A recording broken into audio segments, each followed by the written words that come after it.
Here we are, lane number 2. This is Pro Elite Tier 1 singles bracket. Game 1 of many, but this is pre-number 1 seed. The winner of this goes to face the number 1 seed in the TCL.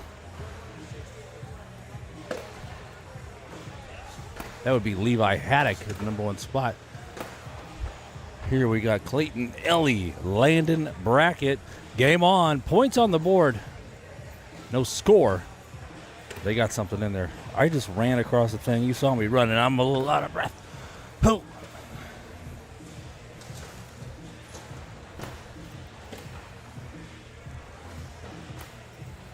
Let's see what these Pro Elite players can do here. Was watching their down and back warm-ups. Airmail. It's like, golly, people. They can throw. Clayton's got one sitting on the back.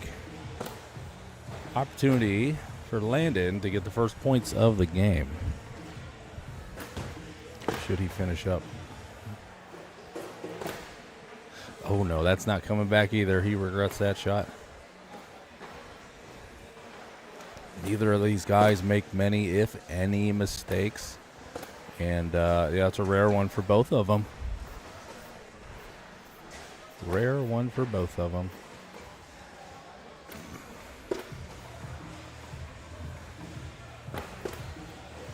So, sitting at 0-0 in round number 2. Now we got a PPR. The first round was a 12. Second was a 10 for both. That puts them at 11 PPR. Average. Identical stats. Identical shirts, except for the name. Almost identical shorts.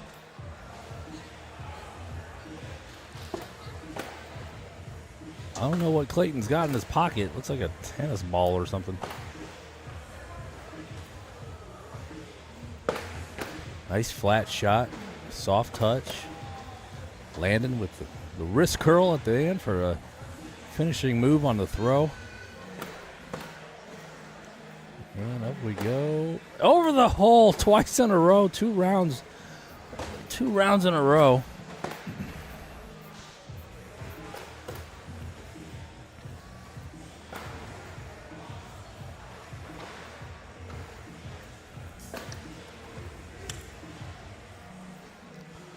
I want to see a good game here. Still 0-0. I think we're going to get one.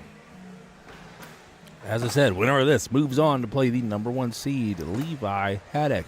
Sitting and waiting. He has a bye. That's the perks of being on top.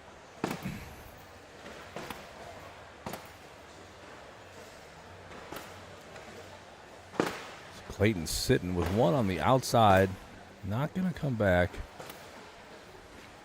Certainly not going to help hurt the other player. There we go. There's the first 2 points of the game. Waiting for the fist bump. Pow. Four-bagger cleans it up. 4-2. Ladies and gentlemen, if you're just joining us, welcome. This is the start of singles brackets here at the Choctaw Casino and Event Center, Durant, Oklahoma. 2 years in a row here. Last year, right around the same time, right around the same temperature, like 1,000,000 degrees outside. But, man, do I love this place. So neat.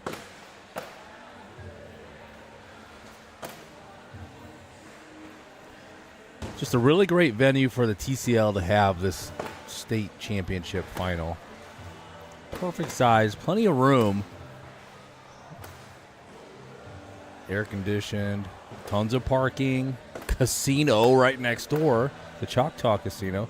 That looks like a double 4-bagger.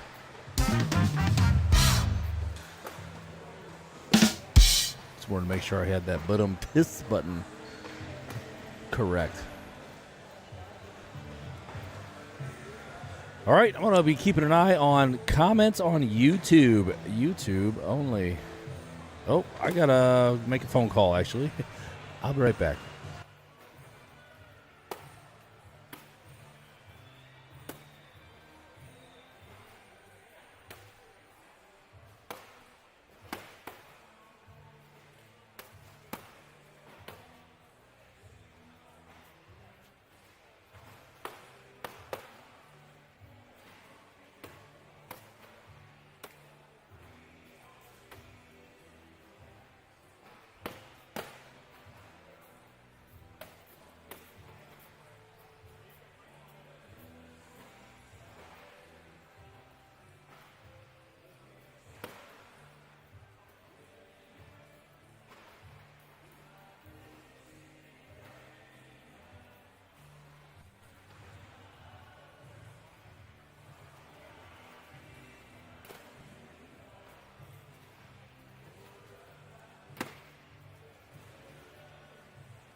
Okay. Phone call made. We're all good. Turn my ears up a little bit. There we go. And Clayton Ely has a whopping 7-point lead here. He's about midway through the game. 13-6, Clayton against Landon. On round number 18, this one's been going for a little bit. Clayton's got that sweat rack. It's a little warm in here. I don't know the exact temperature, but yeah, it's warm. I'm still sweating from going outside 40 minutes ago. That's how hot it is around here in these parks. It just gets hot around 3 o'clock. I think the wind stops blowing. Wow, okay, Landon put some points on the board. He got 3 right there. That's going to be a 13-10 moving into round number 19. Got a little pile in front of the hole. Clayton blasts through it all. Landon's got the 4-bagger in for a wash. Not a commentator jinx. He's in the hole. That's a 4-bagger on 4-bagger.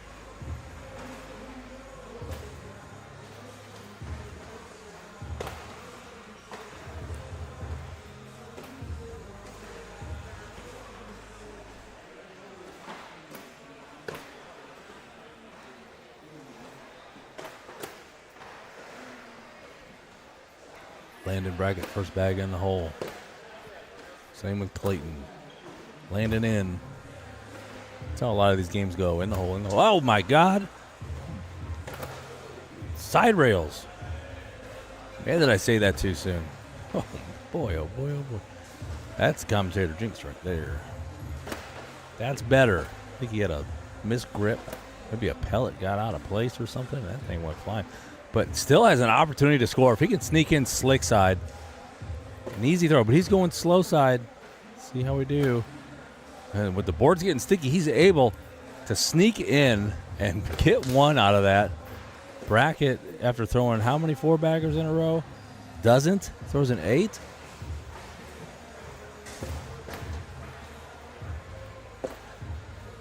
Huh. Clayton able to capitalize on a mistake there.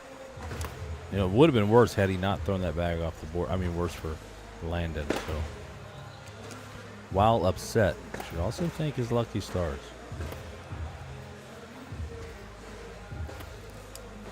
But it's a cause and effect thing, a causal type of argument. If Clayton hadn't have thrown that bag off the board, would Landon still have missed his next 2? That one stops. All right, like I said before, I had to make that phone call. We'll be watching the YouTube chat here.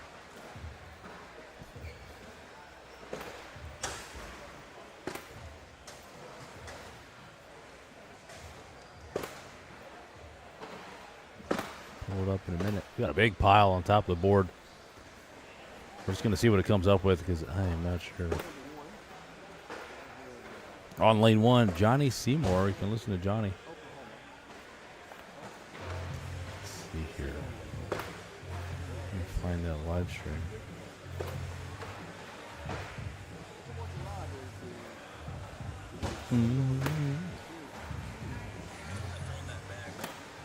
All right, we got Taylor Green. Let's go, Landon.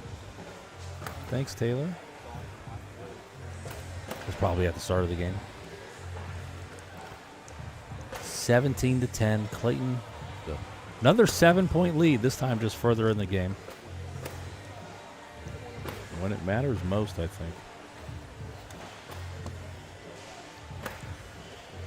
He didn't like that. He's having a bit of a hard time getting the bag out of his hand. Wow, Landon with a clean push. For 2.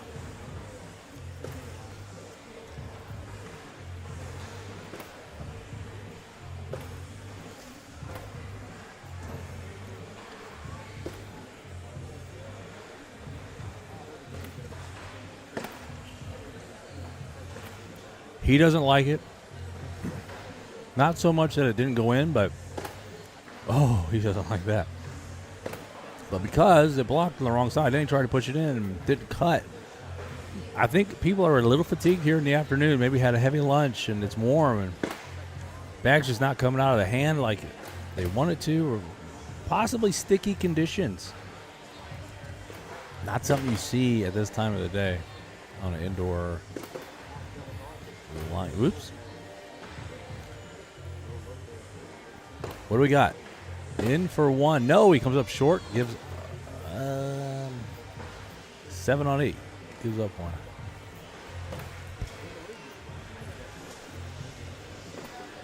Now, they're not a sponsor, but I am snacking on these Three Rivers Meat Company honey barbecue pork sticks. Oh, my word, are they good.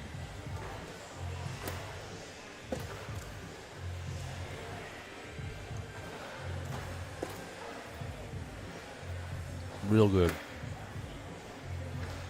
Not as good as these two players, though. Oh, look at that. Skipping over the bags, getting in the hole. Clayton right behind does the same thing. There it is again. He's got one more bag to push in. Let's see if Clayton can get in kind of clean. And he sits on top of his own bag. He's not going to make it easy for Landon, who stops short. We may see a cut push here with the way he's stepping out. He's got slick side down for extra speed and momentum. He goes off the back. That's going to be 3 for Landon, bringing it 17-16.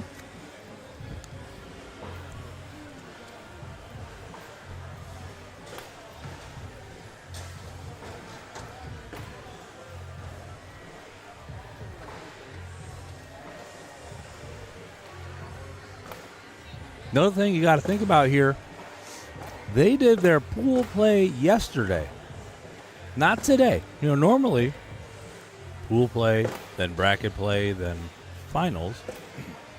But the final for the Pro Elite is usually the next night, Saturday night. Not this time. Different structure for the state championships. Pro Elite did Rounders pool play yesterday for seeding. Levi Haddock at the top. Remember, he plays the winner of this game. Big airmail. Just because I think it's over. That's why. Clayton Ely moving on to face Levi Haddock. We'll see who comes up next in this lane. Oh, Levi's here. I guess he thinks he's playing here next.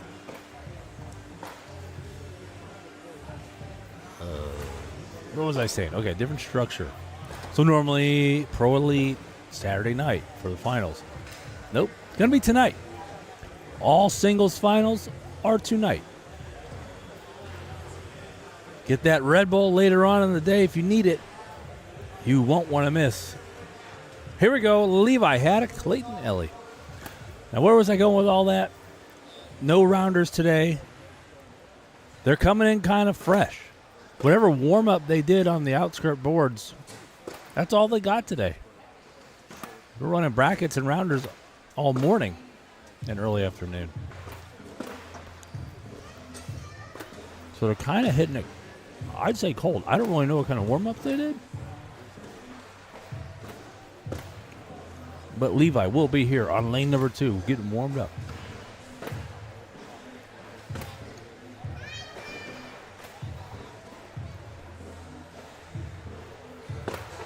Levi can make a big statement here today. He can say, I am top dog. He's already won a couple, maybe a few signature series. Won a bunch of ACO tournaments. Not sure where he's ever placed in ACL, but in TCL, where all great players come from, he has been on top.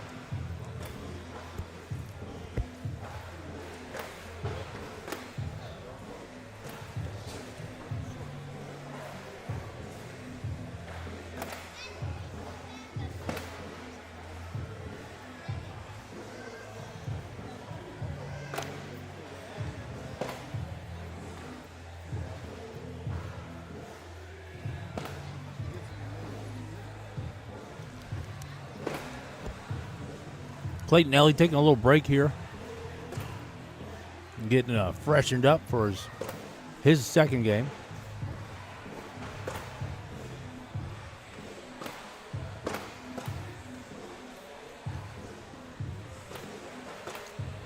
Looking like Clayton's going to be on the same side of the lane as he was in the first game.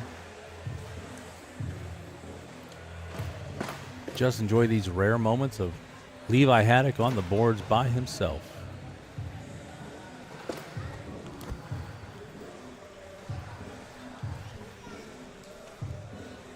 Went and got some water. A good call. You know, he's a little sweaty. So am I. It's warm. And a special appearance by Landon Brackett grabbing his phone.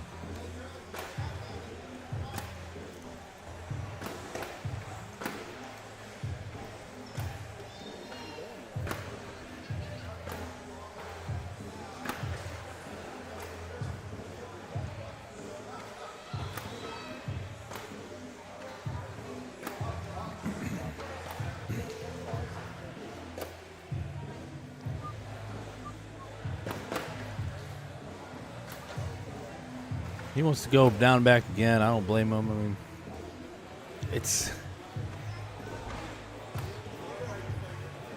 warm right now. Not anybody's fault. It's just summer. And these boys are probably outside enjoying that pool. They had a big pool party from about noon to 2:30. Choctaw Casino got a brand new pool. I want to see it. I haven't seen it yet. I want to see how hard these two play against each other. This is a big one for Clayton. Like, you win here, and you can probably go deep.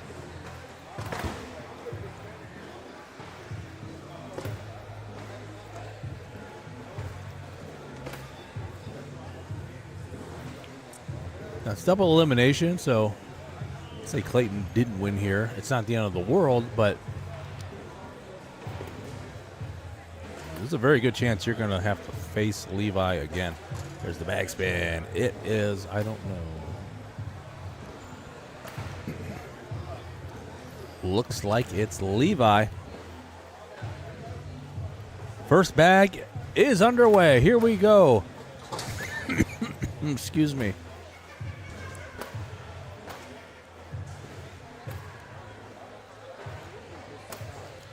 Looking for a push. Got one of each to go.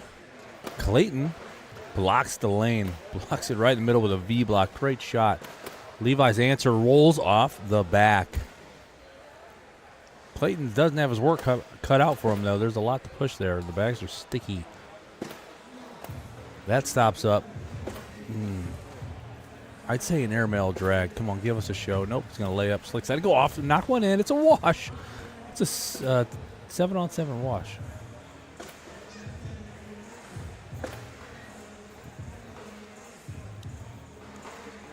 Something neat about the pro series, like pro players here. You may see a low PPR. That's on purpose. That's by design. That's them playing dirty.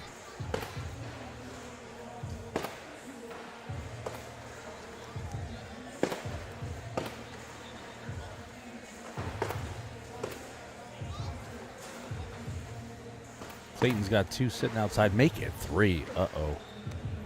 Levi hangs one up. He's able to kind of get on that bag. Up there it goes. Opportunity to drag one. Tie it up. He got it. Backside. Boom. With the drag. Clayton Ely stepping up. 10-on-10 wash. Nice shot.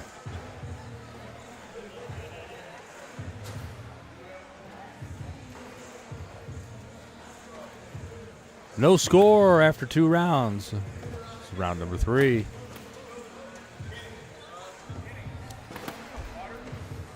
Ely slides in on the slow side. Levi's going left. Levi letting that hair grow out. Slick side. Good shot.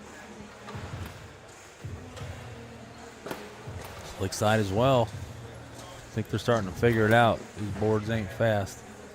Not today. Not right now.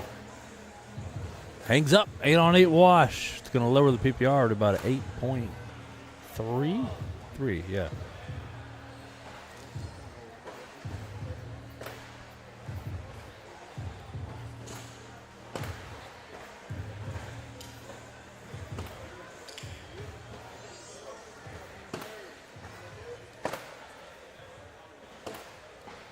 Into the fourth round, Levi's first bag's in the hole. Clayton goes left.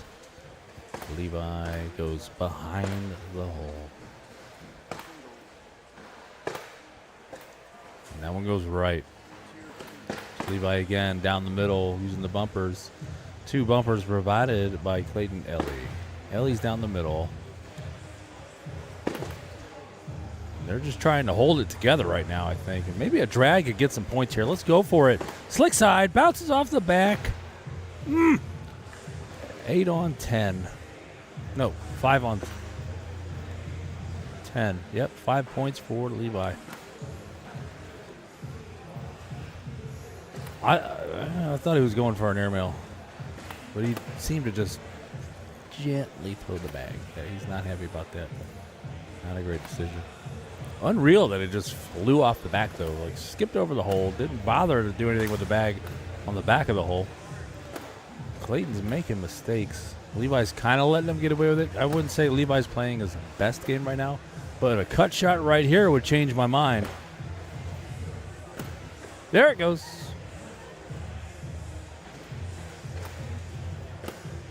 Oh, no. Oh, no. Oh, wow. Okay. Ellie, you got to make it happen here. You got to get that bag in front. He's going slick side, right move. And it goes off the back. That's a 2 on 8? Am I remember? Yes, it is. A 2 on 8 for 6. 11-0. Just a bad round. Hopefully, that's as bad as it gets for Clayton. With a 2. He's thrown 4 off the board this game.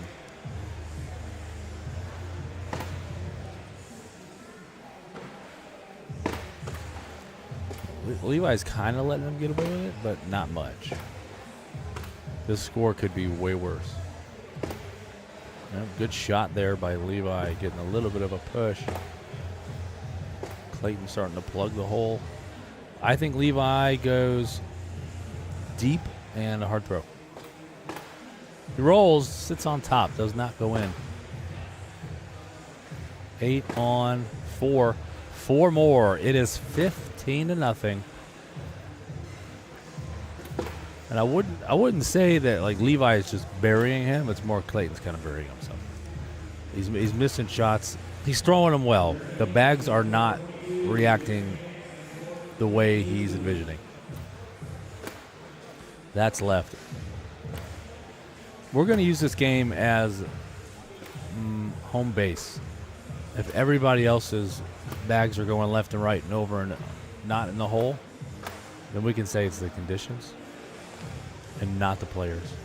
Like the conditions of the bags, the board. We can blame something else other than the players, because really an 8.5 PPR for Levi. I know I said a lower PPR is not indicative of the place, but that's off the back. That just totally missed. He's got a 5. And Clayton, I don't know what Clayton threw. Okay, he threw a 10. That's 15-5. This is nuts. This is one of the wildest Pro Elite games with the number 1 seed.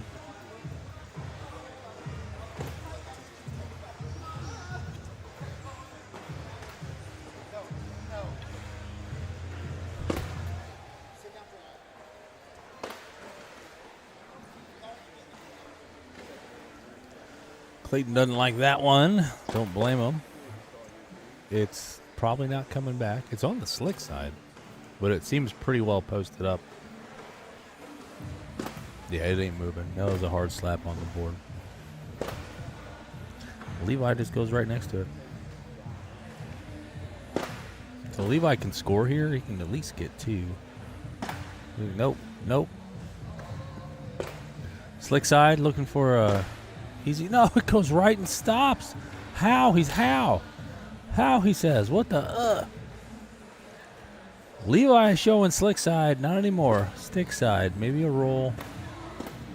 There it goes. It gets in magically. It's 2 or a wash. No, 2 for Levi. 17-5.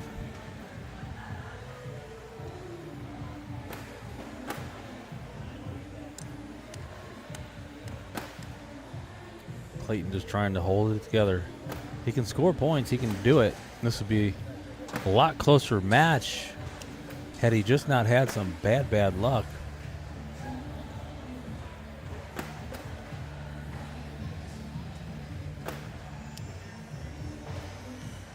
Although, it's not fair to call it bad luck. All right, there's 2 for Clayton Ely, 17-7. And when you call it bad luck, then you kind of have to say every good shot is good luck. But it's not. There's good shots and bad shots. These guys don't really rely on luck. They make their own luck. And that one goes right.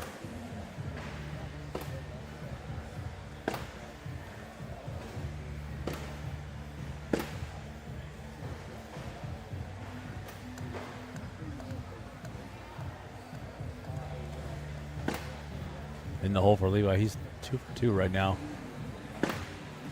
Clayton's just trying to hang on here. You don't want to miss another bag. Levi might be aware of how many points he's left on the board. All right, push, collect for the win if he can get it. Not a lot of room to touch it. Hard throw, flat, knocks it in. He gets 2, but that's all. 19-7. Not over yet.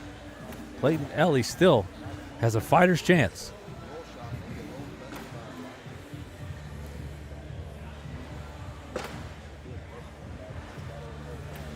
Let's see what else is going on in this bracket. I will, at least after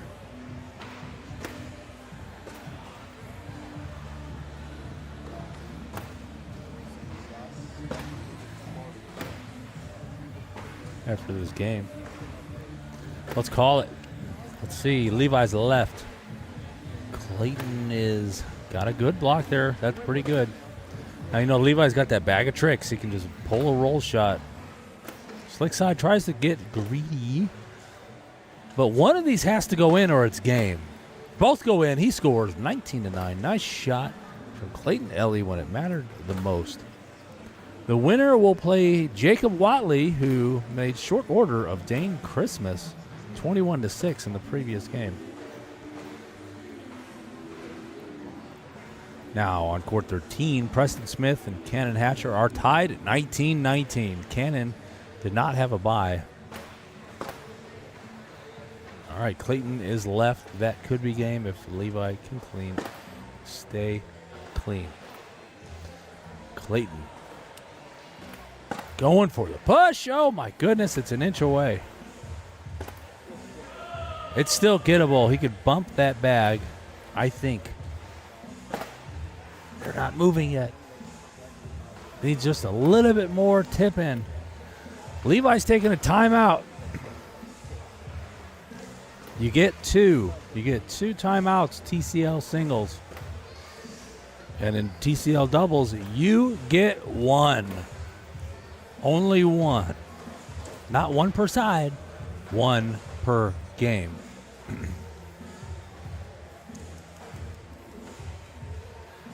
So it makes TCL, one of the things that makes TCL unique is the limited number of timeouts. So here's Levi's throw. What's he going to do? He stops up. All right, he's got a 5. It's a 5-on-3 right now. This is going to be Clayton's biggest shot. Bigger than the last one. Bigger than that push he did last round. It's a hard slick side. He got 2 of them to go. That's nice. In for the win, though. In for the win. He's showing slick. He wants to make it easy on himself. He got it. Boom. A 21-9. Nice finish. Just not ideal for Clayton. That's not. The bag did not do what he wanted them to do.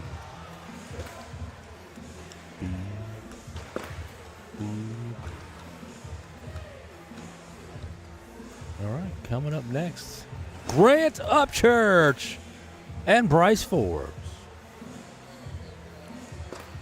Preston Smith has defeated Cannon Hatcher 21-19.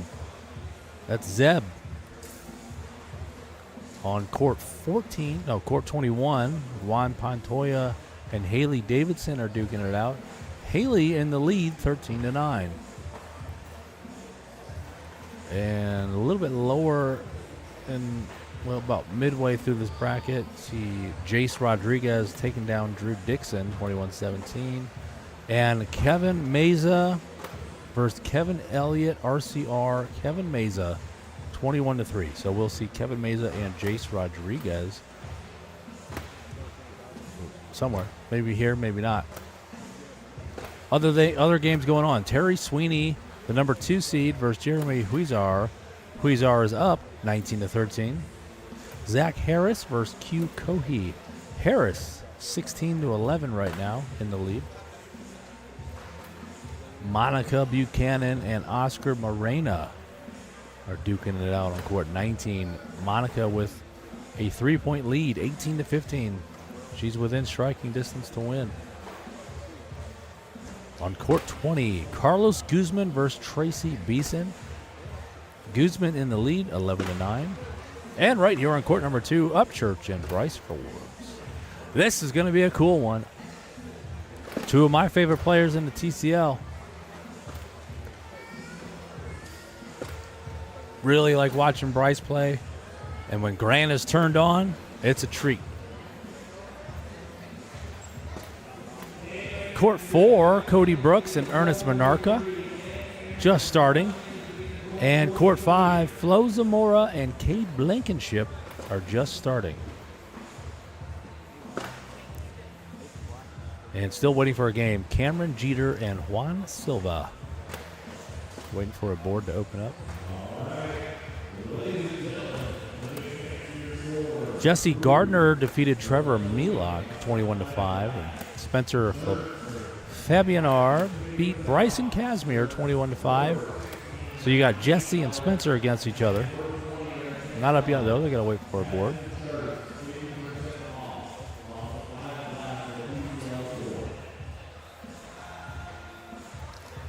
So Bryce had to beat Trevor Nelson, and he did, 21-16 to get to this match.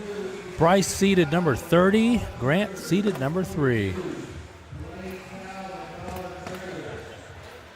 Still getting the down and backs, I believe. We got any Bryce fans in the house? We got any Grant fans in the house? Hello, is there anybody out there? Just comment if you hear me. Is there anyone at home?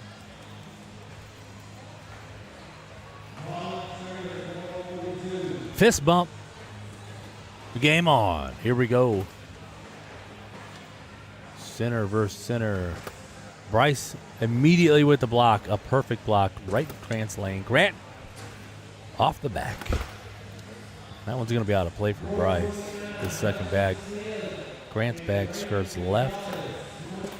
Yeah, they're stopping up short, Bryce. Stopping up short. Grant looking for the airmail. Got it backside. Hard push. Gets 2 of them. Leaves Grant's bag. Grant can collect and only give up 1, and he does. Nice shot, Grant. 1-0. Bryce Forbes, early lead.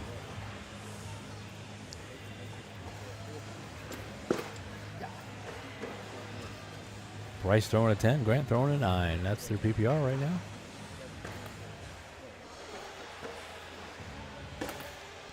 See, that's short. That thing stopped. And Grant over the top. Bryce is trying to move that bag. I'm telling you, his bags are just stopping cold. They are not moving.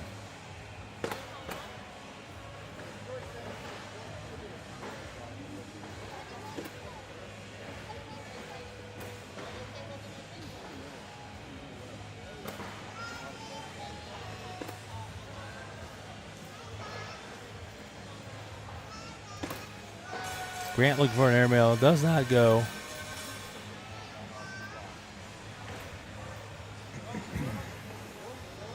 I got a little distracted.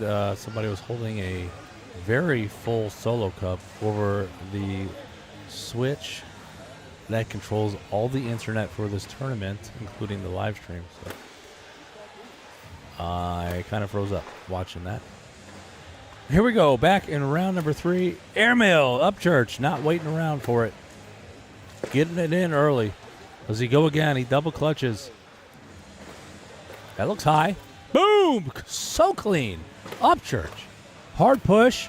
Gets one to go. Very nice. And his bag in hand. Upchurch slides in. This is in for a 10-on-10 wash. There it is. 2 airmails in a row from Grant.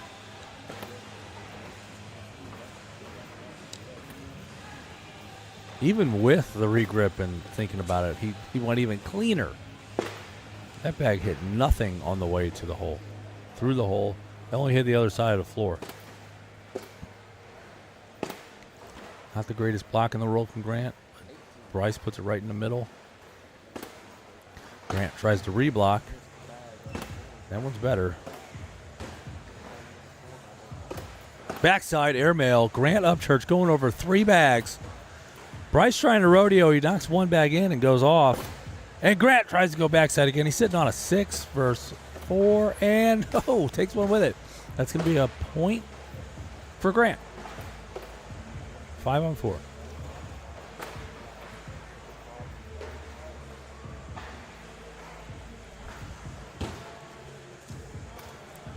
One game at a time, 1 round at a time, 1 point at a time. Katie and Cornhole, let's go, Bryce. Let's go, baby girl. Bryce is a male.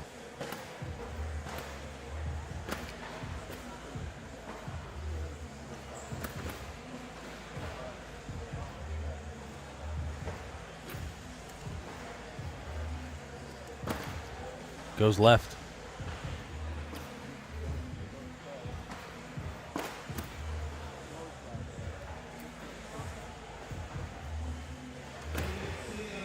Ooh.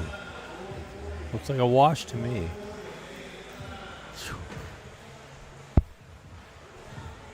Hot in here. Oh, Lord.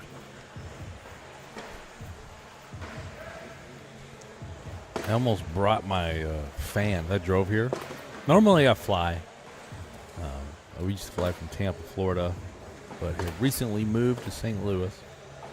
And it was more practical to drive here. 8-hour trip. Haven't driven on Highway 44 through Missouri going southwest ever. And it was great. Really scenic, pretty, a lot of trees, and just nobody on the road, which I really liked. Bryce goes off the back. Grant looking for a roll, but it just stops dead. There's the airmail. Taps the corner of the other bag, but nothing happens. You got to work to get bags in these holes here. I mean, wow. Pretty sticky.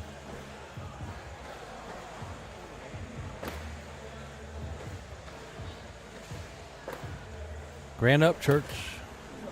First bag, it's 2-1 here in round number 7.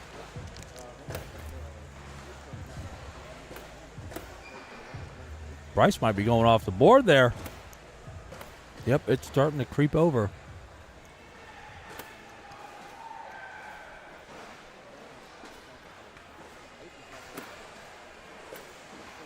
Grant looking for his signature cut collect. Oh, Bryce with the 2-for-1. That's a 10-on-2. Yep. 8 points for Grant.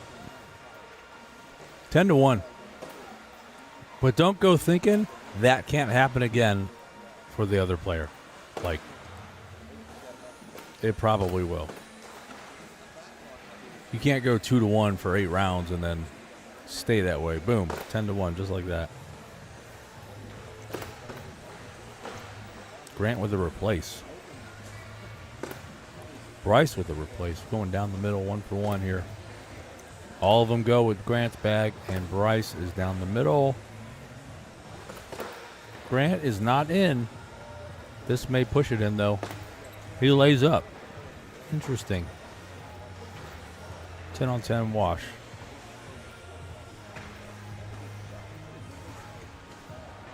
Bryce threw that thing high in the air. I was wondering if it was going to come back down.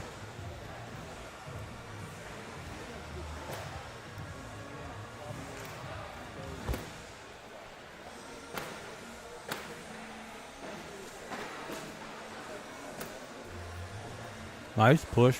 Grant Upchurch.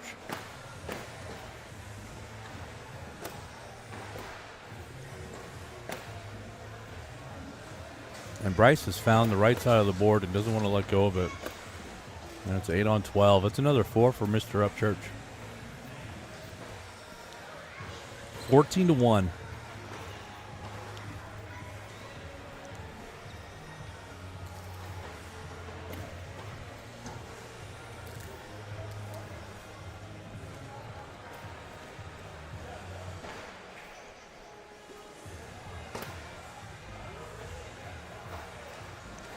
Bryce has just had it here. I don't know what happened, but Grant threw that bag and Bryce has kind of lost it. I don't understand. It was a reset, I guess. That had some powers, an RPM, and down the middle it goes. Grant cannot push that bag. He really chucked it. Now we're seeing a little bit of Bryce. Grant's off the back.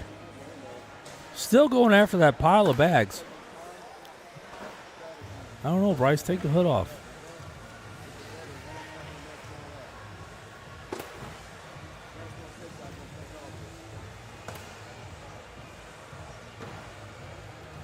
What's Grant trying to do now? I think he got one in.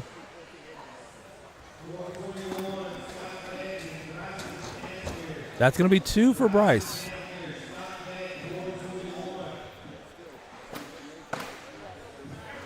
No, 5. 5 for Bryce. Like I said, big point swings seems to be the name of this game. 14-6. Grant still has a massive lead, 8-point lead, but he's only just past the midway. Really, the game gets interesting when they're both double digits. So that's what we're waiting for. Waiting for Bryce to catch up. I don't think this ends with a large point margin.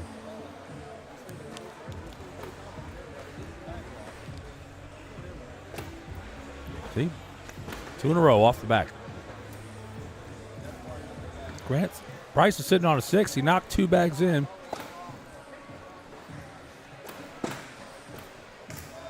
Three for Bryce. Which is exactly how many Grant left on the board. 14-9.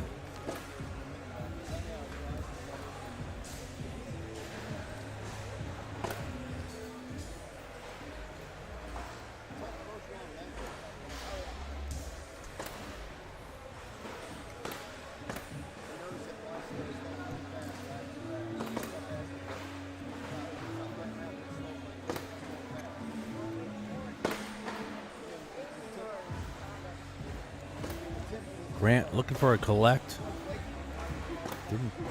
Look at that shot. Last bag here from Grant. This is a toughie. If he's going to go for it. He went for it, just went a little left. So that is 2 more for Bryce. Now we're double digits. Now we're talking 14-11. Now we got a game. Now we got a real game going.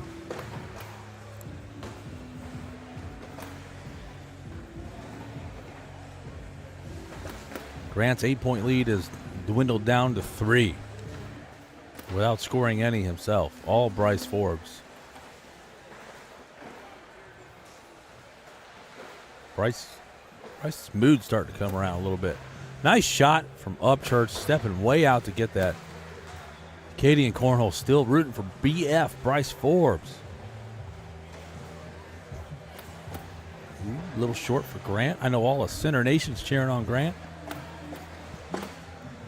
Which would include Bryce, I guess. Airmail kaboom.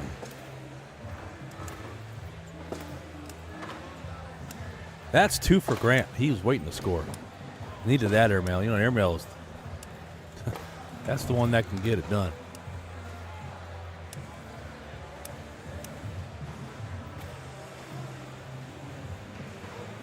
Upchurch first bag is a block in Bryce's lane. Bryce I don't know if he's playing with the focus that he needs to have to beat Grant Upchurch. Slick side from Grant, I hope. Yes, it is. No, it skips over. Bryce goes through, almost kind of plugs it up there a little bit. And Grant replaces the pile. Oops. That's game. No, Grant's got one up on top of the board. Sorry, that's not game. That's 4. That's 20-11. Bags are just not behaving the way we're accustomed to them behaving. So it's not the players. Remember I said last game that should be the baseline. Like, we know they play better than they played. And this game's kind of going the same way. Board speed doesn't affect an airmail. Grant's been taking advantage of that. Just like that. You can't say the board's too slow when you're throwing airmails. Nice shot. And Bryce follows up with a backside. Grant lays up. That's the only point he needs. Bryce needs to be in here for a set. Well, he's got to knock one off, actually. So, hoping for a miracle. Gets the opposite. Upchurch moves on. 21-11. Grant will face Ernest Monarca. Not right now. We move to the loser bracket. Bryce Forbes, Glenn Duque, or Duke. Let me know in the comments. Duque or Duke? I do not know. On lane 1, Sammy. Sideline Sammy is up against Mr. Chavez. Sammy's up 8-0. Get him, Sammy. We're allowed to root for Sammy up here because Sammy's commentator. He's the one providing all the entertainment. Friday night, Saturday night, especially Saturday night. We love having them. We'd love not to. By that, I mean we want Sammy in the finals. We want to see Sammy go all the way. If Sammy's commentating, that means he's out of the tournament. One of these days, maybe this day, Sammy goes all the way.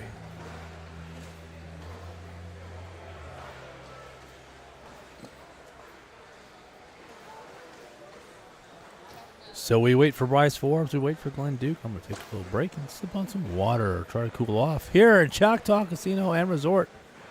There's Glenn. And there's Bryce. Never mind about that break. I'm still going to take the break. You can watch Down and Backs without me talking about it. All right, don't go nowhere.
Pretty sure I saw a fist bump. That means we're game on, and we got goose eggs on the board. I think this is it.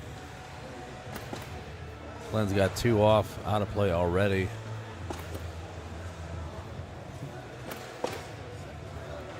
Bryce has got a long way to go if he's going to get back in them finals. So does Glenn. That's going to be 4 for Bryce.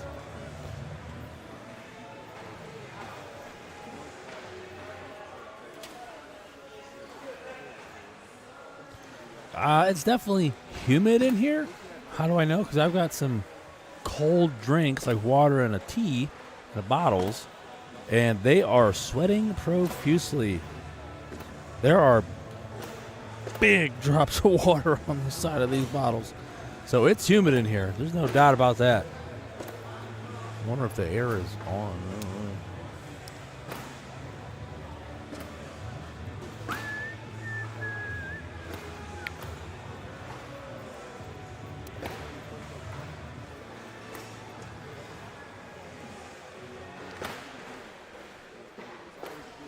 Take a look at my weather app and see what the temperature is outside. Curious. Oh boy. It says 91 and it feels like it's 96, 97. So guess what? It's 97.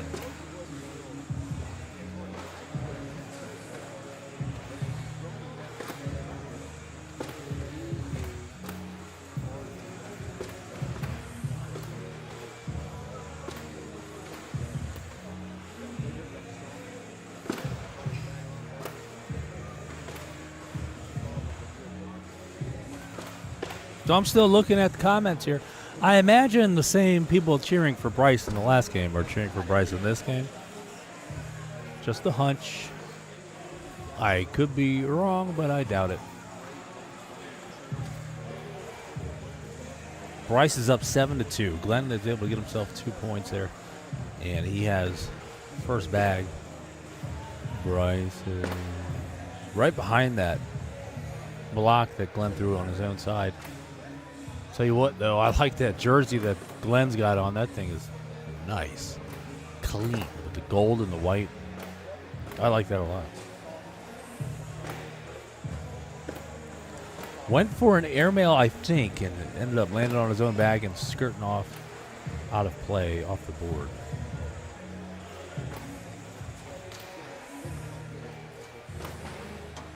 He's going to try again. No, he doesn't like it out of his hand. He knocks in Bryce's bag.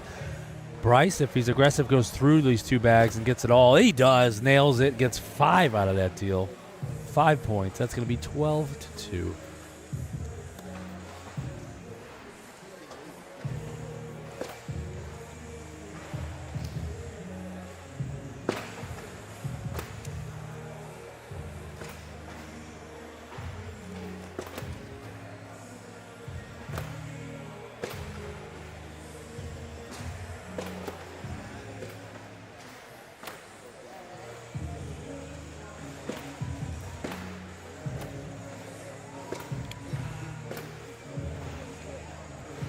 Bryce with a 4-bagger here. Glenn looking to just limit the damage, and he's good. He's giving up 2 there. 14 to. Oh, I'm sorry. Bryce threw one off. Points for Glenn. Kind of daydreaming for a second there. How about this, that, and the other? Oh, Brandon Ray. LFG Bryce. We know what those 3 letters stand for. Landing short. Going down the middle with a good block, Glenn. And Bryce right behind it on top of the bag. Oh, with an airmail. He gives a little touch to his own bag. Bryce looking for a roll. So there's a little bit more hanging in that bag. He can airmail again. No, he goes to the right. Bryce, hard, slick. Knocks one of his in and goes off. Big opportunity here for Glenn. I want to see that airmail again. No, he goes slick side. Knocks one of each in and goes off. That's going to be 2 points for Bryce. He gave up on his airmail after making that airmail. I don't agree with the decision not to airmail again. He did tap the bag. It did go a little further into the hole. But, I'm not the one on the floor with the bag in my hand making these decisions. I'm just an onlooker like everybody else. I didn't do anything special to get into his position. He's made the right moves to be able to be here in the Pro League Finals. Final bracket, that is. And that one's off the back. Okay. Bryce doesn't like his either. This can go in for 1 point if he can get in clean. I don't think he can get in clean, though. That's right. That's going to be one for Brycey, 15-3. How are we doing out there, folks? And where are you watching from? What club do you play in? What team? What part of Texas Cornhole do you come from? Where do you represent? Let us know in the comments here on YouTube. Whoa, Bryce. Big follow through. Glenn down the middle. Kind of helps Bryce a touch. Looking for... the way he's throwing it, it looks like an airmail, but it's landing in the middle of the board. Nice shot. There it is. Boom. Bryce, nice hit. And a double four-bagger. All right. That was loud. Okay. Rest in peace, headphone users. Bryce with a great block. Glenn is through. And Bryce blocks on his own side. Steps out. I think he's going to go for it. Glenn does not bully it. Slick side, and it is so close. I think on just a touch smidge faster boards, that would have gone. And there they go. Glenn helps him out. Ooh, I was going to say in for guarantee too, but he's not able to pull it out.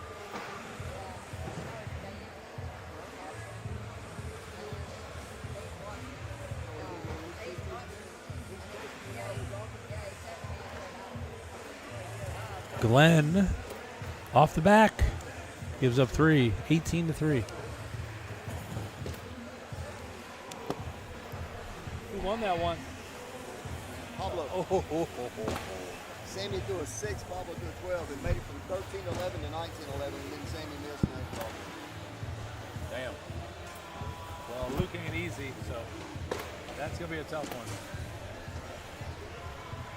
one. Oh, man. Sideline Sammy lost on lane 1. He was up 13-11. And then next thing you know, it was over. Pablo Chavez coming out with a win. So over on lane 1, let's listen to a little dual commentary between Johnny Seymour and his up-and-coming trainee. I don't know the child's name, but he brings a lot of insight, being one of the great players around here, too. So it's Sammy Alinas and Luke Anderson on lane number 1. Check that out. On lane number 3, Holly versus Alday. Danny Alday. It's Dylan Holly. And on lane number 2 here, Bryce Forbes with the W. Moving on in the loser bracket. Glenn is out and gone. As soon as they hit submit on the score.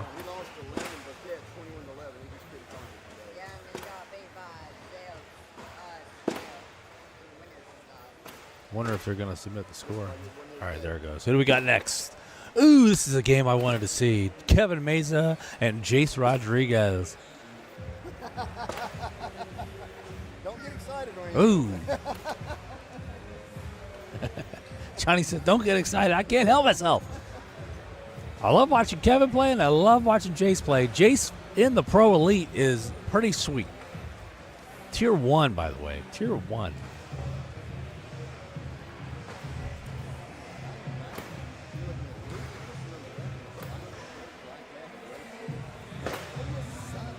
Brandon Ray all the way out in Louisiana.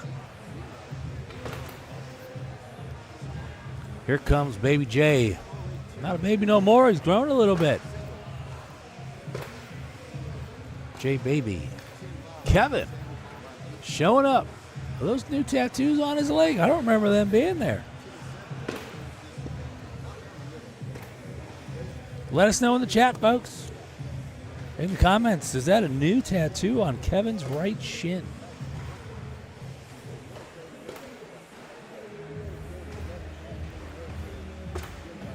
Mr. Souls or Miss Souls says, surprise, Bryce is in Oklahoma City and not New York. Well, he's in Durant, Oklahoma.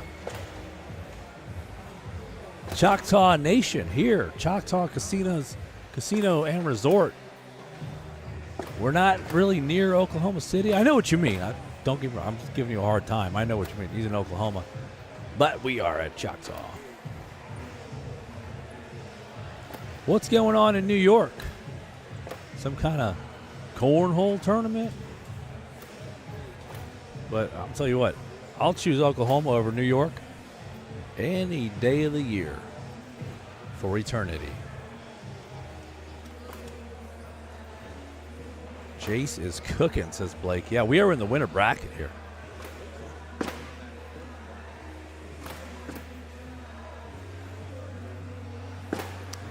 Yeah, Blake is taking Kevin Mesa 21-15.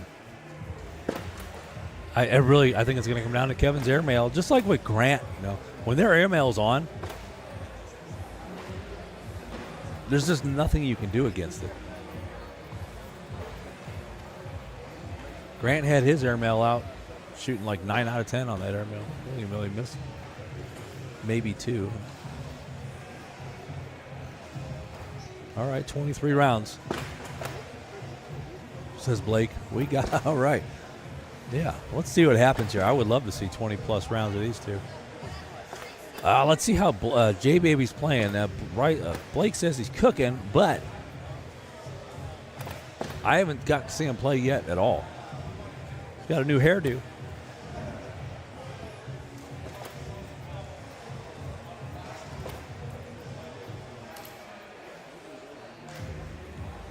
Pretty motivated, no headphones, just in the moment. Still getting the down and backs.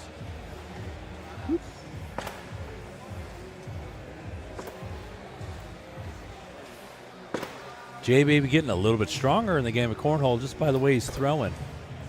He's not having to, like, chuck it like he used to a year or two ago.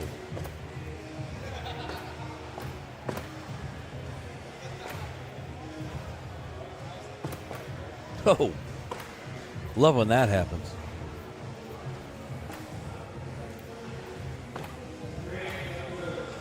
I think we're going to be game on here in a second. Yeah, here we go.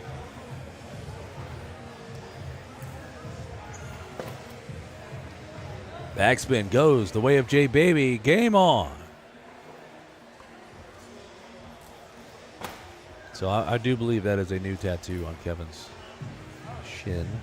Looks great. Looks like Mr. Jesus Christ himself. From what I can tell on screen. I'm looking at what you're looking at here.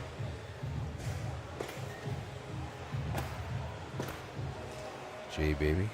Pouty bottom lip after missing that bag. Kevin doesn't like that one either, but it's in a better position. There it goes. I'll say it's in a better position than Jace's.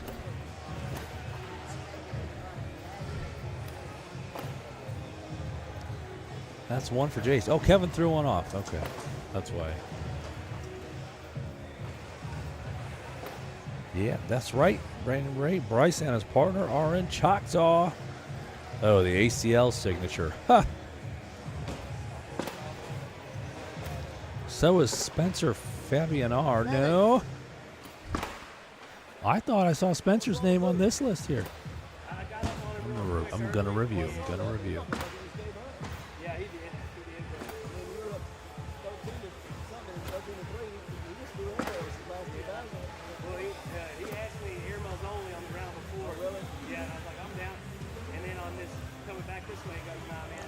Spencer Fabianar is here. He is not in New York. Spencer Fabianar is up 19-7 on Jesse Gardner in the winner bracket. A game parallel to this one. Levi Haddock in the lead against Jacob Watley, 16-4. It's on court 19. Haley beat Juan Pantoya the third, 21-11. She's playing against Preston Smith. Zeb is in the lead right now, 14-3. And here on this court, Jace is up 2-0. On court 4, Zach Harris, Jeremy Huizar, they just start a minute ago at 0-0. Same with court 20, Monica Buchanan and Carlos Guzman. Court 21, Grant Upchurch and Ernest Monarca. They just started as well. And Spencer Fabianar has beaten Jesse Gardner 21-7. Spencer will play the winner between Haddock and Watley. Haddock again up 17-4 right now.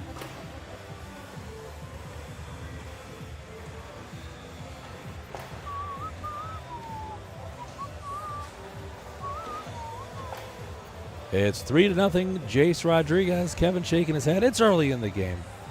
3 points is one bag. Kevin's trying to get himself aligned here. Yep. Yeah, I'm not surprised that a lot of these, locals are picking TCL over ACL.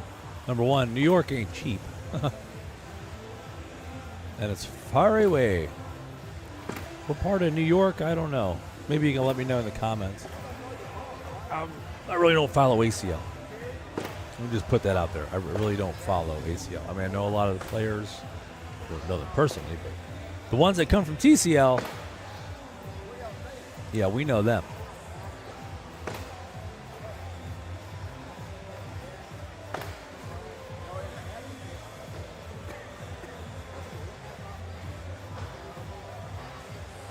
Remember when Justin Burton and Logan Chamberlain were starting to go deep in the ACL, like winning on TV, and the commentators are like, who are these guys? Oh, where'd they come from? They came from the TCL is where they came from. They're not going to ever say that. But if you knew, you knew. And you knew what they were capable of. They're probably... Is Logan and Justin at that ACL this weekend? I haven't seen them around. They're not in this bracket either. So I would take that as a yes. Okay, Jason's got big eyes on the bar soap. 2 bags in hand. It's set up that way. Going high. Lays up. Kevin throwing slick side here.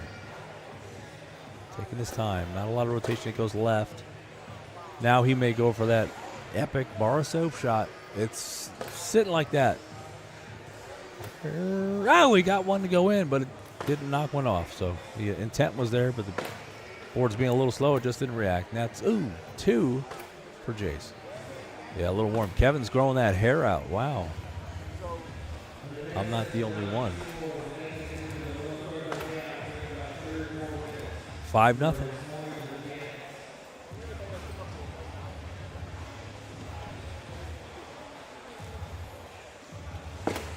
Yep, Levi skipped ACL too. Like I said, I don't blame him. I mean, this is a big one here. This is a big deal.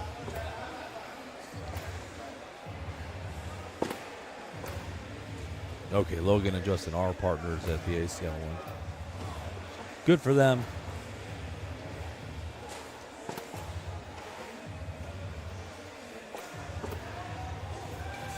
That's an 8-on-9. One more point for Jace. Yeah, I like Preston too. He likes going by Zeb, but good guy. Good guy. Always says hi to me. I always say hi back and talk to him whenever we can. Good fella. Good attitude. Probably been through a lot. Got a good outlook on life. Here we go down the middle, bag for bag. Kevin is down the middle again.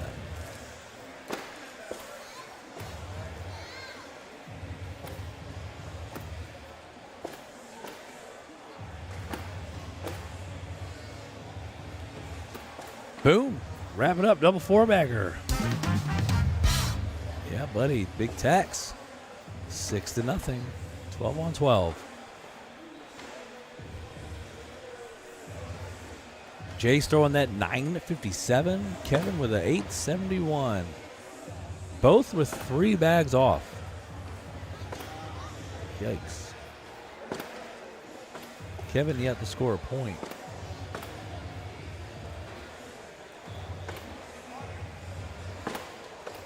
Now he's got an opportunity to do it. Chase. It cracks me up. That's funny. Kevin can still get... No. Jay's taking advantage. We need an airmail drag here. That's about the only thing that'll save it. I think he knows that too. Up we go. Kevin Two back drag, 4-2 on the board. Big shot from the Mesa man himself.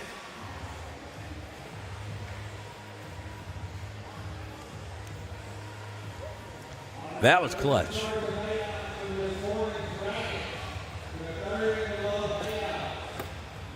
Kevin Mesa making it happen when he needed it most so far.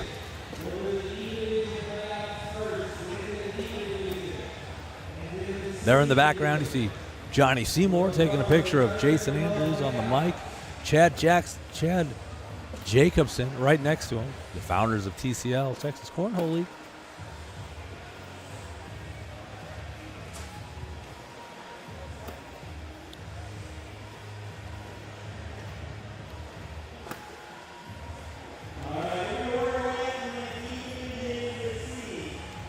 Kevin walking with a purpose, moving with a purpose, scoring points with a purpose. 6-6, tie game, call to restart. 1st to 15 wins. JBJ actually came to a switch on Tuesday in Burleson. Pretty cool seeing him just add a switch. Yeah, I mean, you still got to play.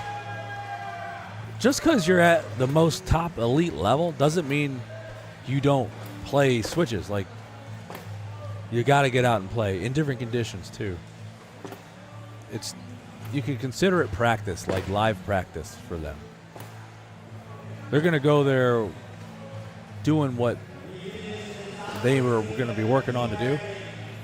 Hope that makes sense. Like maybe their goal is block, push, airmail. They want to do that half the time, or they want to hit a certain PPR. They're just going to throw airmails. Or they're just going to throw roll bags. Or they only throw defensive shots. 3 out of 4 are defensive shots. A pro can do that in practice against a live opponent and still be in the environment of cornhole and gain experience. So it all adds up. It all counts.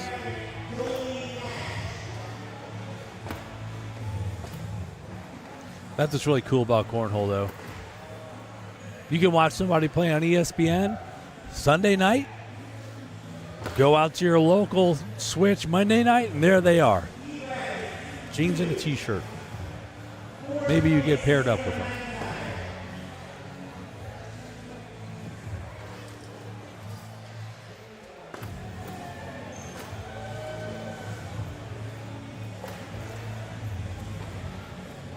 Like bowling, another underhand throw sport. You don't have to play against anybody. You're really playing against yourself.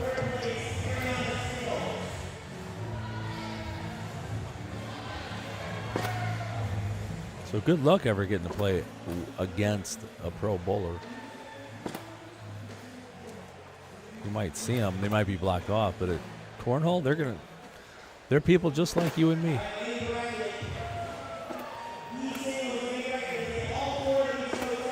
Look at Jace getting around that bag. Kevin's like, God, now I got to get it. He didn't move that bag at all. Kevin's stepping way out. What's the move here? Just give up 2? Yeah. 11-6. What was once a tie game is now a 5-point game.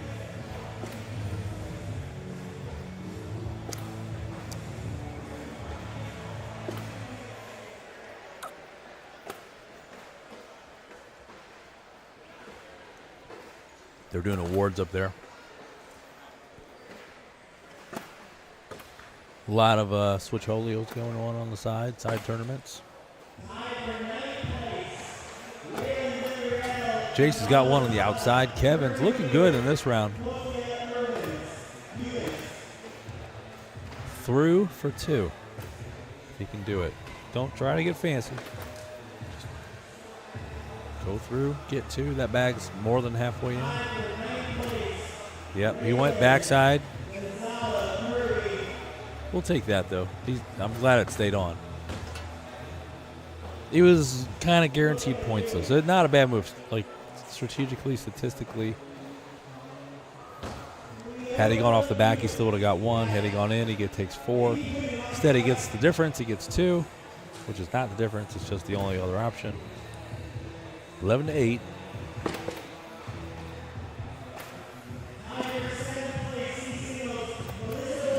Oh, that's what's fun about, Blake, I'm talking to you here. That's what's fun about watching the pro players play, is they'll do shots like that when you're playing against them. You're like, that just happened. He knocked me out with the most insane shot, but it was the coolest thing I ever seen. I'm glad he did it to me. No, Jay didn't like that. Pretty easy to read Jace's body language.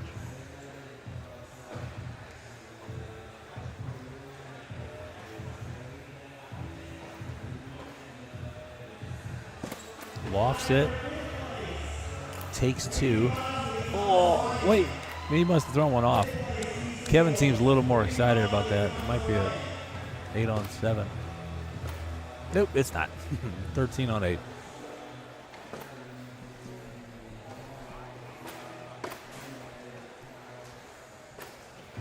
Chase Rodriguez, first bag, is a quarter of the way in on his side. Kevin knocks it in and goes a little further right. And Jace gives it a little bully, gets in the hole. Kevin skips by the hole. That one's starting to get a little closer. Kevin's second bag. Here's his third shot. Excuse me. Lofts it. So that little touch on the bag is going to make it harder to get. Kevin winces at it. Takes it in. All right, that's a 10-on-10. Nice shot from Mesa. 13-8. Going into round number 16. PPRs are close. The score is not so close, but the PPRs are. Jace has a 5-point lead coming into this 16th round. Whoa. Kevin sneaks in the left side. Jace down the middle. Kevin likes that one. It's a good block. There's a kind of a cut shot that just didn't carry.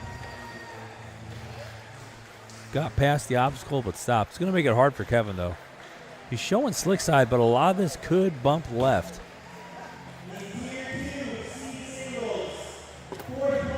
He rolls. He rolls and it goes. Nice shot.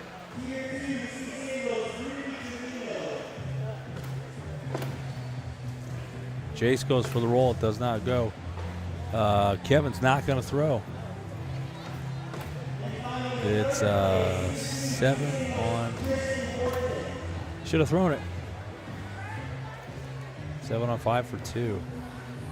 13-9. So what that TV says is, are you still watching? And we are. Maybe Trevino can see that and tell him.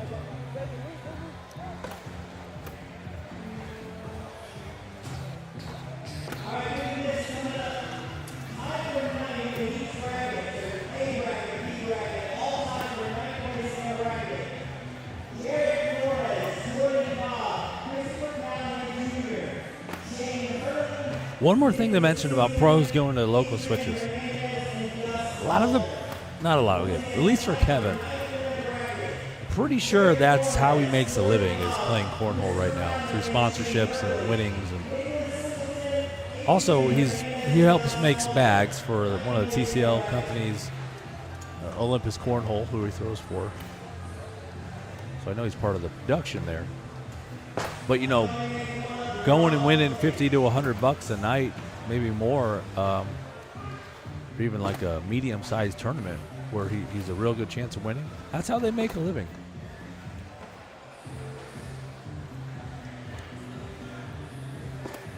Still have to win if you want to get the money, so it's not an easy life.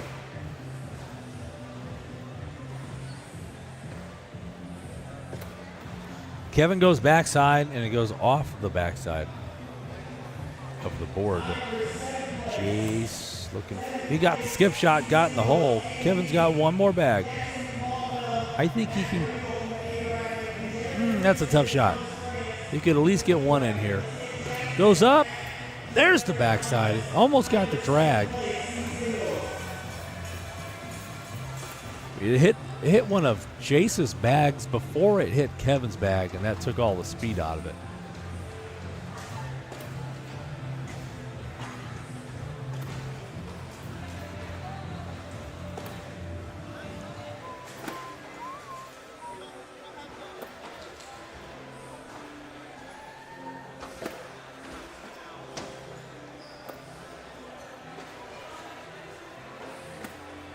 Looking for a roll, does not get it, but he sits on top of Kevin's bag with a great block.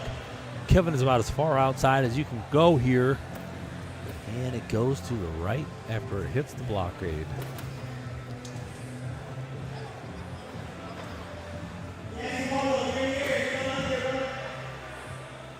And Jace has a substantial lead, double the points, 18-9. Kevin needs to come up with something here. He airmails. Should be 2 for Jace. Oh, he puts an 8 on 8. All right.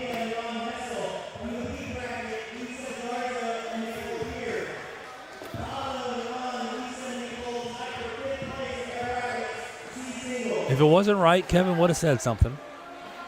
He's a sportsman, after all. Jace is trying to get locked in. So is Kevin here. Kevin wants to just get a 4-bagger. He's only thrown 3. Jace has thrown 5. Need a little more than that if you're going to be on the winning side here. Nice shot from Kevin. Good pickup. Got a woo from the crowd. He's in. There's that 4-bagger. 2 of them at the same time. Cancel each other out. Got a nice close-up of J-Baby's lower lip. Got that Mr. Bean kind of demeanor going on right now.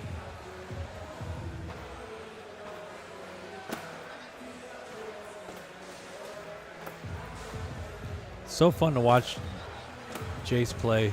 Kevin, too. You know, they both have expressive faces, expressive body language. Interesting throws, too. Kevin's got one of the most unique throws in TCL. And Jace has been evolving as he's grown.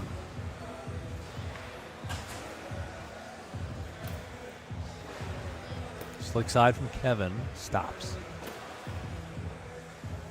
Jace gets the almost timeout.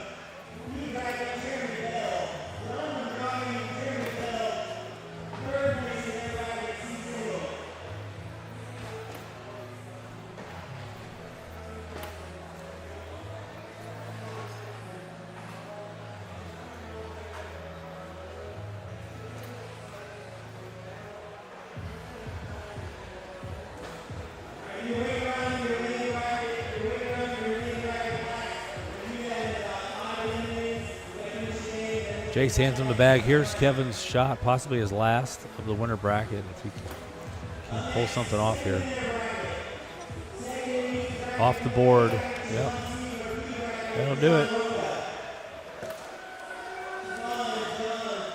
3 points to Jace, and it's 21-9.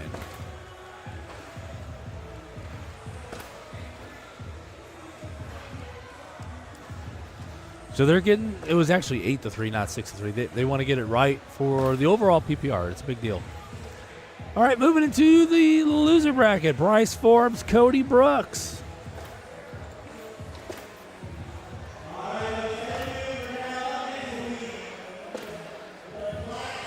Winner of this plays Haley Davidson. Let's see who J-Baby is going to be lining up against. Let's call out these scores on court 21. Grant Upchurch and Ernest Monarca. Upchurch up 18-13, and it just ended on court 6. Cade Blankenship has defeated Cameron Jeter 21-9. Cade will play the winner between Grant and Ernest. Guzman beat Buchanan 21-6. Harris beat Huizar 21-0. Ouch. Zach Harris and Carlos Guzman are waiting for an open board to play. We got a few loser bracket games to get through before we start seeing this Elite 8. Levi Haddock defeated Jacob Watley 21-11. He will face Spencer Fabianar. Levi, the number 1 seed. Spencer, the number 40 seed. Zeb and Jace. Now that'll be a cool game. 2 cool characters. So there's your Elite 8. Levi Haddock, Spencer Fabianar, Zeb Smith, Jace Rodriguez, Zach Harris, Carlos Guzman, Grant Upchurch, Cade Blankenship.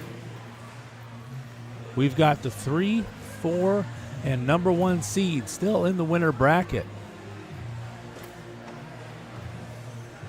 Number 2 seed was Clayton Ely. He was knocked out. Nope, he was number 32 seed, not 2 seed.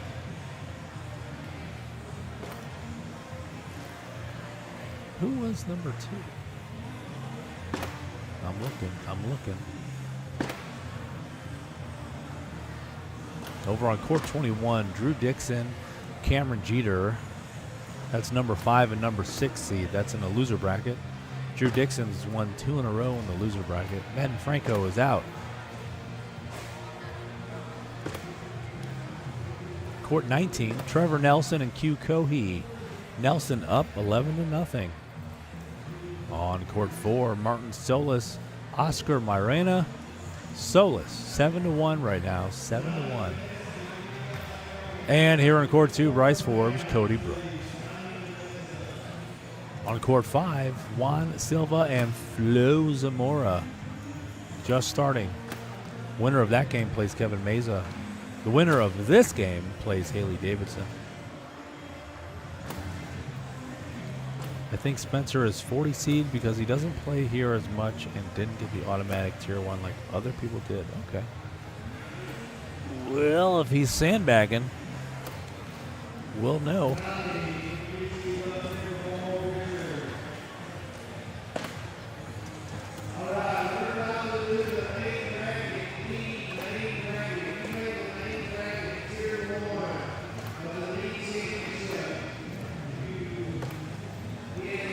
We are game on here on lane number 2. Cody Brooks with the first lead of the game. Bryce Forbes, 0.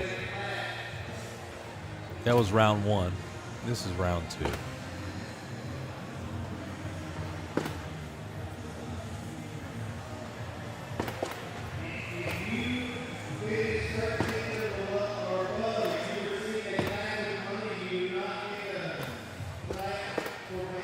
That's off the back.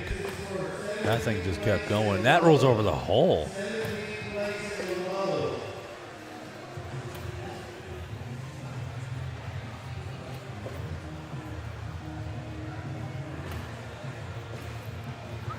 .5 PPR after 2 rounds. That's tough. 4-0 Cody Brooks.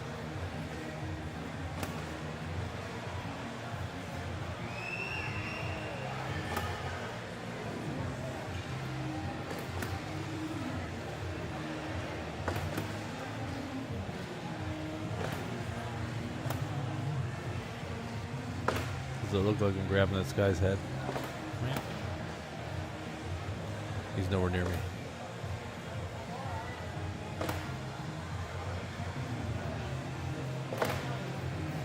Yeah, I'm watching it here on the TV just like you're watching it on your probably TV. Are you casting to your TV? Or are you watching on your phone? What are you watching on right now? Like phone, tablet, laptop, desktop, TV? Let me know because it influences how we come up with this layout. You know, screen space is limited and coveted, so the bigger the picture I can get, the better, but it is tough showing like 2 squares on a not square screen. That's off the back. Oh, I'd love to know what you guys are watching on.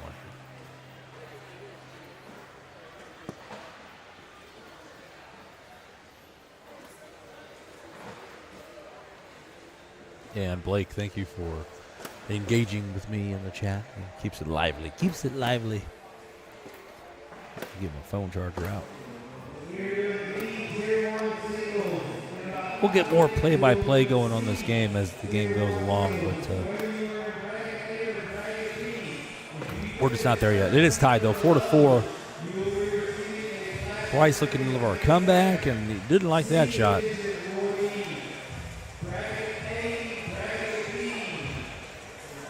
On 6 wash.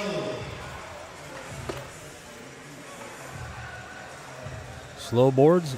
Yes, we got them.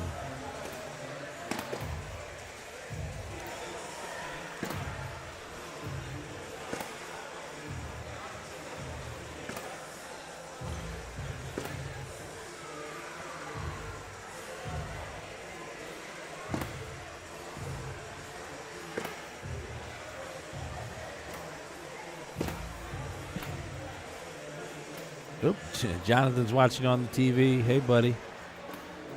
And Dawson's on his phone. Cool thing about watching on TV is you can still comment in the chat just through your phone. They're checking on something. He's going to scoot the board over a little bit. It's severely to the left. Tap, tap, tap. I thought the whole thing would move. Thought wrong. Doesn't have anything else to do, huh? It's Friday. It's 5 o'clock. 5:21. Day jobs should be off work. What else do you have to do but watch this fine cornhole? Cody to the right. Bryce looking for a hard push, but the bags are stuck like glue, so it just stopped hard. Another hard push, and it just stops. It's hitting a brick wall. He said something with an F. Skips over, doesn't go in.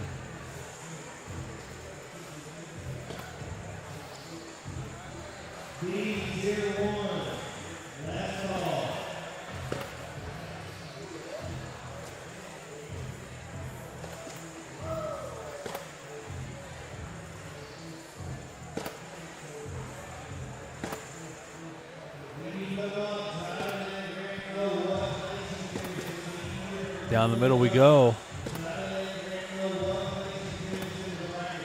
Easy 4-bagger for Bryce. Cody right behind him. All right, we're 12 on 12 wash.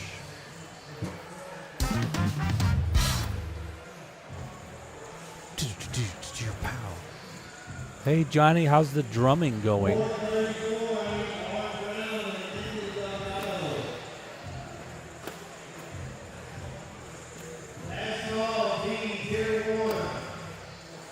Get your Alpha Brain from Onnit, wherever Alpha Brain is sold.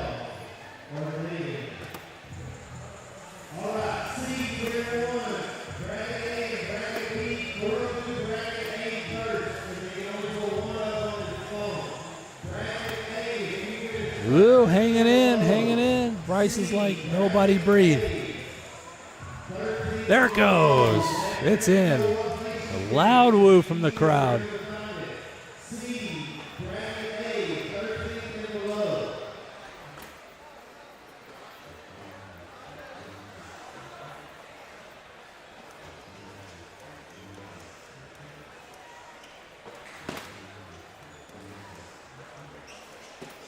Cody getting a big 4 spot there.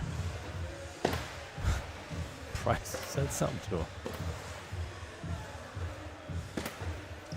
I do like watching the player's eyes as the bag flies through the air. You can see him just kind of track it, laser it on down.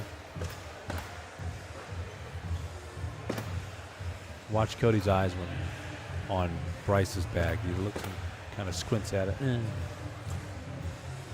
On his own bag, his eyes get a little bit wider. Slows down and stops. There's 2 for Bryce Forbes, 8-6.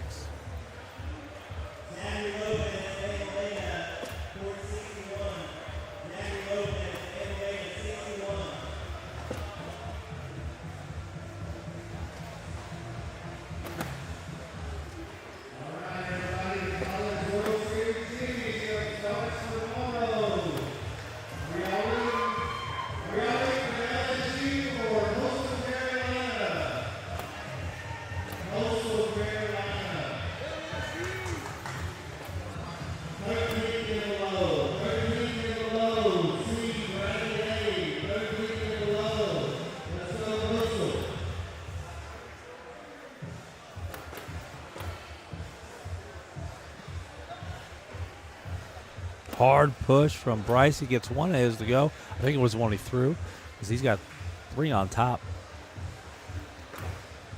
Cody looking for some points. Got them. He got 4. Oh, he got 1. Okay. I was sending a text to my mother during that round. Didn't see it all.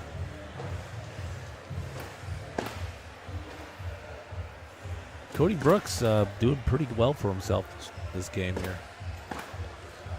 Bryce with a great shot. The back block. Oh, Cody! That was awesome. Save that for your replay roll. That was really good.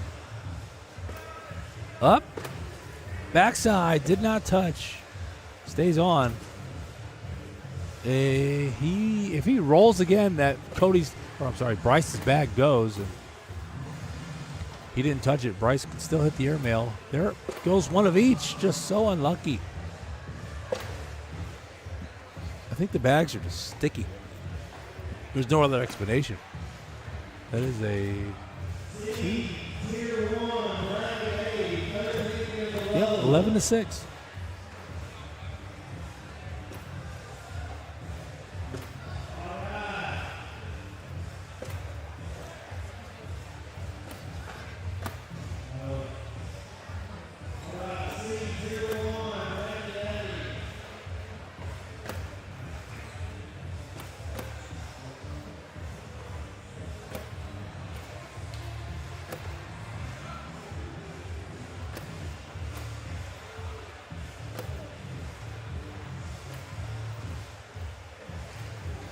Points for Bryce, 4 of them. Big 4-bagger right there. Needed that. 11-10 now. Right back in it. We're right in the middle of the game, and we're right back at the start. It's only a 1-point difference, and we're halfway through. So, it's anybody's game.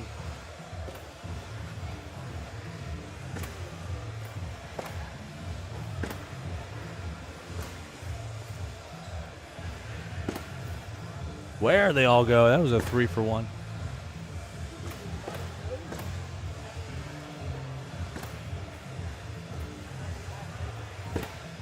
Oh, yeah. The walk-off double 4-bagger.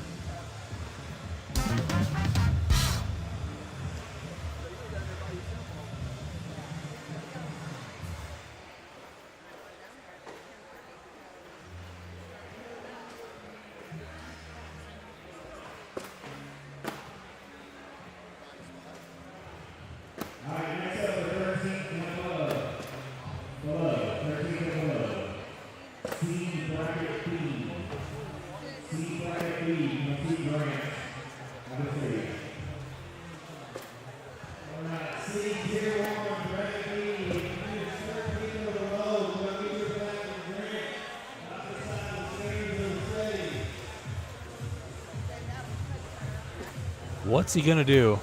Well, there it goes. Don't be surprised. I mean, when you throw a bag that hard, that low, and that fast, like on the slick side, it's going to keep going. And look at Cody just sneaking in the back for 3. That was a great shot from Cody. That's at least his second great shot this game. First one, I think, was 2 rounds ago from that side when he rolled over 2 bags with a gap between them after Bryce's awesome back block. Bryce sits on top of it. Cody can go through it all. There we go. Now we're even Stevens again. And a double 4-bagger. They still got it, folks. They still got it. This double 4-bagger is brought to you by Mr. 12 Podium Potion Bag Breaking Solution.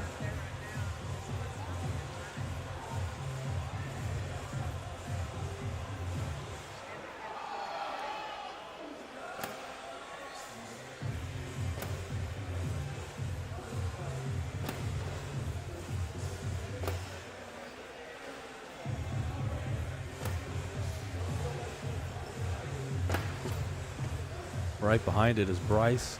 Cody's got an opportunity here. He goes for the roll. I would have said airmail drag, but that was a good shot. Because that roll that Bryce just did not bring Cody's bag in. So these bags are a little sticky. You need a little bit more. You need the airmail drag to make it happen. It's 2 for Bryce. It's 14-10. You notice people drinking water today. Now, Bryce is probably underage, but not a lot of boozing going on because of the heat.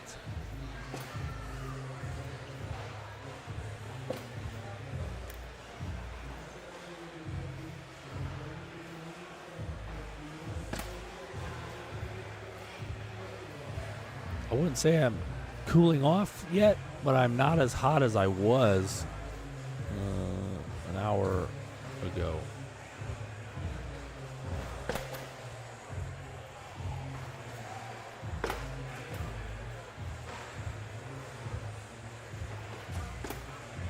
Whoa, see you later, slick side. Now Bryce can definitely go slick down the middle. Take that bag. No, it goes left. He just missed. That's all it was. It wasn't like the bags did something goofy. He just flat out missed. So harder throw, harder push. Knocks in Cody's bag. Cody's like, it's my birthday today. Thank you.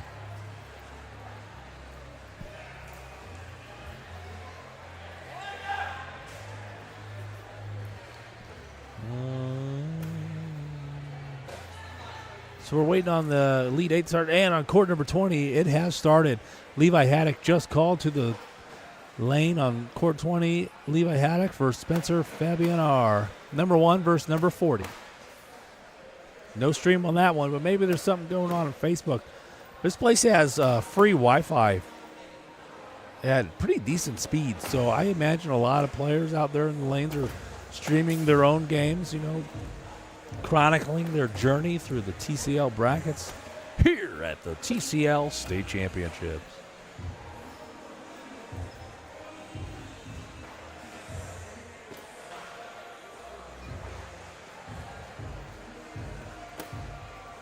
Looking for a roll. Doesn't really go anywhere, and Bryce does not go in the hole.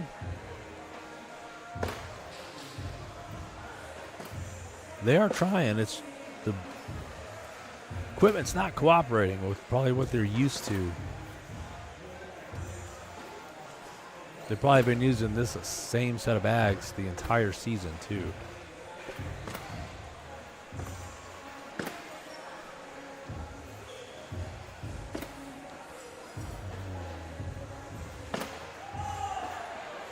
Nothing there, Bryce. Nothing there.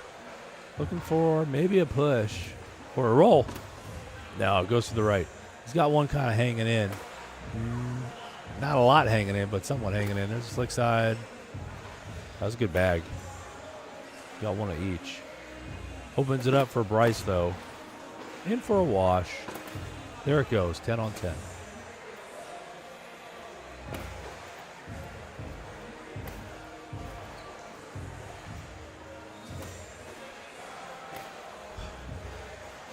Playing the rap music right now. Something we can all relate to.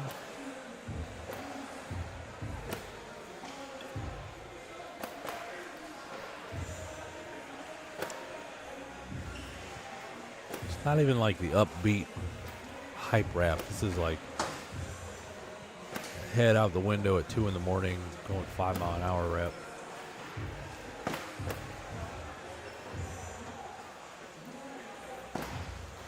Big round for Cody, 17-10. We are nearing the end. Bryce has got a ways to go.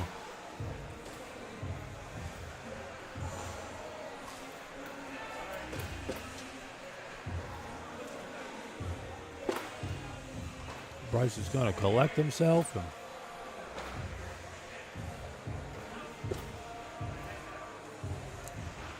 same with Cody. Everybody just taking a beat. And that one hits the front lip and lands on the letters. Still a pretty good block. Which one is this one?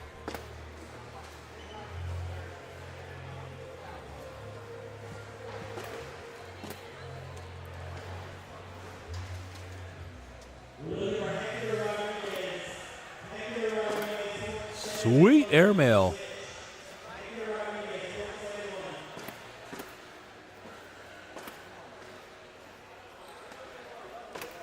Two in a row for Bryce. Cody's got to come up with an answer here. Unless he wants to lose this lead. No. What's Bryce got? Like I said, board speed doesn't matter if you're airmailing. I think he just figured that out.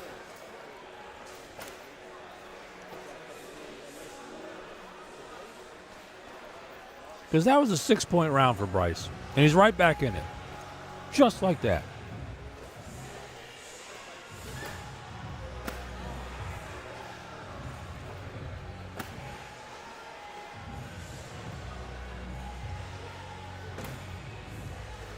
So you just hit 3 airmails in a row. You were down a ton by trying to get fancy and tricky on the board. What do? Look at Cody there. He's got 2 out of play. And Bryce with a good shot. It's hanging in. He wanted it all. He wanted to do the work himself, not leave it up to Cody. Cody gives up 6. That's game. It's game over. It's not going to fall. Wow. Cody was on cloud 9, and then Bryce said, I'm just going to airmail 3 in a row. That did the trick. Bryce misses 3 in a row, and that's game. Unreal. Unreal. 17-10, 17-16, 21-17.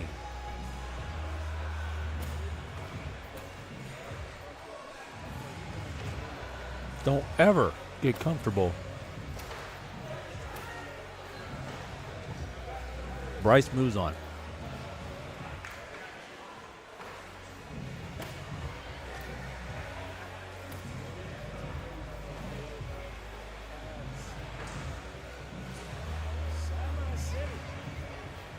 On court 20, Levi Haddock in the lead, 6-3.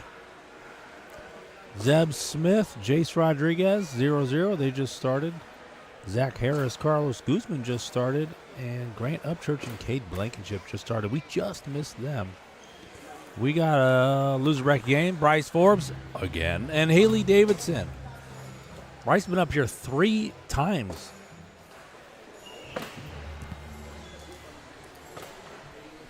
I like watching Haley play. I like watching Bryce play. Should be a good one.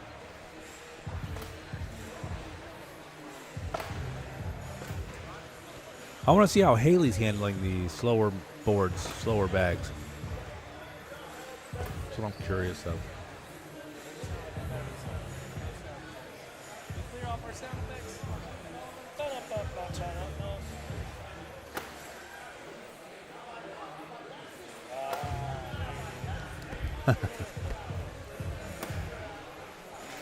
I'm going to wait for Haley. Take the headset off.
Okay, folks, I thought Mr. Johnny Seymour was going to commentate on this game, but he had to go somewhere. I'm it, and I've missed the first 4 rounds, now 5. And, well, yeah, 4, and it's 11-0. Bryce is throwing perfect up until that round. 15-0. Haley, come on now.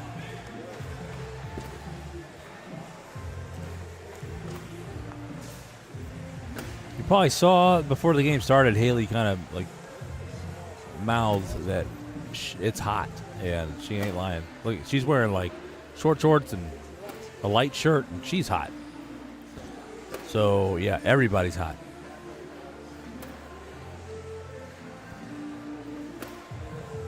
Bryce with the collect. Haley in for 2 and got it. All right, that's 15-2.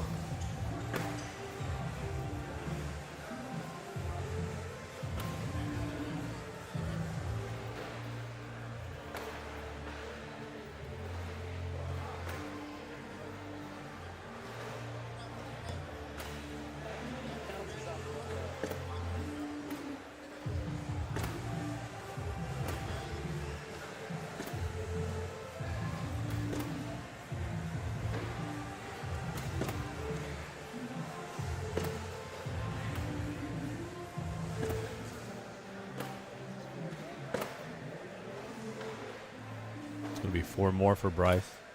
Another 4-bagger. He's running them now. He's not trying to get cute, trying to get fancy. He's throwing them in the hole. 19-2. This game may not see a 10th round. It's just happening really quick. Hadn't got to see Haley play yet today, and you know she's a good thrower. I think the only lady in this Pro Elite Tier 1, so yeah, I wanted to see something. There's an airmail. Clean. And this might just do it if he can do it again. Oh, he took one with it. Haley's got a chance here to tie it up for a 12-on-12. Oh, it gets in, but it's not enough. It's 12-on-10 for 2. 21-2. And that does it for Haley. Good games, Haley. She finishes, I think, 16th. Bryce will play Flo Zamora here on court 2. If you haven't had enough of Bryce Forbes, well, you're getting your year's worth today. Levi Haddock has beaten Spencer Fabianar 21-5. Levi Haddock in the semifinal for the upper bracket. Zeb up 13-0 on baby Jace Rodriguez. He ain't no baby no more. No more J baby. It's just Jace. He's starting to grow. He's getting grown a little bit. 15-0 now. 15-0 Zeb on Jace. On court 21, Zach Harris against Carlos Guzman. Harris is up 11-2. Court 18, Upchurch and Blankenship. Grant Upchurch 6, Blankenship 3. Early game there. Levi, the first to move on of the Elite 8.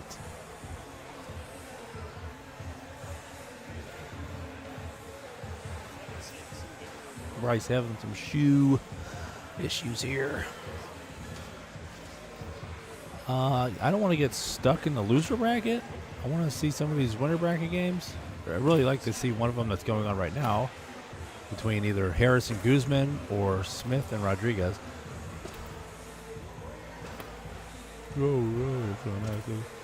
Zeb Smith is up 17-0 on Jace in court 6.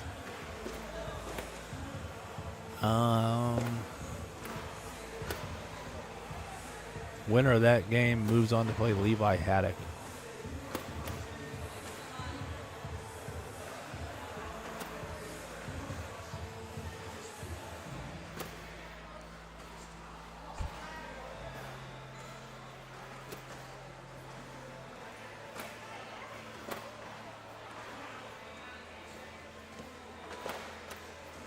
Bryce and Flo getting their down and backs on. They're not done down and backing yet. In fact, I'm going to put the headset down for a minute.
Johnny.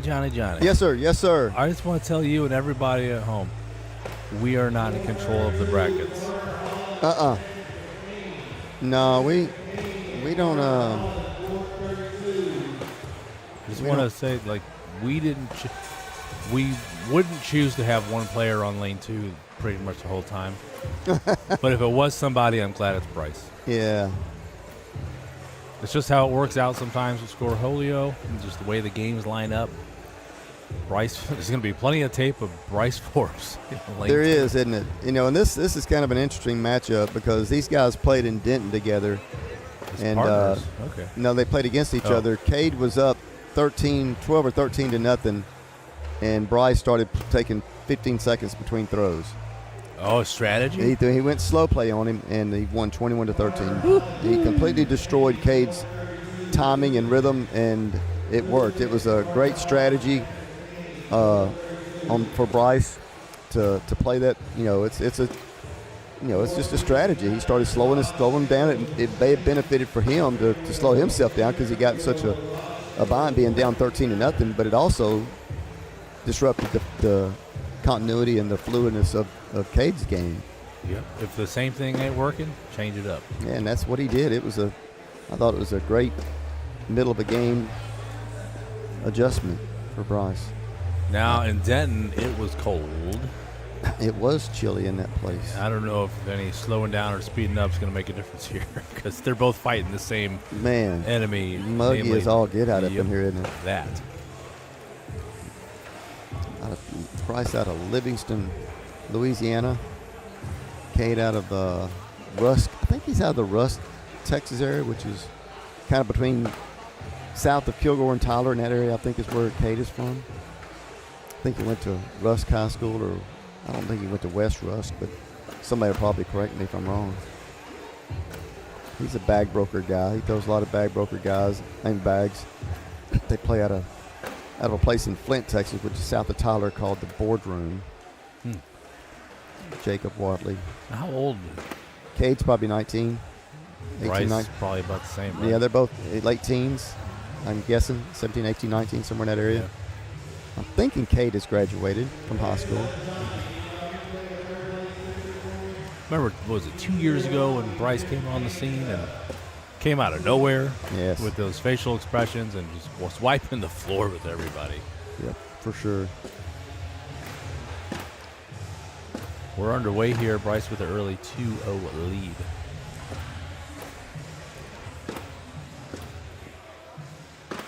Johnny's going to get some photos. You might see him in the background. Check out this sweet camera that Johnny's got. It's a Canon R8 paired with a 70-200 lens. R-Series. Mirrorless, baby. Mirrorless. Got himself that upgrade pretty recently. He's in the photography. Not fair to say into because he knows what he's doing.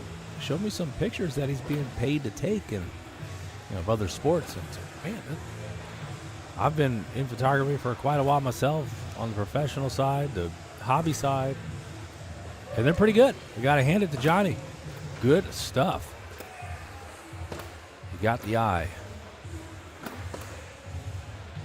Always love seeing creative, artistic people get into photography. Just show us what you see.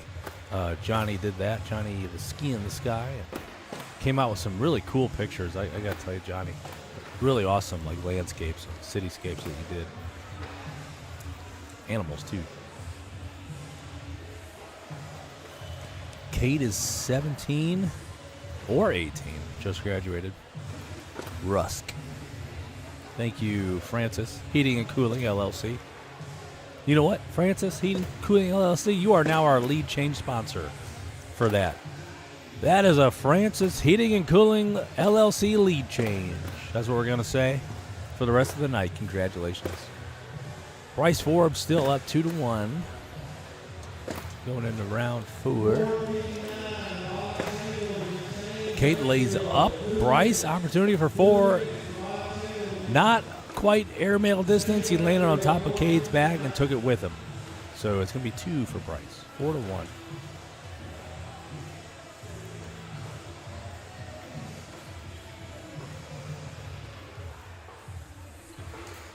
from my head to my future.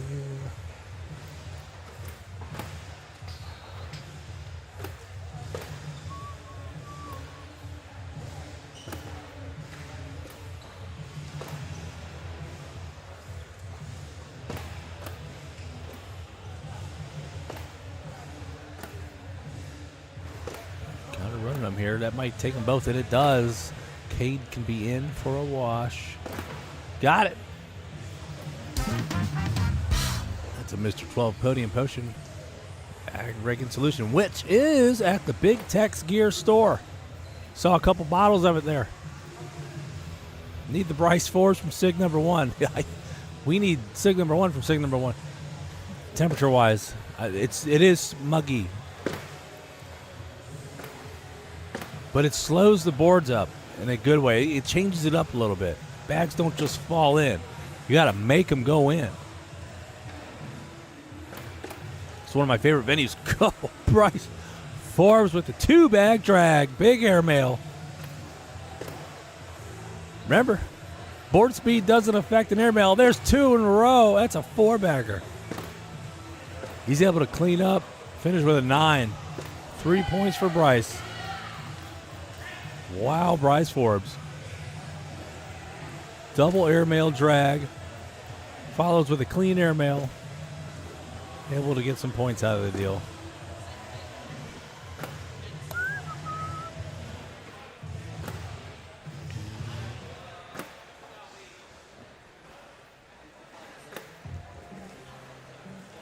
Cade goes around Bryce's bag. He's got a 2-bag block. I don't know what happened there. Okay, there we go. Save the bag. Cade goes for an airmail, knocks one of his in. One goes off. Hard push from Bryce. One of each in. It's an 8 on 7. Point for Bryce. 9 on 8.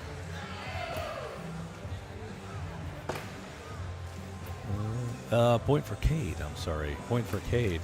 Yeah, that makes sense. 9 for Cade, 8 for Bryce.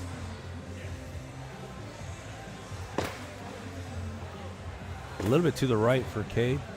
Bryce down the middle, and those bags have gone into the folded hands position.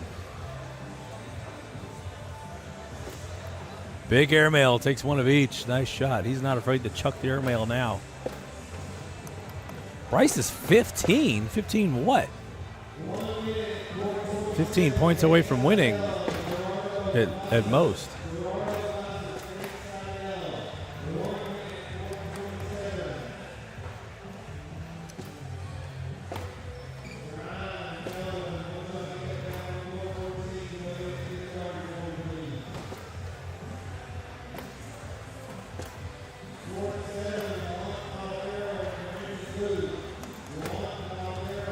Oh, a penguin side rail. Off it goes. Cade starting this round in a deficit. But now an advantage if he can airmail or roll and drag. He goes behind. Takes the lane away from Bryce. He's got one more bag to make it happen. Now we need that airmail more than ever. Cade, here we go. Goes for the roll. Does not go in. That was... should have been an airmail. I'm a big advocate of the airmail, folks. Just so you know at home. When in doubt, send it. That's what the kids say.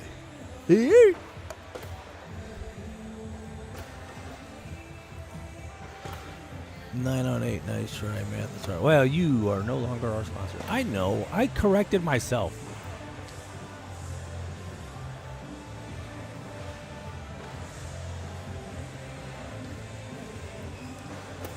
And lays up.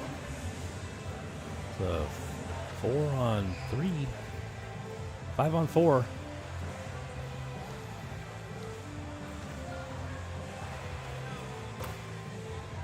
I don't really pay a lot of attention to the board score.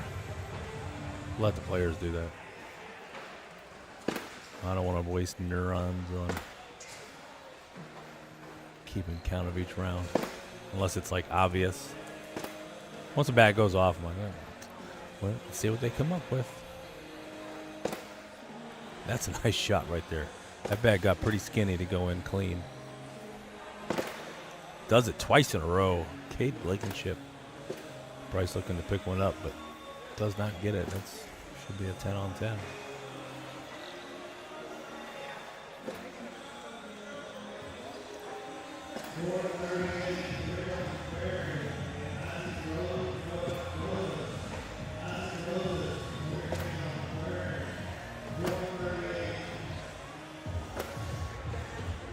Bryce down the middle. Well, there's a delay, first of all. Francis Heating and Cooling LLC. It's not, we're not streaming directly to YouTube. It's being restreamed from a different platform to YouTube, which causes the roughly 30-second delay. I'm actually responding as soon as I see your comments on YouTube, but you won't hear them until 30 seconds later. So what you're seeing right now is the end of round 10, or the start of round 10, but in reality, they're on round 12.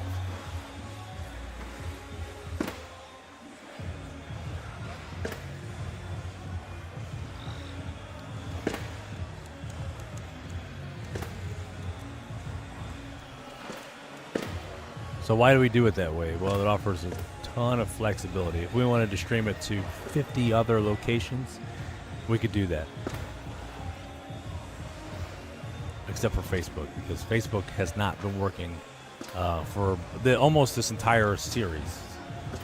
I think the last time Facebook actually worked how we want it to was Sig 1.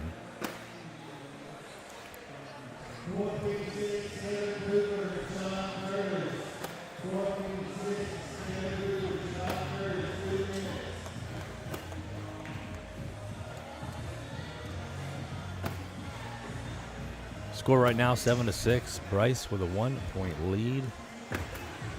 Finishing up round 13. He might get 2 more. Boom. He sure did.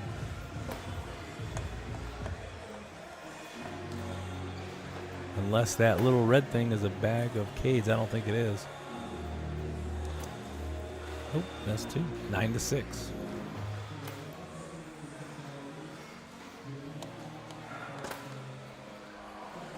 I also have to think back to whatever we were saying 30-something seconds ago. Also, Francis, you might want to just make sure you're actually live on YouTube. If you touch your screen, you see a thing that says live. If there's not a red dot by that, you are behind.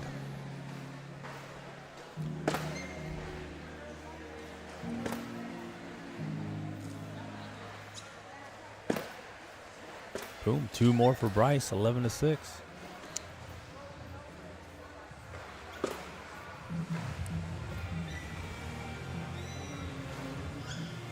Yeah, Adrian. Quantum streaming. All rounds at the same time.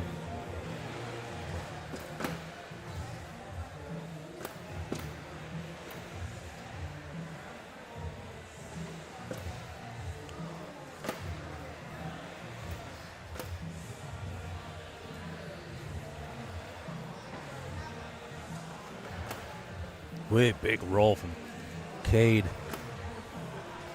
Bryce not able to clean up, but a roll shot here would probably put something in. So he just lays up. Good shot there. He's going to get 2 out of the deal. Puts it at 14-8.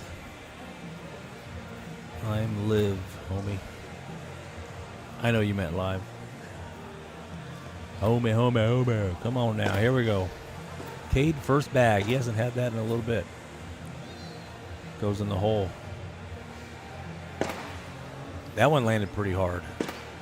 That too. You heard the smacks on the board for them 2 bags.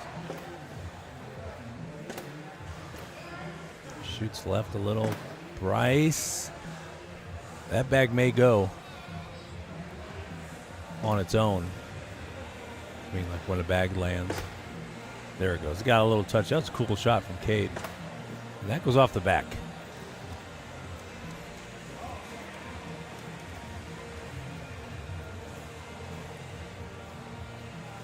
Pretty sure that's 1 point. 8 on 7. Francis Heating and Cooling. I wish you were here so you could turn on this AC.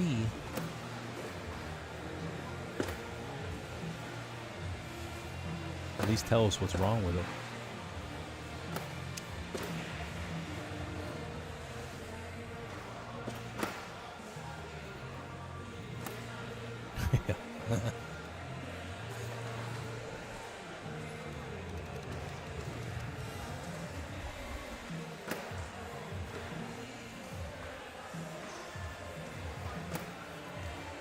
Bryce, 2 rounds in a row, his 4th bag goes flying off the back.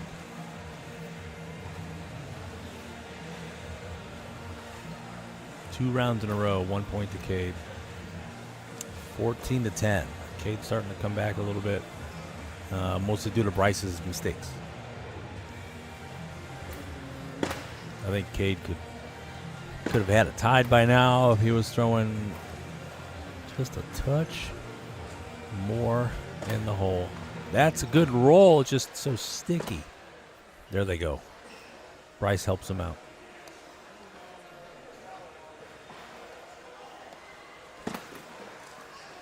And Cade's sitting on top of that bag. Neither good. Last bag for Cade. He's got room to roll again or push. He's going slick side. He's going to try to collect that bag in the front. And he got it. Perfect shot. Bryce just goes in. That's going to be a wash.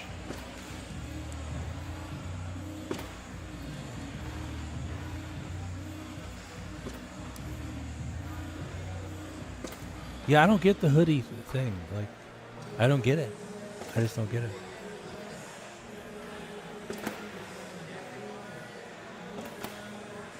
There's no way they're cold.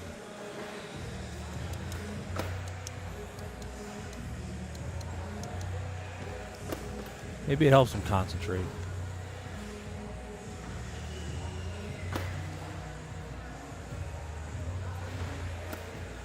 Sometimes being in style is more important than being cool. What's he got here? He got 1 to go. All right, that's gonna tie it up. 14-14. A lot of unanswered points. All going Cade's way. And that's what I wanted to see from Cade. 10s and 12s, not 8s.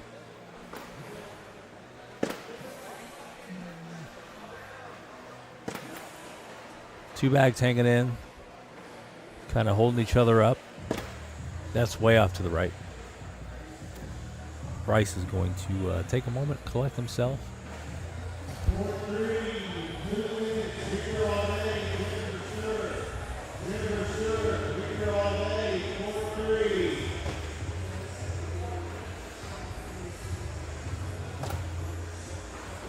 Down the middle. Bags are starting to tip in a little bit. Oh, hey, Johnny. Yeah, Cade's in a bind here because that bag that's sitting back there that Bryce has got fixing to go. One more bag is going in. He knows it. There it is right there. That fist pump. He's looking at a 4-piece right here. Let's see what Cade can pull out. It's got to be something with a little power here. It can't be no slide shot. Yep. He's fixing to give up 6. Yeah. Cade did a ton of work just to get back in the game and gives it away just like that. 4-piece makes it 18-14. Bryce hates himself the way that bag finished.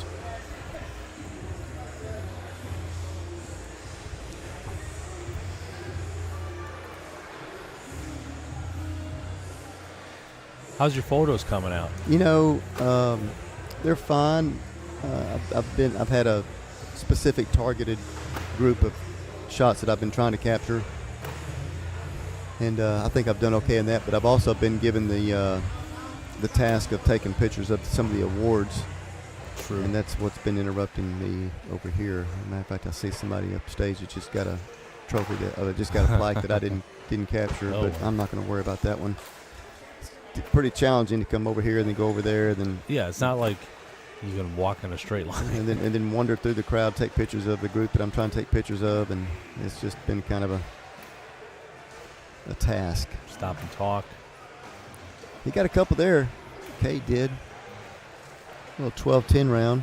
Gets him 2 points closer to the tying it up. Cade needs all the 4-baggers he can muster. I don't think he's got room for any more than one small mistake here. Bryce has been pretty locked in for, let's say, 30% of this game. The other 60, 70%, he's all over the place. Well, Bryce is at a 9.62 clip. Yeah. Cade's at a 9.52, which is evident of the score of the game. So it's been a pretty back and forth type game. It looks like what I've seen. A 12 wash out there. Some other games going on. Preston Smith, Zeb Smith is up 15-7 over Levi Haddock, and Grant Upchurch is up 16-6 over Zach Harris. The two winners will play in the. Wow, Zeb. Two winners will play in the finals of the winners bracket. Zeb was one of our viewers' picks. Oh, was he? Yeah. Yeah, he's doing well. You know, Levi's been. A lot of people think that Levi's one of the guys to beat, but man, Zeb's he's locked in. Everything's different this time around, with it being so muggy. Like the playing field's kind of leveled. And Cade's got a decision here. He could back block and force Bryce to either airmail or push. He wants to take a timeout, go look at it. His only time out of the game. So we got the king seat match paused. They hadn't got to it yet. Like I say, Grant's got to beat Zach, and Zeb's got to beat Levi. It's 15-9. I just don't want to miss it. I don't want it to wind up somewhere else.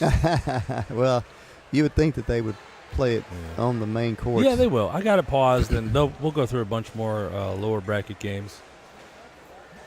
Give everybody a little break on the winner side, and then, boom, we're going to hit it. Yeah, this is a big shot right here. See what he decided to do. He went back block, but he missed it to the right. That's going to give Bryce an opportunity to step out a little bit and do a slick-sided push to maybe collect, and that would end the game if he did. He wants to take a look at it.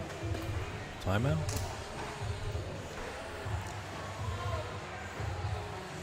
So I think he can step out. And I think that's what he's looking at. He's stepping out a little bit, create a little bit of an angle from the left side of that bag, get just enough of it on the slick side. Now, I don't know where Cade's bag is on the other side of Bryce's bag. Slightly underneath it, which makes it tough. That might make it a little trickier, but let's see what he dials up. He's got to peel the bag off the one it's sitting on.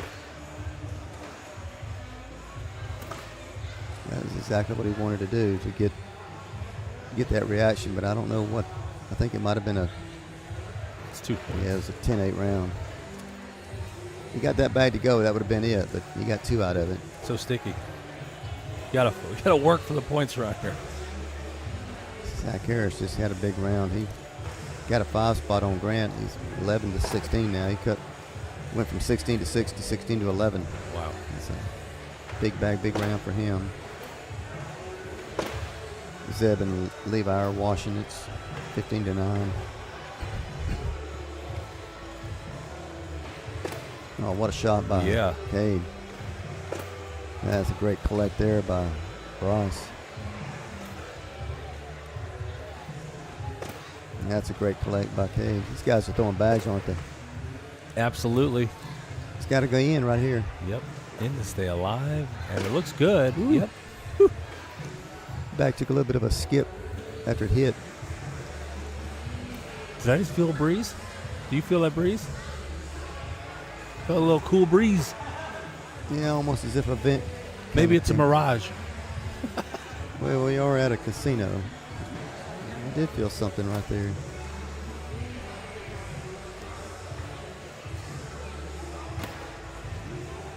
First bag? Back block perfect. Oh, yeah. And that forces Cade to. Cade should step out, but he's not. He's going to go rock. He's going to kind of go just like that, skip around it. How do they do that? Same thing for Bryce, but he didn't get it to go. A little roll shot, maybe? All I know is Bryce is going to have a hard time moving that pile. That locked things up right there, didn't it? Time to airmail. And Bryce has hit a few. You know, if he airmails and misses, now it's a lays up 6. It's 6-5 right now. He could lay up. I think he rolls maybe a roll shot. He got a big hill to get over though, doesn't he? I think it's airmail. I mean, that's If I was any good, that's what I'd do. Yeah, he rolled it. He didn't. I don't think either one of these guys wanted to take a chance on a bag going off the board right there and giving up more points. So Cade had a pretty risky situation there. He couldn't afford to miss a bag. Grant's up 20-11. You got those. You got 4 of those 5 points back the very next round. Yeah. Zeb's up 17-11 over over Levi. And the significance, that was a good shot. Significance of Levi and Grant's positioning is the Player of the Year significance. Okay. Levi's in first, Terry Swinney's in second, Grant's in third. So Grant wins, and if Levi takes third, things change. Grant would have a chance, depending on what happens tomorrow in doubles. But this bag's got to be in, by the way. But yeah, that's the significance of I'm kind of going back and forth between those two games, because Grant could pick up some big points if he was able to win singles or finish ahead of Levi. Terry Swinney's already eliminated, so that hurt his chance. He's going to drop. He's going to have to win doubles tomorrow to have a chance. 17-13 Zeb over Levi. Zeb's in a battle with Levi. Levi's fighting for everything he's got. Back block. That's smart by Bryce. Roll shot here is what I'm thinking he's going to do if he can keep it right, because it usually goes right to left, just like that. See how it kicked? Sure did. Slick side. No, he's going to roll. Now there's nothing he can do now. A lot of guys, if I was Bryce, I know Bryce, guys like Bryce would throw a real hard slick shot. Real hard. And they'd try to get that bag that's sitting on top to go off the bag. But with it sitting on his own bag? Yeah, it may be tricky. No, he's not going to do it, but that's what someone might do. That's a smart bag by Cade. The back block. So another back block here would be ideal. I think airmail is ideal, personally. I say that 100 times a day. Well, somebody's got there's airmail right there, and he missed it, but I don't know if anything went in or not. Nope. Nothing did. Bounced past the hole. You can't take a timeout. You already took one. Well, he wants another one. Well, you get two. You get two. My bad. He wants another one. Doubles gets one. Zeb is Levi's fighting back. It's now 17-15. Oh boy. They're going at it. That's on court 6. If anybody's here, we want to go check it out. Can I help you? But Grant has beaten Zach Harris. Has he we wanted to beat him? Yep. Well, this one here is 17-15 with Levi and Zeb.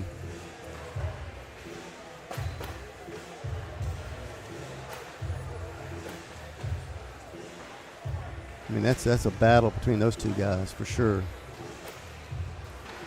But Cade's been fighting. You know, he got a little bit there. Man, that's close. He got a 3-piece to make it 20-19 at last round. So is this going to end Bryce's streak of being on court 2? Well, see what happens, I guess. Is Cade the one? Oh, good. Definitely want to be in the hole here. He missed. Yeah, I thought he missed it. Look, to me, it was going right. There it is. Yes. Ooh, they were both sweating those last two shots, weren't they? Little churning of my stomach right there. Levi got another one. It's now 17-16. Wow, what a game! When you get down to the nitty gritty, that's kind of what you get there.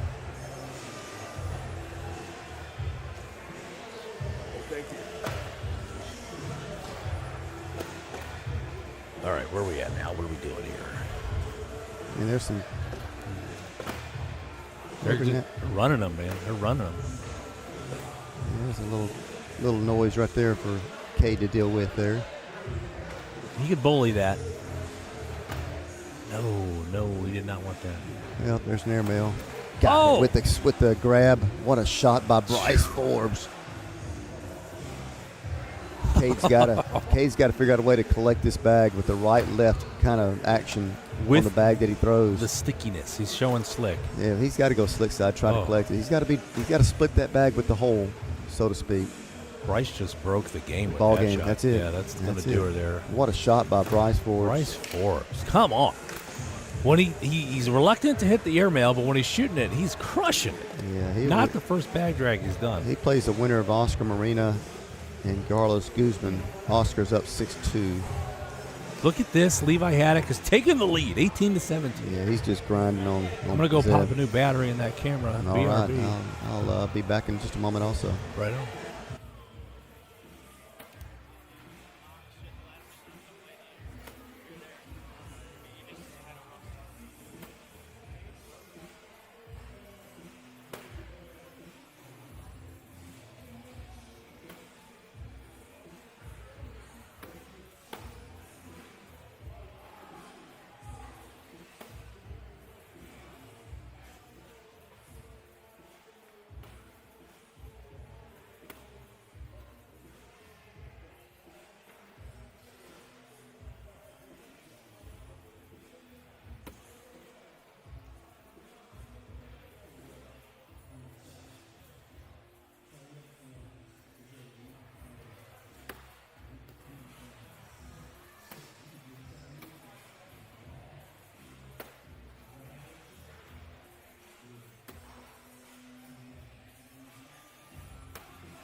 Quick update on Levi and Zeb. It's 19-19. Winner goes to the king seat match against Grant Upchurch. And like Johnny said, this is a big one for Levi to stay as player of the year.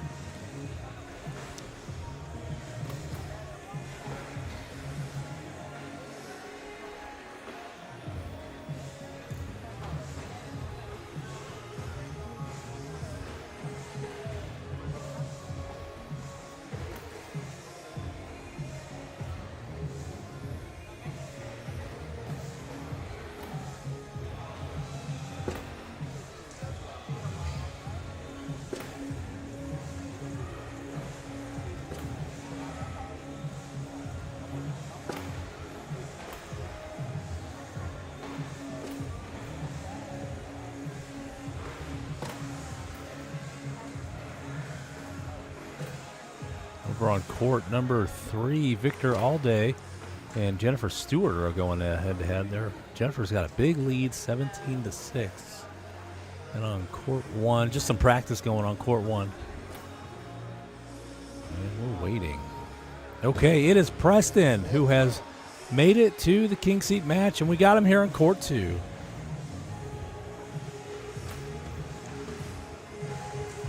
Johnny, we got it. You got a good one here, huh? Preston got it done. Zeb got it done. They're probably going to take a little time to get down here. I won't expect them, after that kind of grinder match, to just jump right into the next one. But that was a heck of a game for him to be involved with. Now, he was throwing pretty good. He ended up with a 9.46.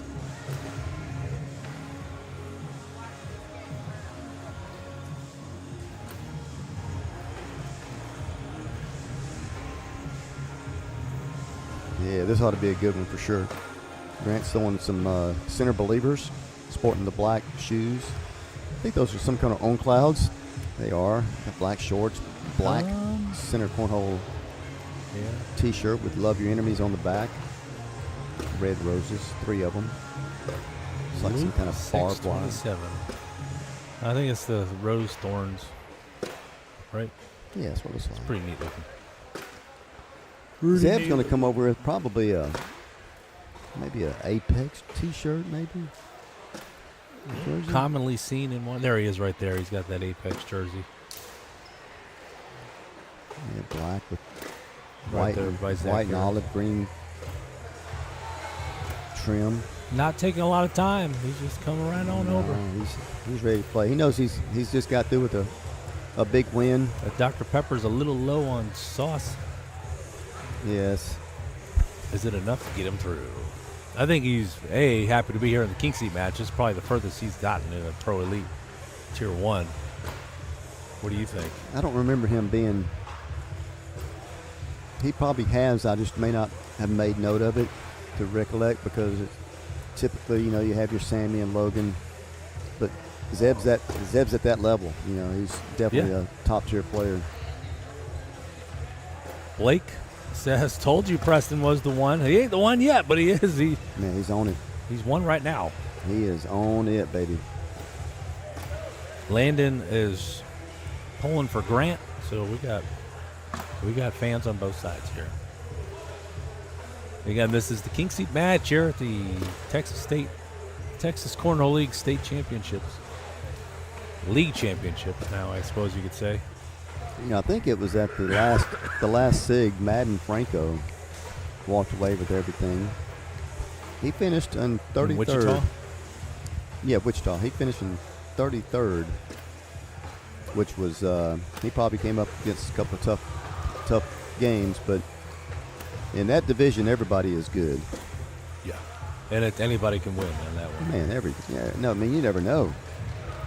Everybody's got the stuff to do it. Who's just got the edge that day? And that's for sure. Preston's got some kind of edge today. I want to see how he's playing. I haven't got to see him play yet. Well, I know Grant's typically going to block and airmail or whatever, and Zeb can airmail. I don't know that I hadn't seen him enough to know if he rolls and flops and cuts. But I know he can. Most players at this level have that kind of arsenal. With these boards being a little sticky, I don't even know how the boards out there are playing. What did you see when you were out there taking photos? They seemed a little bit slow, but not significantly slow. Everybody pretty much has bags to adapt to whatever the conditions are. Brant's believers are typically slow, so for him to throwing the believers on these conditions tells me that he's not having that hard time with the conditions. But as you know, everybody says the main boards always play different. This is the first game these guys have played over here, so we'll see how they handle the difference. Right now, Zeb's money. He's got a great finish. That bag just kind of coming out of his hand. Extends his arm towards the hole really good. He's going to start out with a 4-0 lead, looks like, if he can get this bass bag to go. Well, are they playing or are they warming up? Oh, they're starting. Okay. Yeah, they are starting. Grant's got he shouldn't go for it, but he probably will. He should. I think he should. He went for the collecting guided. That was a tough shot right there from the opposite side to get that bag from that side of the board to go in. You can't give up.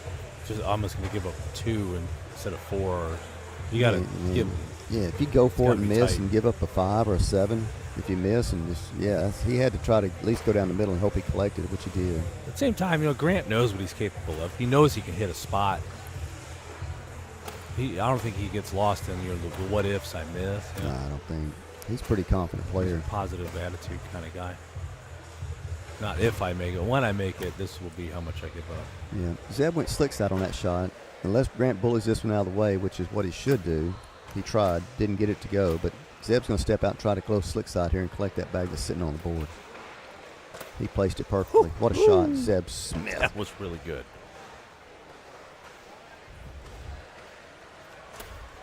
Grant went for it, missed it.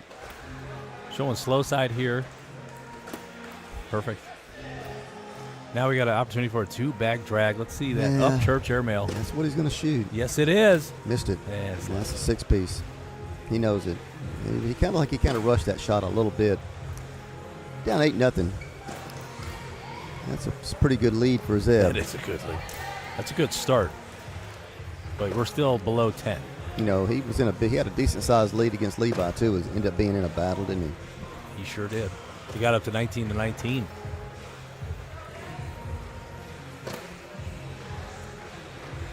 First bag's in the hole for Zeb. Both with the white AirPods.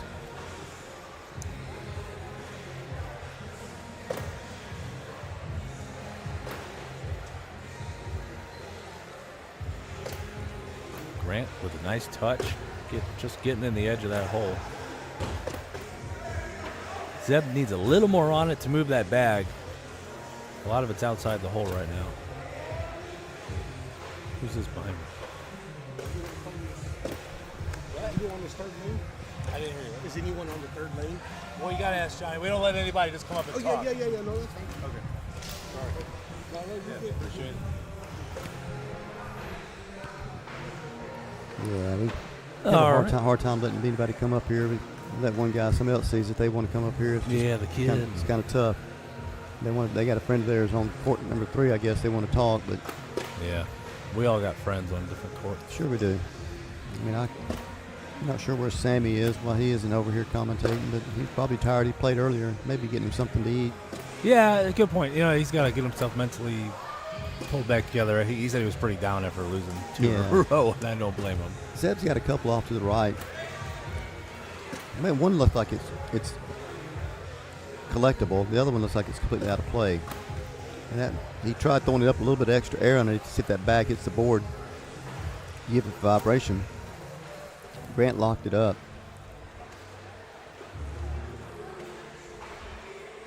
It's a good bag. At least Zeb finishes with a 10. Grant could slide in and maybe collect that one that's on the front left. And that's exactly what he's trying to do. They jammed up. Wow. It's 2 more for Zeb Smith. Makes it 10-0. If I'm Grant, I'm telling myself, you're not out. No, he knows. But, you know, I know they're thinking their bags are moving, but I don't think they are. Zeb was a good sport about that, waiting until Grant got there. But, you know, a lot of times those guys will throw those bags, and that carpet on there is a little bit of grip to it on the sticky side, especially in these conditions. The board's a little bit of grip to them, but that would have been a slick-sided bag for sure. To keep it from doing what it just did. That normally would have fell. I mean, if he'd have thrown slick side, it probably would have gone. So like I've been saying, they got to work for it on these lanes. They do. Got to work for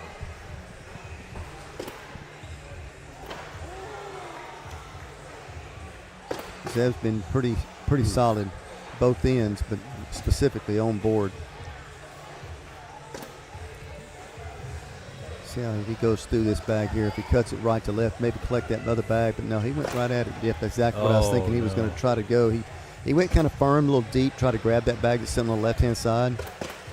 Took an odd bounce, and now it's 10-4. Yeah, that's a 12-8 round for Grant. You know, just to get first bag is critical, especially with Grant's style of play. Yeah, the block. He likes to dirty things up, make you make shots.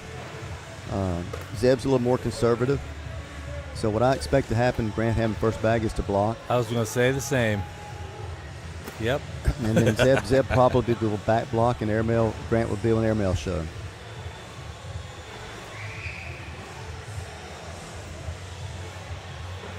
Zeb did try a little back-loaded bag. Looks like he tried to cut it over, but Grant goes around. Oh, wow. How'd that bag go around without knocking the first one in? Don't know. He didn't even really knock it to the right much. Oh, wow. And that bag right there by Zeb is in a bad spot. Grant back block. That's so smart, strategical. Maybe create another mistake. Yep, just like that. Now Grant goes slick side here. Now he may go firm deep. You kind of land it. He might land it deep, but he knows his slick side. He goes. Yep, exactly what I was thinking. Wow. See how that bag that he threw kind of bounced. If he would have gone slick side, it would just slid on in there. But he threw that in really deep and firm. Good. Not able to peel it in. Good collect effort there by Zeb, but I don't think he's going to have any luck with it. That's a 12-6 round. Guess what? We're tied. It's tied. Just like that, 2 rounds. Grant has come back and got back in this thing. That's what he does, though, man. He just makes you miss. He's got first bag, and he's on the offensive. You know, he's making you make mistakes.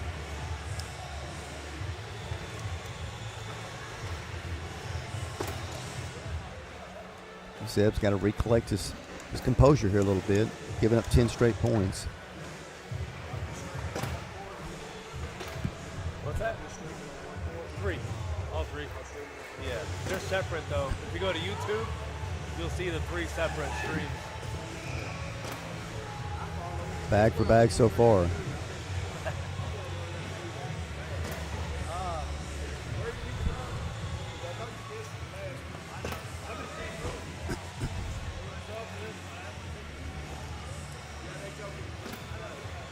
Grant perfect through this round. Zeb going for a 12 wash.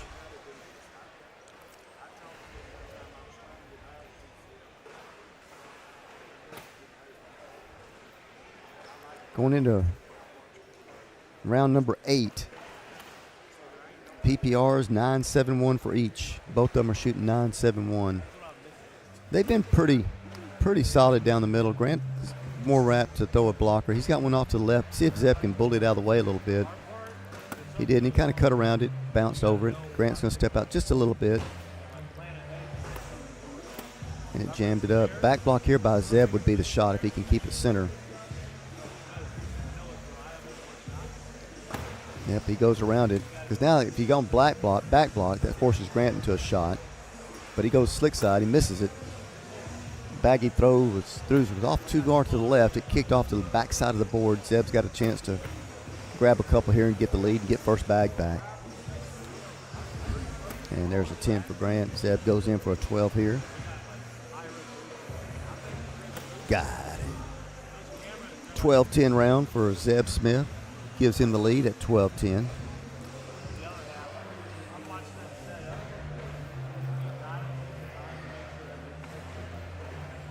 Well, this is going into round number 9. This is the winner's bracket final of the Elite Tier 1 division.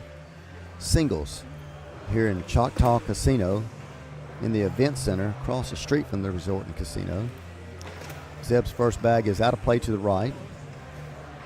Grant's got a chance to tie things up if he can convert all 4 bags. He's got his first one in.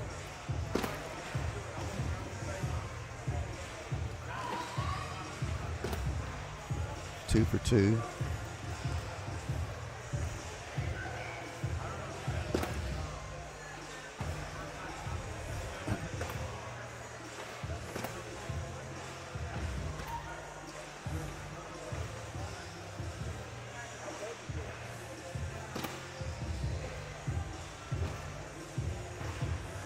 Grant's last bag is up and in. It's a 12-10 round. Grant gets first bag back. Ties things up at 12. Oh, Lord, what I miss. 12-10 round for Grant. Zeb's first bag was off to the right, out of play, and Grant capitalized. Let's take a look at some loser bracket scores real quick. Ernest Mararca is up 6-2 on Scott Beck. Oscar Morena and Bryce Forbes pretty much tied 8-7. And those are only 2 other games going. Look at that. Zeb doesn't throw blockers very much, but he just threw one, and it got Grant to a miss. Made you miss. Now he's got a chance to get 2 more points back. Grant's going to step out. He thought about stepping out, trying to collect that bag, but what's Zeb his overall style? He's in the hole and then make it happen? Yeah, he's a hole type guy. Great looking shot. Now that just a little bit short. Grant could go slick side, collect one of them at least, but the critical thing would be is to bully Zeb's bag to the right just a little bit. He doesn't need to throw it real hard. Whoops. That's why he didn't need to throw it real hard. Skipped over. Because he threw it too hard, and now Zeb's going to get a chance to get 4. He was trying to bully. Oh, wow. Oh, he threw that one too deep, and it skipped over the hole and almost off the back, but instead it nestled in on the back for 2 more. These skips are out of control. Man, that's crazy. I mean, they just threw them a little bit too deep. Both those bags were – Grant's was too firm. It just was too firm. I mean, that's not it, was it? Threw it too deep, too firm, and Zeb's was just too far. It just landed close to the hole. When you throw as flat as they do, it's going to bounce. Yeah. The deeper you throw, the more it bounces.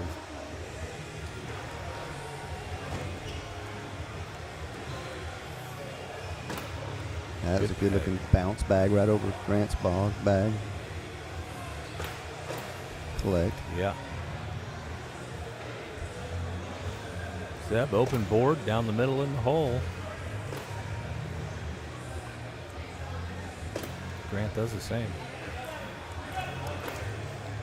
I don't see an eventful final throw here, and Grant has been known to miss this shot. fourth bag blues. Almost see how it went to the right. Yeah. Kind of did that little Quincy does. Yeah. Going into round number 12. 14 to 12. Zeb ahead. And with first bag.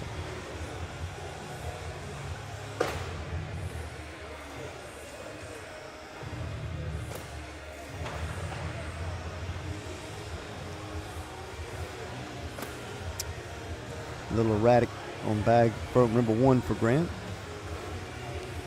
Perfect back block by Zeb. Yeah. Right on the money. Gives himself a little room to get around it, too, if he wants. That's a smart bag. But here's a little cut shot, roll shot. He's been backloading them.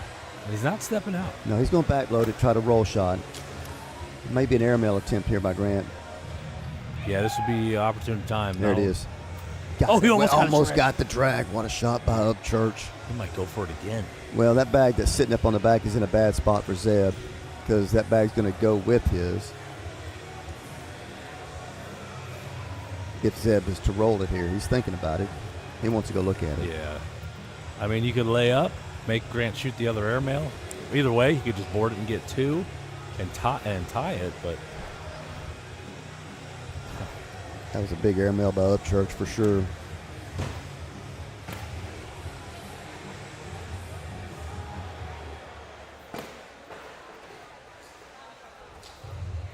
rolls are cool, cuts are nice, but nothing has the effect as a good airmail. Man, them airmails they're just Can't beat it.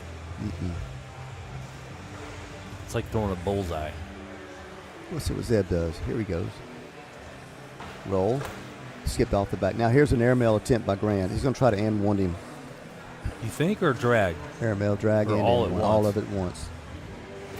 Got the drag. He got the baby. drag. I knew he was going airmail. He had that bag a little bit too far to the left. But if it had gone to the right a little bit, I don't know if it had enough. Nah, it's like Zeb's bag was too deep. Yeah. You know, if he didn't have to drag a bag, he probably would have gone for that AN1. For sure. Maybe. It's not really something he does a lot. You got to warm up with him. He does it all the time. Maybe in a game he doesn't do it. Mm-hmm.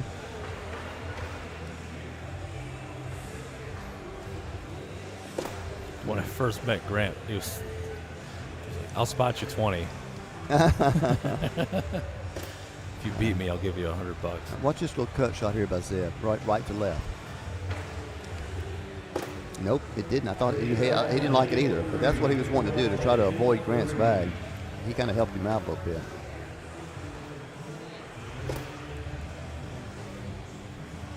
Now, then you know what that does?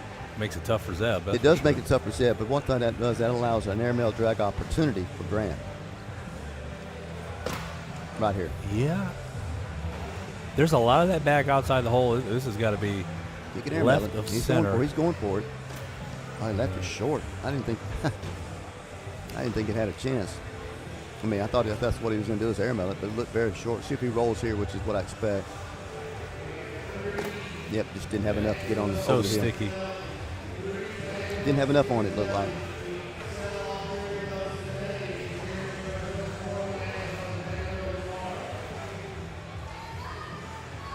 Little 6-6 wash. 16-14 Upchurch going into round number 14. 9-5 forward for Zeb, 9-6-9 PPR for Grant.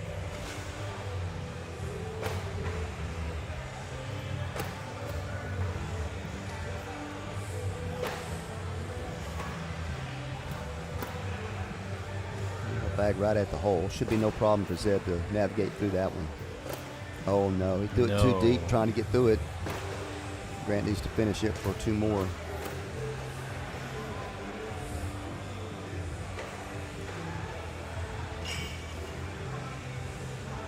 Concentrating. Yeah, he needs to make money. Just pured that last one. 12 for Grant. 10 for Zeb. 18-14. He taps his chest. I think he wanted to get the score. Excuse me. Ricky Jr. says, let's go, Grant. Fire, fire, fire. Still Grant Upchurch fans out there. I know I'm one of them. I know I'm one of them. Jace. He's telling you how to set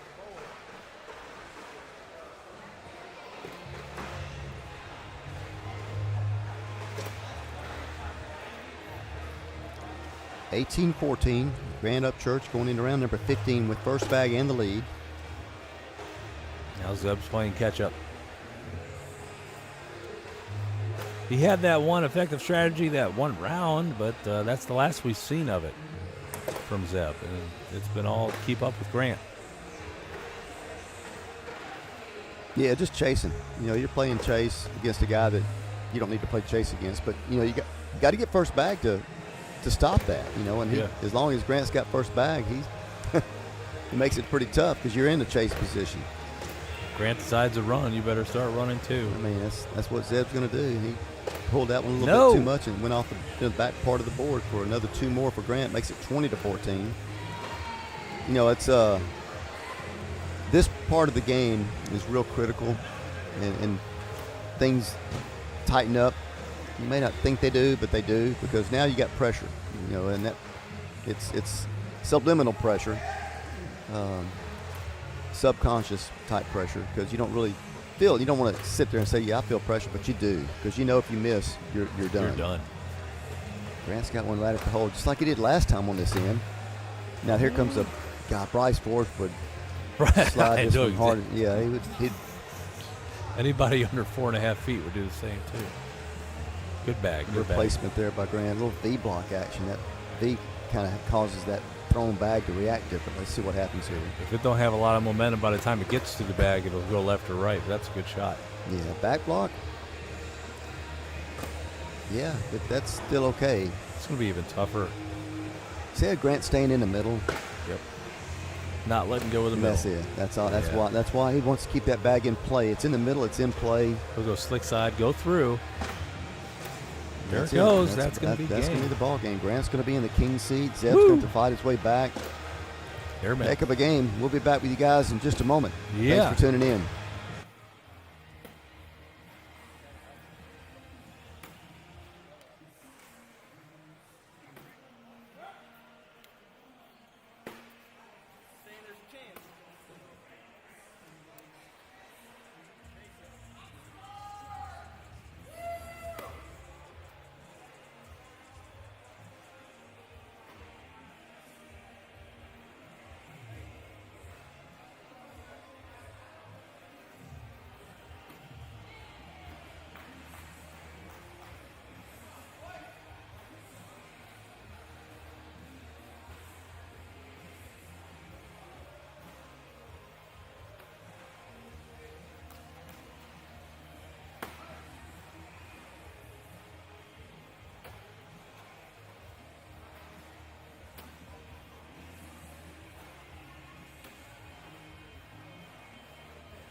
In the lower bracket, Bryce Forbes is up 19-11 on Oscar Myrena. Winner goes on to play Levi Haddock. Ooh. Yep, he's 2 points away from playing Levi. That'll be a cool match. I think that's what we're gonna get, because Scott Beck and Ernest Menarca are tied 16-16. Winner goes against Zach Harris. Yeah, that's gonna be a battle there. You know, not Ernest. I'm thinking of Myrena, sorry, against Forbes. That's 2 different play styles. But what sure is, isn't it? You know how I mentioned how Bryce slow played Cade that game. That's how Oscar plays. Well, Oscar, that's regularly. his style. You better throw it fast, against him. You want to throw a faster pace against somebody that throws slow, but he's going to play his real slow pace regardless. It's not going to matter. Yeah, they got the winner. That one plays Levi. And then that'll be here on court 2 most likely, unless the other game finishes first. 19-11. Bryce is up. It's funny. We've had like one game without Bryce, and now we're like, ooh, Bryce is coming back. Maybe. I'm watching, see if I can see Scott Beck's reactions over. I can kind of watch Scott and kind of watch his body language and determine. He's over there. I see him. Yep. But I can watch his body language and tell you if he's going well or not. Yeah, if he's unhappy or really unhappy. Yeah, he wears his feelings on his sleeve for sure.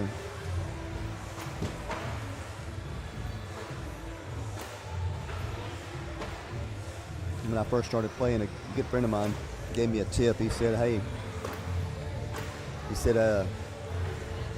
John, whenever you're playing, try not to show your frustration. Your opponents feed off of that. And I thought, okay. And it makes sense, and because I noticed whenever I play people and I see their shoulders, kind of slouch, like they're frustrated, I know I've kind of in their head a little bit. So, yeah, like if the other person I'm playing against is, keep it. I'm like, not me. They're fighting their own inner battle.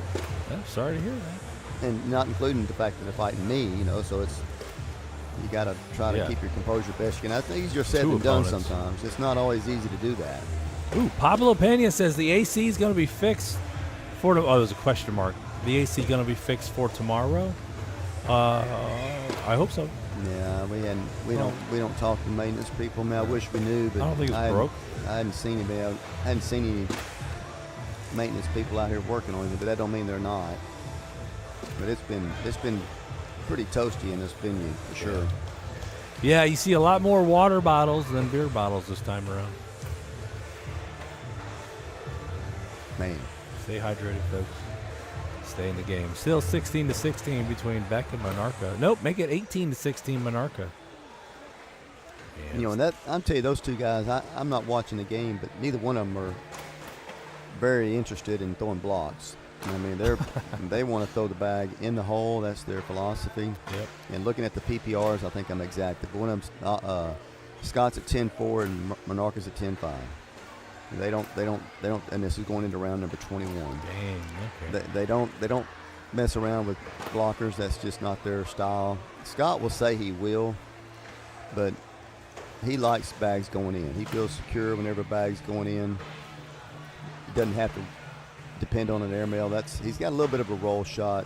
I don't think he's super confident with it, but Ernest, he's an airmailer, so neither one of these guys will play that style. That don't mean they can't have success against that style of play, but that's just not their preferred style. And what we're doing over there on court 4, still 19-13. They are just in a deadlock. Well, they're in a timeout right now. It might be one of those rounds. I'm going to go over to court number 1 and have a chat with what's going on with court number 1.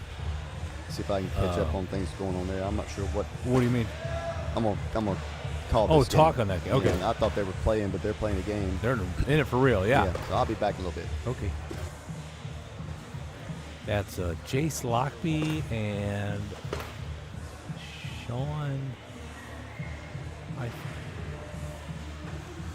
Sean Kelso. Jace Lockby and Sean Kelso. Lane 1. Monarca and Beck still 18-16. And Bryce Forbes has won. It is now Forbes and Haddock here on lane number 2. Coming up.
All right, we got a banger coming up.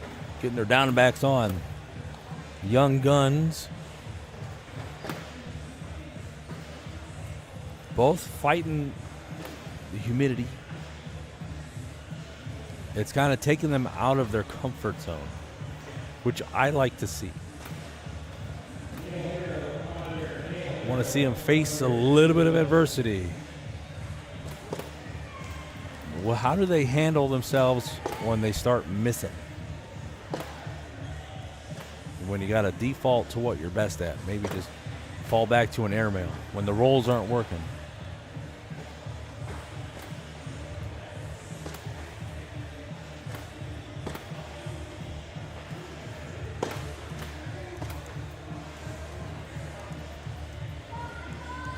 Both with some shiny, shiny hats.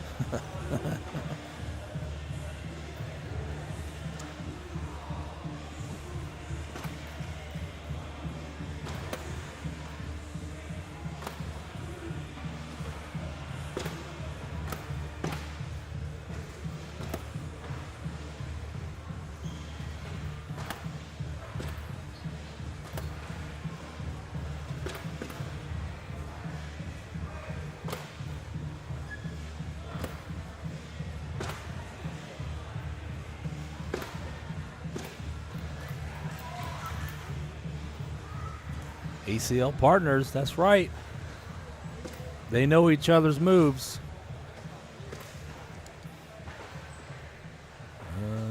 Didn't see I wasn't looking, but I didn't see a backspin. You know what would really help these boards?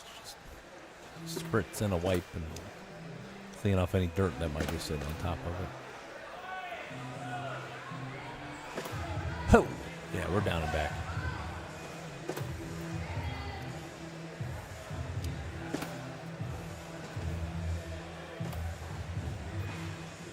Tell you what, Levi looks a little older. Got the hair growing out.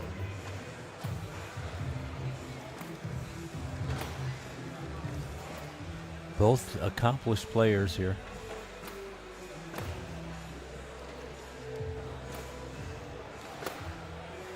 And we're game on. First bag is short and to the right from Bryce. Levi hits it, sits in the middle. And Bryce is directly on top of Levi's bag, pinning it down.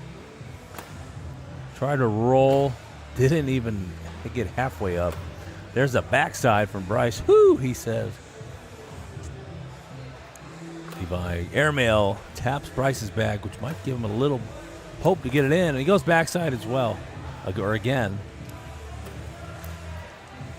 That is 4 for Bryce. With that missed short airmail. Good start for Bryce.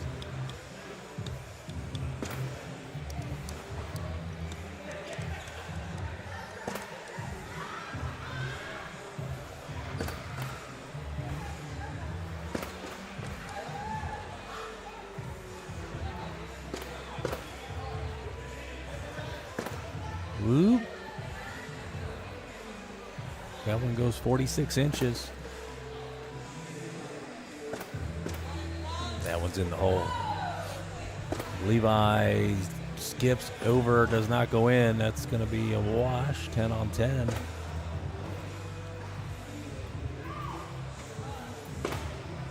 Over on court 1, Jace Lockby's up 19-8 on Sean Kelso. Jeez. Court number 3, Victor All Day up on Tyson Green, 6-4. And Johnny's back. Here's Johnny. Yeah, I was trying to find the bracket on my Scoreholio app for the court number 1, but it was nowhere to be found. I think it's tier 2, I thought. Yeah, B. I've looked in B. See, there's two B. There's 2 B singles tier 1 brackets on here. There's a tier 2, a tier 3, and this game is not anywhere on there. I can't find this match, so I don't know. Now, earlier, my wife made me a text message saying that where are the names for that court number 1, so something may be messed up. I don't know. But nevertheless, that game's almost over, I believe. Yeah, Chase is running. He just won. Whee! See that? Yeah, he said, let me get out of here while the getting's good. 4-2, Levi, Haddock, and Bryce Forbes. Bryce up.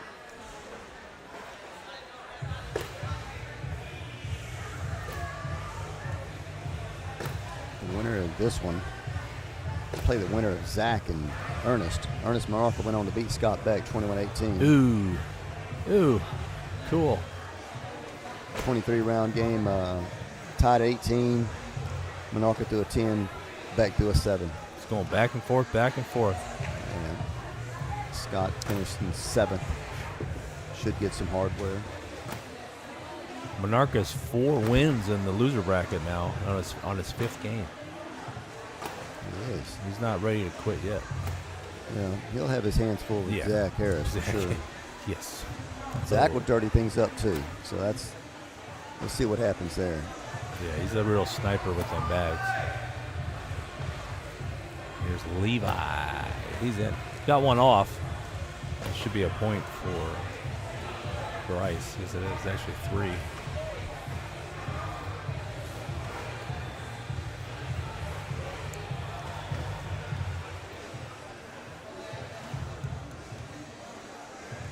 So these two are ACL partners, according to Brandon Ray here in the chat. Oh yeah? Yep. What's ACL? It's something they do. Another organization? Yeah. I thought it was a knee joint. It's where they are not. It's where they have chosen not to be. Fist pump it. ACL, big time right there, baby. That's where you watchers have chosen not to be as well. You're here with us at the Texas Cornhole League State Championships League Finals. They got a big event in New York this weekend. Yeah. Some of TCL's top players. Yeah, they go there and dominate. Yeah, you got Sammy Soto and Logan Chamberlain that made that trip up there, among others. I think JBJ. Other Texas players have gone up there. What a shot there. He threw that one pretty firm. Threw it really fast, too. I don't know if you noticed it, how as soon as the bag stopped, he threw his bag. Yeah, threw with authority. Nice little pickup from Bryce. 2 more. 9-4. Bryce got that lead and been kind of running away a little bit. Yeah, Levi's got his work cut out for him. And again, the further down Levi finishes, better it is for Grant. That is better it is for Grant as far as being able to say he's the player of the year for TCL. Now, Grant has won that award before. Yeah. It's been a while, I think, but he wants it again. He does want it. You know, it's last year Chase Lester won it, and Chase Lester hasn't been playing much TCL. I'm not sure if because he's doing something with ACL or not, but doing something. He has not been playing. I have not seen him at very many events. That don't mean he's not playing. I just haven't seen him. But Tracy, on the girls' side, Tracy Beeson has locked up the women's player of the year again. All right, Tracy. Back to back. Good for her. Yeah. You know, a little more than a cornhole battle going on there. Yes, she does. I think things are better for her, but yeah, that's been a long fight. Yeah. He's up. Slick-sided, firm, slick-sided push coming by Bryce. There's a whole lot of weight to move, though. This has got to be He's got a bag on top. He's trying to get off the board. We'll see a softball pitch here. Bar soap. Nope, he didn't. He went up top. No, he didn't. He just kind of laid up. Wow, that surprised me. Certainly feigned, rocket ship. Timeout. Early in the game, taking one of his timeouts. He's like, man, there ain't nothing there.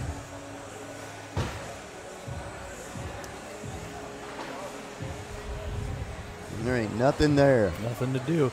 There was that one sitting on top. Maybe he can somehow, I don't know, hit it and make it go in from the top down. Wow. Kind of like that. Yeah. He got 2 out of it. Yes, he did. 9-6. Would you be surprised if I told you that The score is 8-1 in favor of Ernest Monarch over Zach Harris. Yeah. That's surprising, isn't it? I thought it'd be closer, but it's still below 10, you know. Yeah. Getting the kinks worked out.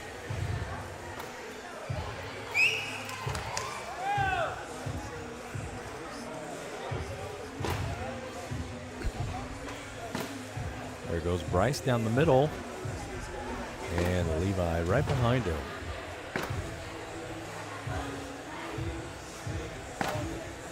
A little bit left for Levi. Bryce stops short. It's going to make it a little more difficult for Levi, but not so hard that he can't put them all in. Man. There's double four-bagger. It's kind of funny. Bryce is wearing a center hat, a center shirt, but he's still in Olympus bags. Yeah, what's the deal with that? I don't know. That's funny. That's how kids are, man. Yeah.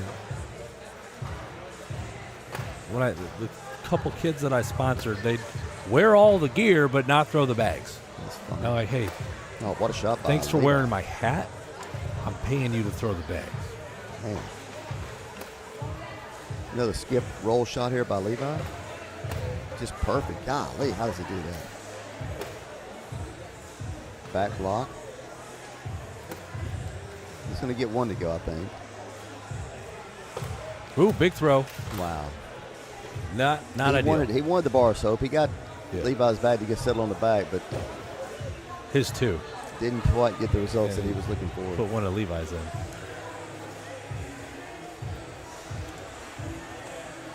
Things are kind of winding down a little bit, I can tell. Yeah. Some of the board's activities are full of people just throwing instead of keeping score, it looks like. That reminds me, I am going to let you take over for a little bit while I do some clerical work, and I'll be back in a few. I like clerical work. Bryce steps out, tries to collect that OC bag. It did get it to go. Levi should back block. There's not much there for him, but I think he can hard push and at least get one, maybe two to go here. Let's see what Bryce does. He goes up. Didn't get it to go. Unlucky break for Bryce.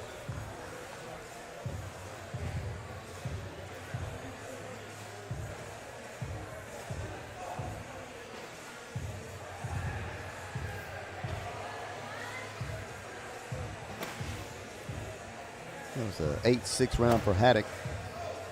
He scored the last 6 points. He was down 9-6. They had a 12-12 wash, and he scored the last 6 points, make it 12-9 over Bryce Forbes. Levi's got it back way out of play. Bryce takes a step back.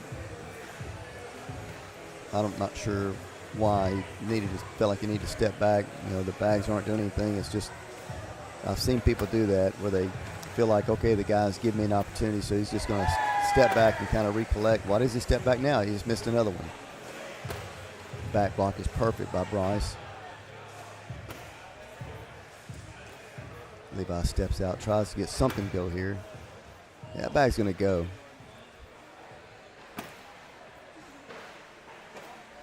I don't think it did. I think that was a 10-6 round for Forbes. Makes it 13-12. Yeah, uncharacteristic. 3 bags on the left-hand side there by Haddock, just completely out of play and had nothing he could do to get him to come back in.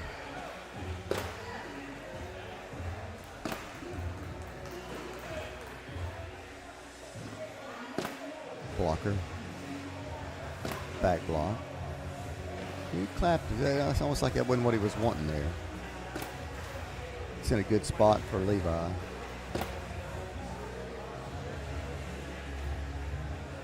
Airmail drag. Got it. Levi Haddock from way downtown. Bang. And that's a 10-8 round for Levi Haddock. Makes it 14-13. He regains the lead. What a shot by young Levi Haddock. That's what he does, though. He is so capable of hitting shots like that. That's why it was so uncharacteristic for him to lead 3 off to the left that last round going this way. Like that right there.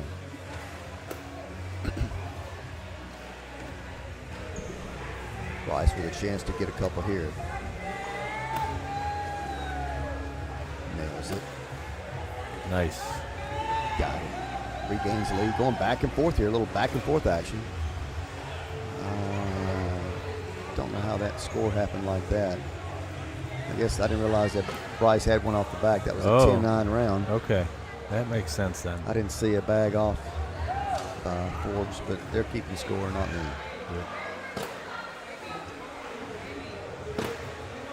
Whew, that bag almost settled on the back, didn't it? Some power on it. Sometimes they are so focused on getting so many revs where the bag spins so much that they throw it firm. It does keep it straight, though, when it hits the board. Oh, no doubt. That one went off to the left. There's two. All right, now we're tied up.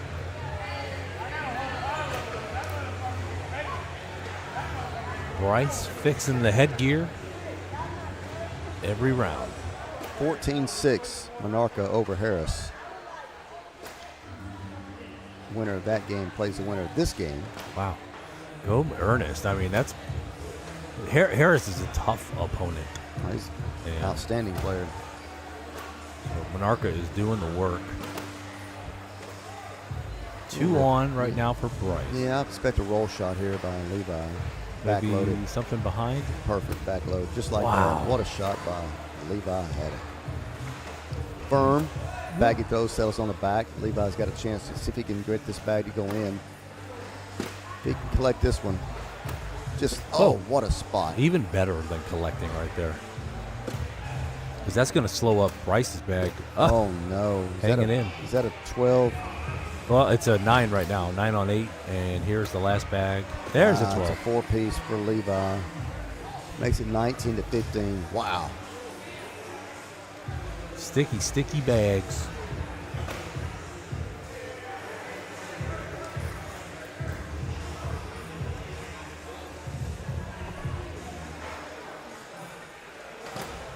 Boom. Levi's in a good position here, but let's see what Bryce does, how he reacts, and how he handles this dilemma that he's got himself in. Look at where Levi's putting that front foot. It's a good 13, 14 inches back on the line. He does. He stays back. Takes a little mini step. 4-bagger. Got to be in. Got him. So Bryce is really wearing 2 shirts. I'm sure you see the jersey underneath when he wipes his nose. He's wearing 2 shirts with a hood. Keeps that pitching arm warm. We are dying over here. In between innings. Oh, there's a miss by Levi. I don't think that bag's going to come back. I don't think it will, but we are talking. Oh, there's a miss. That could be just what Bryce needs to tie it back up. Yep. Levi helps him out a touch. There it is. Guaranteed 4. And never mind. He had 1 more bag. Now he's got That's 4. it. Back to 19 all. Oh, boy. Did we expect anything else? I didn't want anything else. This is exactly what y'all showed up for. Thanks for watching there. All 62 people on YouTube. Let's go. Who do you got? 2 points left. Who's in the driver's seat in this situation? Well, that's it right there. It's like it's going to be Bryce Forbes. Not yet. Well, Levi's going to make a heck of a shot. He's going to back block. Yeah. Well, actually, I take that back. Back Put block that in the cut, hole. same thing, right? He's in a bind here. He's got to figure out a way to get that bag that's on the left.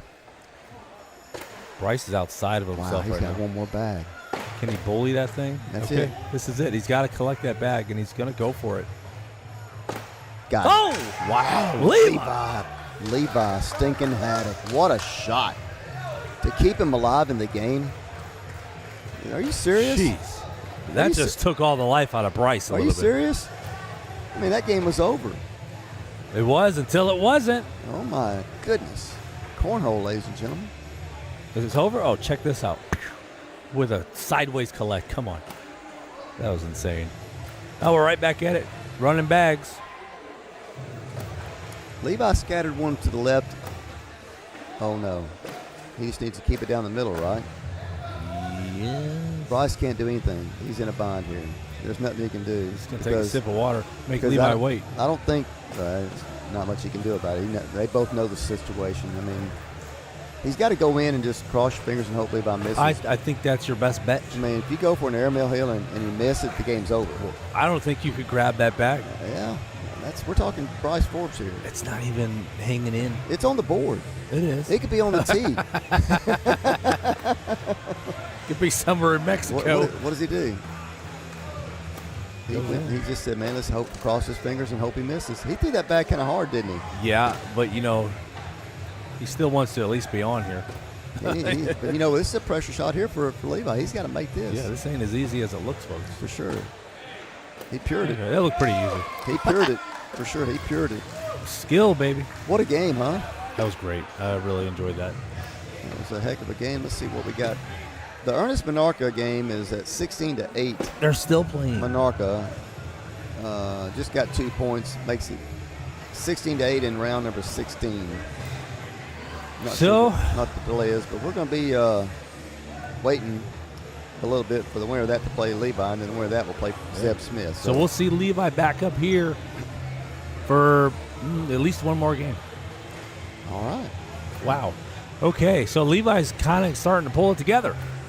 Yeah, he had a heck of a finish there. With that collect, though, that is such a hard shot. For sure.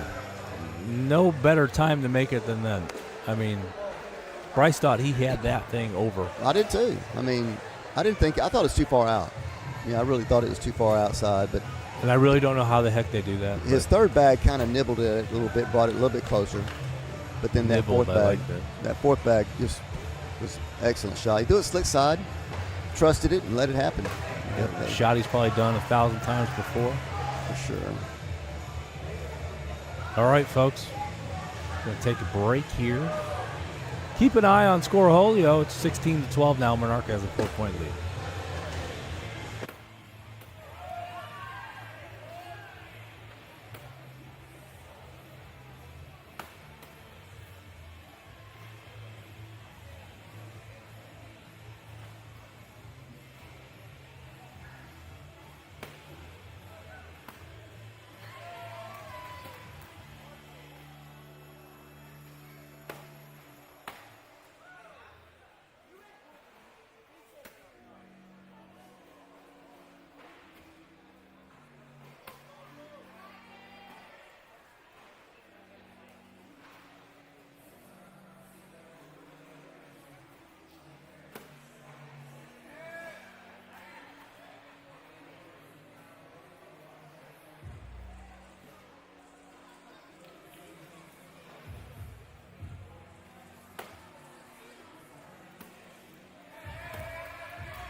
All right, folks, they're here.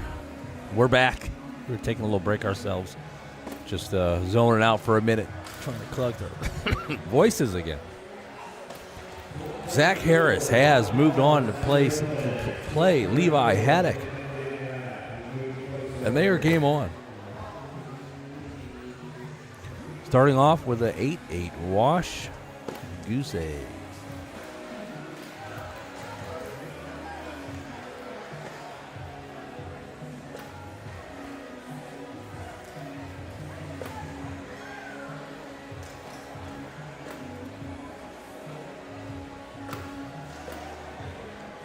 Zach's first bag is off to the left to the Levi in the hole. Johnny, welcome back. Thanks. We blinked and there was a game. Yeah, I saw him walking up. I saw that it had it on the monitor there. I was just looking at some other scores. Yeah, keep track of trying it. to find some other stuff. Yeah. We got a good crowd starting to form here. You know, typically the championship matches are pretty well supported, depending on who's playing. But yeah, there's a lot of people over there on the right-hand side of it, so they're still scattered up in the bleachers area a little bit. Still a lot playing. Looks like for fun, maybe. But, of course, every game's for fun. We're all having fun out here. Yeah, some take it a little more serious, don't they? Some have a chance to win more money than others. Yeah, that's a fact. And then there's the bragging rights and just wanting to do well overall. That is a fact.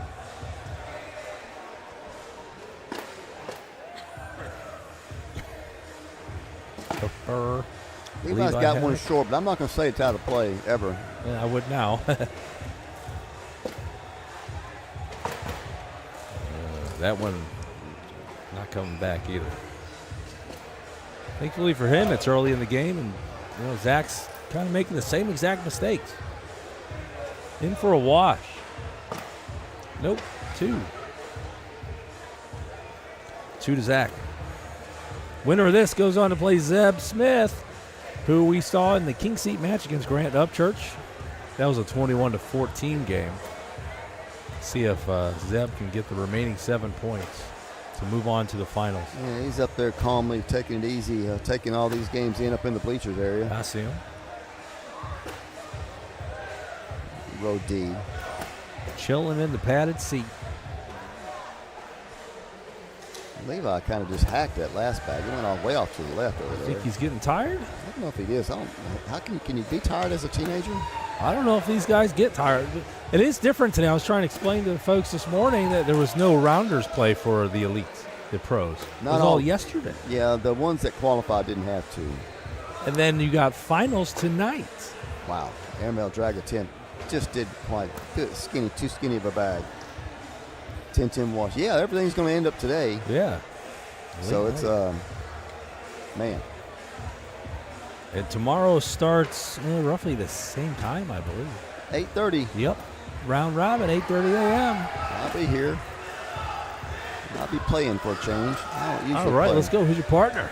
I'm playing with young Adam Utes. Okay. Adam, he's an old gangster from Said way he's back. young.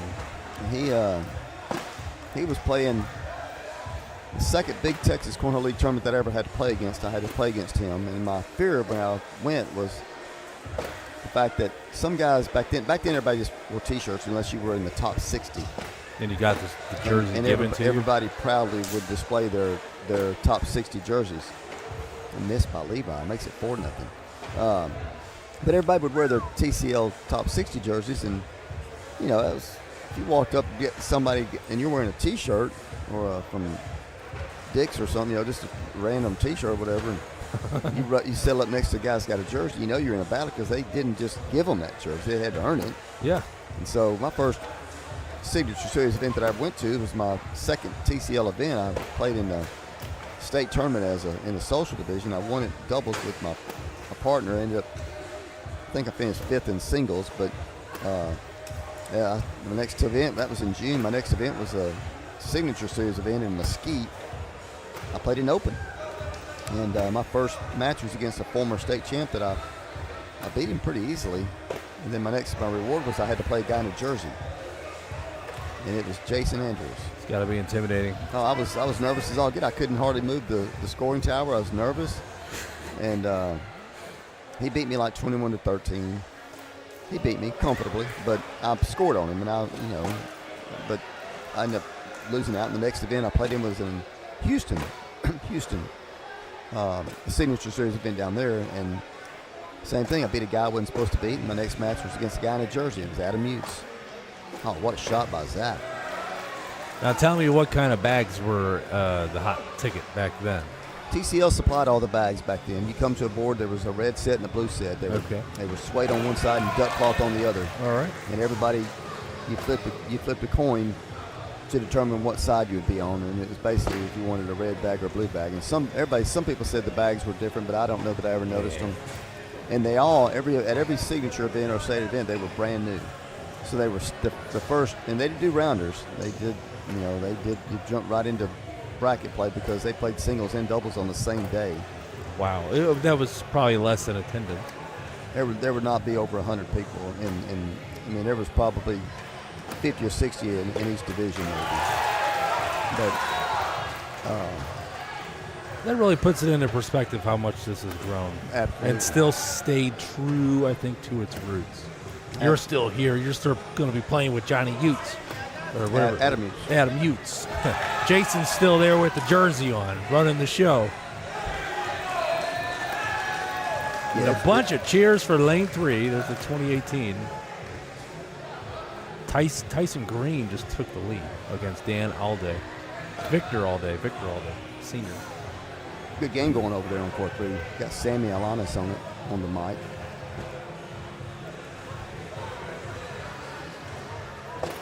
We're rocking and rolling here on lane number 2, 6-4, round number 10. Excuse me. Wowzer.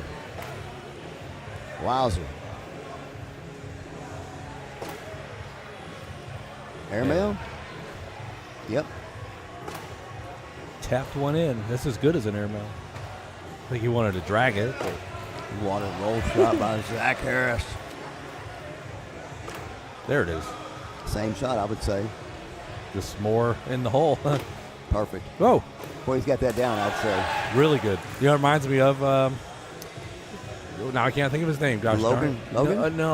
Who took Player of the Year last year? Darn it. Chase hair. Lester. Yes, Chase. Cheat code Chase. His roll bag and Zach's look identical. They kind of just, for lack of a better word, roll. And like a square moving forward. It's kind of neat. Big cheers on lane 3.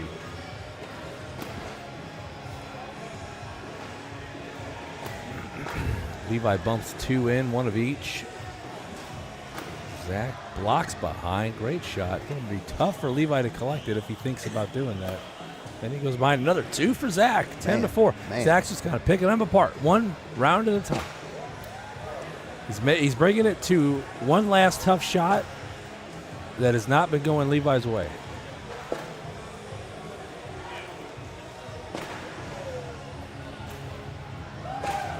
Tyson Green just took the victory on lane number 3. Man, that's a battle over there, wasn't it? Battle for sure. The crowd was behind him, I'll tell you what, man, they were cheering. Yeah, there's a couple popular players. You know, they have one with Olympus, the other one's with Throwing Stone. Yep. Tyson's back up against Corey Serrata. You got the same haircut.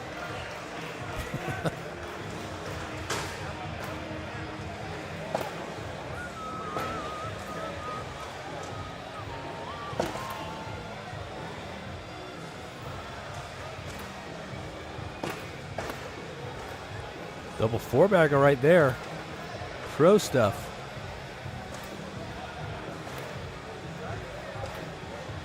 It's like Zeb, yeah. Making his way down from the bleachers to maybe start throwing, warming up a little bit maybe. Just crossed my mind. Let's see if he's still up there. And he just is walking down. Pretty cool. So he's on the right page.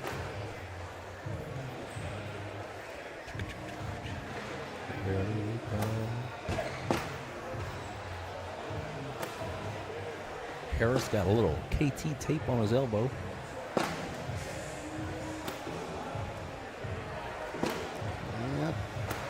That's a good shot. I used to see a lot of that whenever, probably back about 10 years ago, my wife and my daughter and I, we did CrossFit. And they'd have these CrossFit competitions at the local CrossFit box that we went to. And if they had enough people, you'd see people every now and then with some of that KT tape on. Yeah. Little. It does help a little bit. A little bit. You see people put it on their hands so they wouldn't get their calluses ripped open and doing a pull-up bar. Man.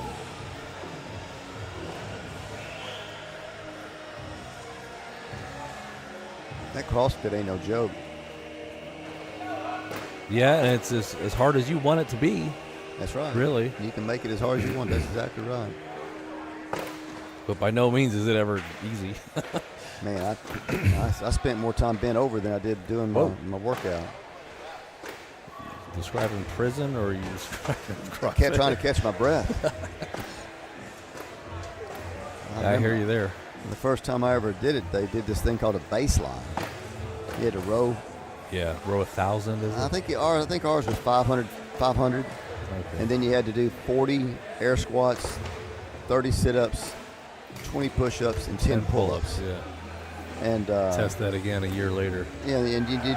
You timed me. And my wife and daughter had gone to do this CrossFit a week before I did, or maybe early in that week, and they asked me to go, and I was like, I've played sports all my life. I'm fit. That's at what the time I everybody was 54 years old at the time, so it's like 53, 54. But I've been working out a little bit, and I'd always played ball and been in shape cardio-wise. And man, I tell you what, I did that rowing, and I had the air meal. I mean the air squats.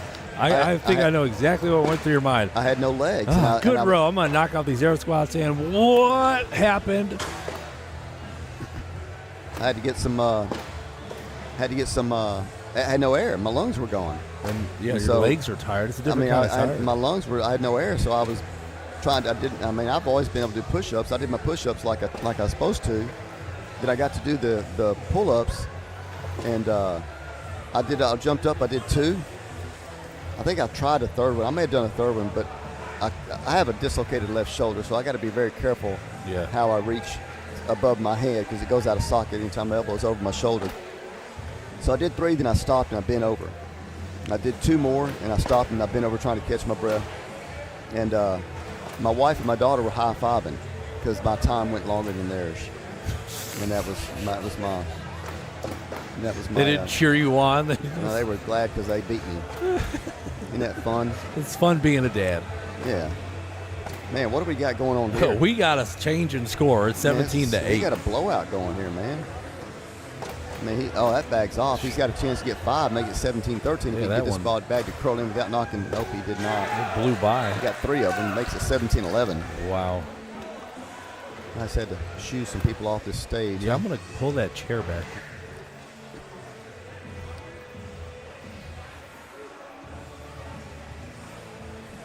We have issues sometimes. People get up on our stage and they want to be able to watch, and we let one person do it. Somebody else has got to do it, so we got to make sure nobody gets on here. Same thing with the commentary. We have people wanting to come up here and commentate from time to time, and it's not that we don't want you to do it. It's just that if we let one person, we got to let somebody else do it. So it's kind of we end up coming across as being bad guys. Slippery slope. It is. I've had a couple people ask today about doing it, and it's like, if I let Jim, I got to let somebody else do it. And I just don't want, we just don't want a lot of people coming up here. So there's rules. Don't know what they're going to say. We don't know them. Some people we don't know. Some people we do, but. Yeah, we don't know the level of intoxication. Yeah, that's the other thing. There is you that. Show up here with a brand new drink in your hand, forget about it. Forget about it. Just keep on walking. Yeah. 17-11. Going into round number 18, Zach Harris. There's a miss there. See if Levi takes double clutches, kind of gets his composure back. He realizes he's got an opportunity to score a couple more. That bag that Zach has thrown off to the left, man, that'd be a tough get for him over that side. That's more outside than Levi had to collect. And that's a tough angle from that side of the board down there. Good point. Yeah, just let it go. He's going to take his medicine and just minimize here. Nice shot, Levi. This should still need to go in. He went for it, and that was a mistake. That's a 4-piece by Levi. Zach, I don't know that he went for it, but that bag went left right off the get-go, didn't it? Just missed. This is the whole reason that bag was there in the first place was a miss. And that makes it 17-15. Whew. Just when we thought game was kind of underwater, looking like it was out of reach for him, he just 2 rounds later he's back in it. I tell you, I fully expect Levi to win this game, and I fully expect him to beat Zeb, and I expect it to be a battle with him and Durant. I mean, I may be wrong. That's just my. I wonder if it would come down to who wins that game. I mean, yeah, but Zach's got a chance to grab a couple more with that roll shot here. Let's see if he gets it to work. If he goes for it. Ooh, went to the right. Man, just had it drifted off to the right a little bit for an 8-8 wash. But man, that was an opportunity for him there. Man.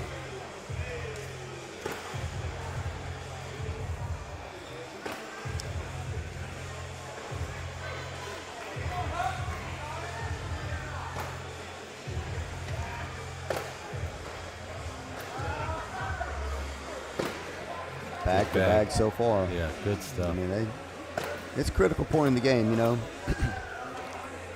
There's a miss.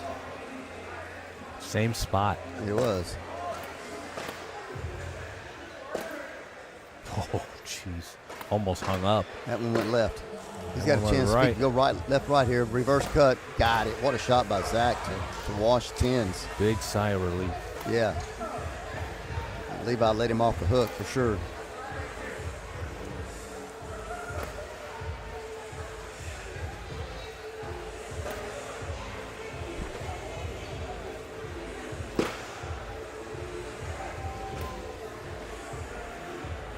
First bag lands like on the red state of Texas.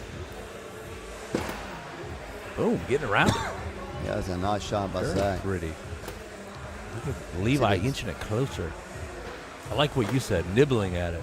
Well, that was a smart bag by Zach to kind of block it up, but roll shot. Yeah, perfect. Got it. Got it right in the slot. Levi's got an opportunity here. There's 2 bags set up there. Airmail, please. No, he's going to slide it in. Already got one of them. Let Zach do a little tougher shot here. He's got to stay perfect. He does. Oh, yeah. Perfect shot by Zach Harris. Got the touch on that A one. little slow-mo action there, wasn't it? Woo. 19-15. Again, just 3 or 4 rounds ago, we were thinking Zach had a comfortable lead. But Still not- kind of does. Yeah, Like, against most people. You know what I mean? You're up 19-15. You think, it could be 19-19 in an I instant. like it. That's what happened to Bryce. For sure. I like where I'm at. You need to like where you want to be, which is 21. Yep. Don't get settled. Get complacent. But, you know, he's had a couple of rounds where he's thrown a bag randomly off to the left. Yeah. From this Some end, rounds with 2. from that end. Just That's a great back block there. maybe catching a sticky spot on the board at an odd angle. And Backloaded shot coming up here. Wow. Now, if he could do the same thing and make his, that might be the game. No, he's going slick side. Looks like nice. What a shot by Zach very Harris. nice, and that will do it. That ought to do it. I don't see Levi doing anything No, with that. he knows there's nothing. Wow, what a shot by Zach Harris to end this one. Heck of a game. Grant's probably fist pumping somewhere. Yeah, Grant's probably pretty tickled about that one. That's probably helped his chances of his goal for the weekend. Levi's not happy. I mean, he played a heck of a match, but just Zach Harris made some shots. But we got a good one coming up after this. We got Zach Harris against Zeb Smith in Battle of the Z's.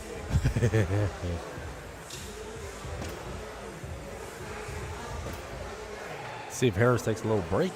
Well, you know, he's not hard to stay warm. Yeah, Zeb's throwing somewhere, probably warming up. I'm not sure if he knows the game's over, but He'll get a notification. He Hey, probably- Zeb, you're up, he brother. probably did. But he'll make his way over here in time. Let's see if we can spot him. There he is. He's on his way.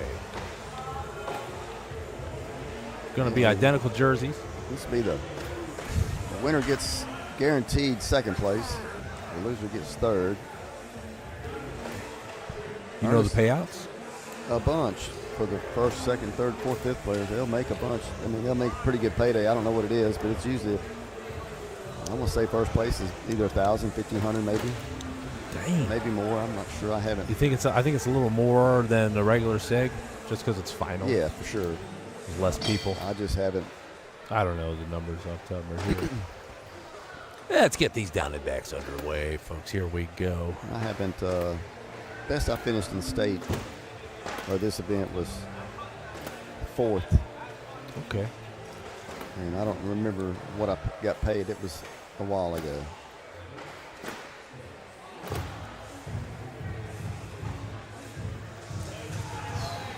I'm feeling like a gas station run is in order soon. Nah. My wife went to grab a bite to eat at the chicken restaurant in the casino, and she went to pay with the card, and they were asking for her ID. She was like, "What?" It's kind of odd for her. Let's see if I can. I need to get like something to drink other than water here.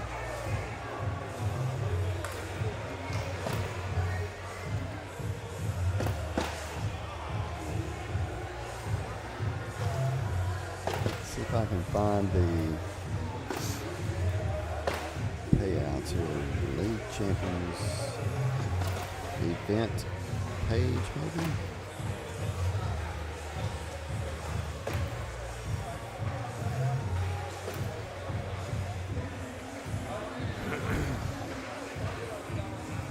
Support layout. I don't want that.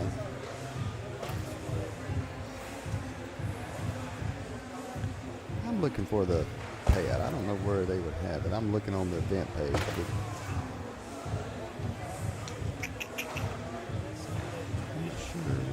have it. They don't have it listed. They used to list it on the website. But Yeah. Game on. Here we go. Zeb's got first bag. there's a payout right there.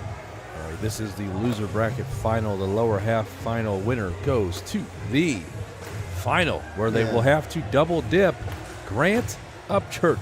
Yeah, that's, first place is going to get $2,000. And I think it's kind of odd. Second place gets $1,800, just $200 less. Third place gets $1,600. Well, it pays to get far. Yes, for sure. Fifth place, you're going to get $800, so that's not a bad payout. All right, so between these two, someone's guaranteed $1,600. One of them's getting $1,600, the other one's going to at least $1,800. So that's something to be a little upbeat about. Absolutely. Good stuff. For sure. So the payout for doubles is probably $4,000. I got out of it, but I'm pretty sure. Oh, that's all right. Yeah, it's usually double. Yes. Two to the left. Harris back to his old ways. Those were our first two bags of the round.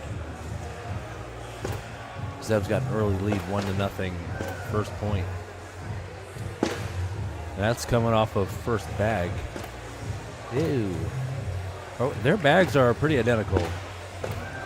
Oh, Lord. They're real identical. The carpet's a different color, thankfully, but the tops, they look a lot alike. So it's going to be one of those matches. Jerseys are about the same. Bags look about the same. They got different kind of hats and breeches. Yeah. One's got specs.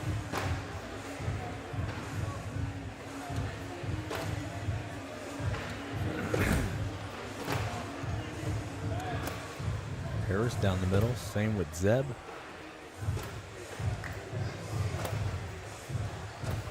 This might be a long game. Yep. And you could spot both of these guys at any SIG. They are always here.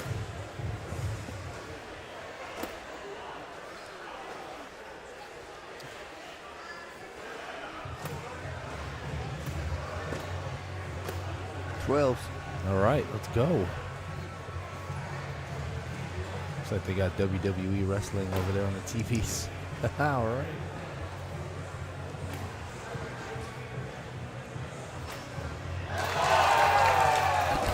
Ooh, they like that from the kid on lane 1.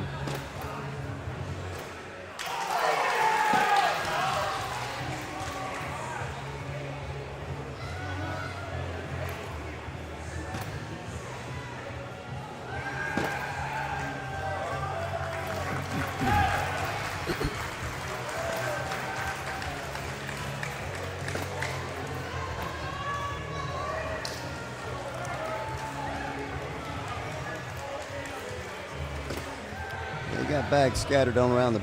I got that whole circle. Yeah. It's surrounded. Shotgun pattern. Whew. Could use a little pick-me-up. Tell you what, I'll run to the gas station and get you whatever you want. Oh wow. So what'll it be? I don't know. I'm gonna wait and see what my wife is. She was supposed to get me something. I recommended or suggested. She thought about driving, going somewhere, but the parking lot was so full. She said, "I don't want to lose my parking spot." Oh yeah. So I said, "Well, I suggested." She said, "I'll just eat some yogurt that we have in the room." So I suggested DoorDash. She said, "Let me look," and I haven't heard back from her. So I'm not sure what she's gonna do. Airmail from Mr. Zeb Smith. Boom. Zach going for a roll. Goes a little too deep.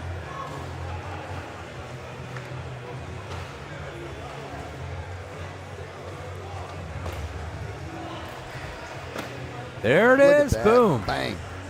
Airmail, then a roll. What's next? Slick side. Now he's got an open lane.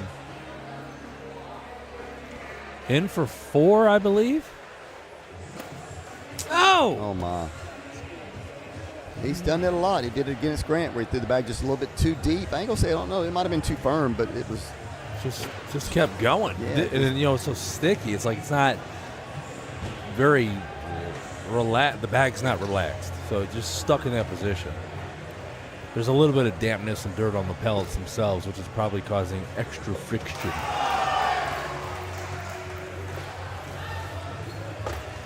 That's just left.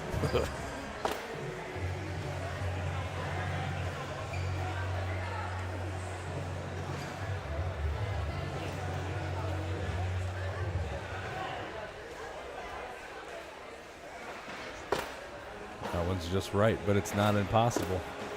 Zach's not going to help him out in the least. Touches it, gets it a little closer.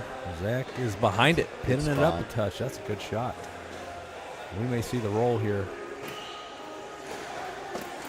Nope, takes advantage of the only open lane he had. Zach slick side, knocks his in. That's going to be 2 for Zach. Giving him the lead, 4-3.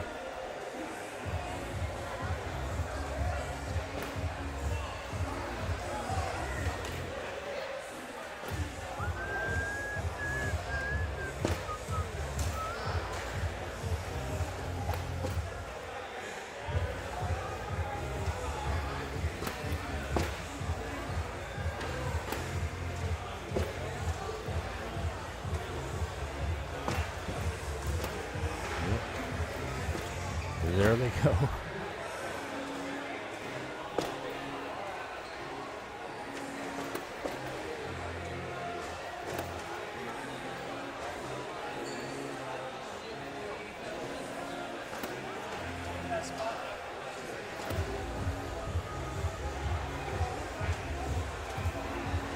Thanks.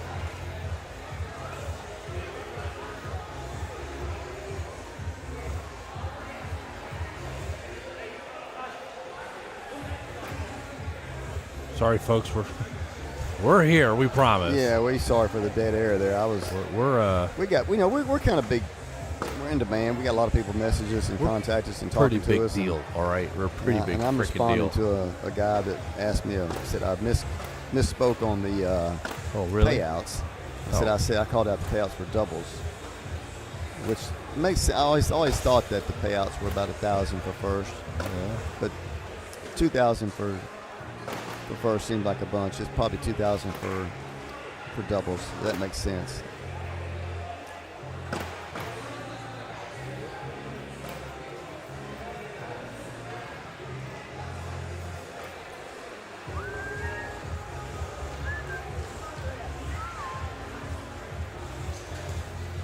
Nine to 2.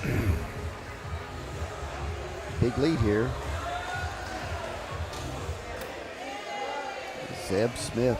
Wow. I wonder where he got the name Zeb when his name is He said Preston. he just likes that more. Okay. Oh, that's a good-looking skip shot there. Probably fits his personality a little better. You know, he's a pretty easygoing guy. Yeah. If he wants people to call him Zeb, hell, Man. I'll call him Lucy for all I give a shit. But That's three good finishes there for Zeb. Let me get a couple here, it looks like. like when people say, yeah, call me Skip. What?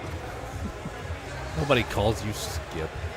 Yeah, first is 1,000, second's 900, 800 for third, and 700 for fourth. Okay. I just got information back from one of the TCL brass, Jason Andrews. There he is over there. He's been listening in. He's been giving me a hard time about being an LSU fan. LSU's in the College World Series. Yeah, he's laughing right now. You can Yeah, see him in the background there on the camera. Yeah, he just told me, he said, let's go Tigers. You know, he's been picking at me. LSU's got their hands full. They're playing in the College World Series against Coastal Carolina, who's won a 26-game win streak, and they're the hottest team in the country right now, and they're really good. LSU won a pretty exciting game against Arkansas, which is a team they play in league throughout the year, but had a real good battle the other night. Well, speaking of battle, you got a 12-point lead here. Yeah, Zeb is just, he's doing what he did against Grant for the most part. He was just making bags down the middle until Grant started throwing dirt at him. Doing better, yeah. And Zach, there's that. That was an airmail. It was just not a very good one. And that was a bad miss by Zach. I mean, he looked like he tried a roll shot, but the bag just went too far to the right. But Zach's in a bind here. Going into round number 11. 10.2 PPR for Zeb and a 9 for Zach. I mean, that's indicative of they're making bags and not really playing dirty. Airmail by Zach Harris from way downtown. Bang! Good shot by ZH. Airmail attempt by ZS is long. Zach throws another one. Go! Got him. Bang. That's going to get him back into the game a little bit, don't you think? Yep. Mentally, at the very least. I mean, points-wise, too. I know Zeb had 2 bags that were off. Yeah, it's a 8-on-2. Yeah, or 6-on-2. 6-on-2. Yeah, that was a 7-on-2? I thought he said 8. 7-on-2. 7-on-2. That's a 5 spot. Big round for Zach Harris. Getting back in the game a little bit, kind of cuts lead in half. A little boost. And just making airmails like that is a boost on its own.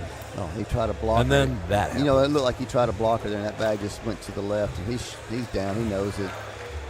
Had the momentum and just kind of gave it right back to him.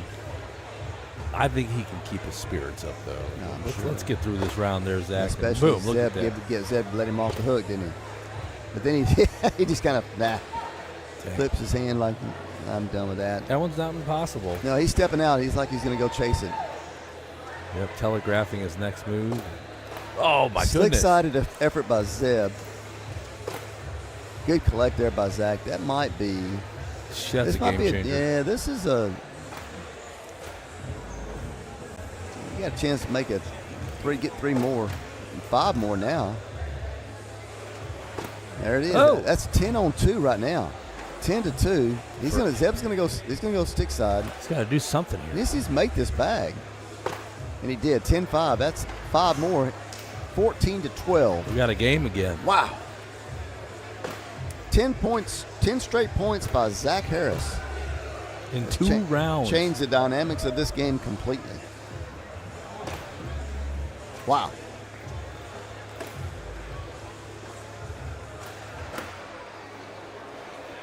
That's all I can say is wow. Wow.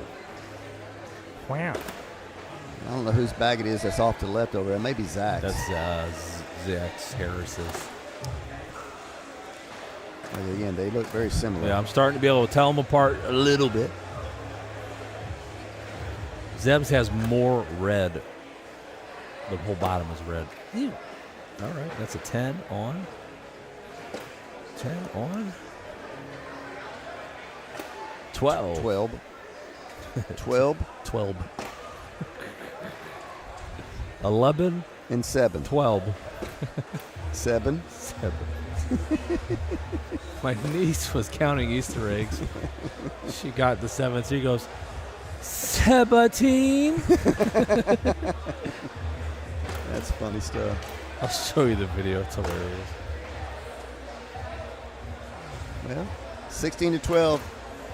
Zebariah Smith got a bag off the backside of the board. Not likely going to be able to recover that one. Just needs to stay true and finish up with a 10. Minimize a little bit here against Zach Harris. And he does. Oh, yeah. Zach nails his last bag for a 12-10 round. Fist pump it. 16-14, 2 points separating these two guys. The winner goes to the championship game against Grant Upchurch. Getting into the red zone here. And I think Grant has played both of these guys. I wouldn't doubt it. I think he beat Zach earlier. Oh, let me look at the bracket and find out. I'm pretty sure he beat Zach earlier. Okay. You know, Grant just put people in the loser bracket. Not that there's any easy game in the elite division, but this guy started out for Bryce Forbes. Grant's first game was against Bryce Forbes. Yes, it was. And then I think he played Ernest Monarca, and then maybe Zach Harris. You know, he Cade just Blankenship, then Zach, and he knocked Zach down 21-11. I mean, those are some battles. And then Zeb in the Kingseat match, 21-14. I mean, those are some amazing players to go through to get in this position. Yeah. And then Levi, he did not play Levi yet. He didn't. And he don't have to. You know, he don't have to play Levi. Levi finished 4th. And that'll help Grant significantly with the points for chasing the Player of the Year. Grant just has to win one more time. Pull it out of the way there, Zach. There you go. That's what you needed to do. Now, he can step out. Now, he don't step out much, but he should step out. But he's got a couple of more bags. He just needs to go down the middle and nibble at it a little bit so he can help it get closer, just like that. That's what them pros do. They don't do it all in one shot. Yeah, they got that one a little bit closer. Now he might can start inching out a little bit, trying to create a better angle. Whoa, there's that flip over again. Wow. Too much power. And, you know, that's not a bad bag because it kind of sealed Zeb's bag a little bit. In or airmail? I mean, I think you just put it in the bag, put it in the hole, minimize, give up 2 here. I mean, airmail and miss, you're in a bind. Yeah. I just can't keep giving up points. No, that ties it up at 16. But, you know, that was airmail maybe try to grab something, you know, maybe get lucky if you could drag a bag or not. But that's a pretty risky shot because if you miss it. If you're not feeling it, then, yeah. I mean, if he misses it, that bag goes off. That's a 5-point round instead of 2. As tempting as it is to go for that airmail. Now, if it was the last bag of the match, obviously you'd have to, but we're not there yet. Like Zach tried to avoid that bag. I would have hit it, try to push it out a little bit. Zeb steps out just a little bit, so he can go right to left. Just nice like that. shot. Perfect. Look at the touch on that. Jeez, just and absolutely missed it. Wow. Zeb can go in here for 2. I don't think that bag's going to slide in. Nope. And that right there almost slipped past the hole. That's a heart attack. That one almost slipped past the hole, didn't it? Wow. Hello from California. Let's go. Moose Knuckle Cornhole is watching. Hey, Richard Graybill and Moose Knuckle Cornhole. I like that name. Moose Knuckle Cornhole 69420.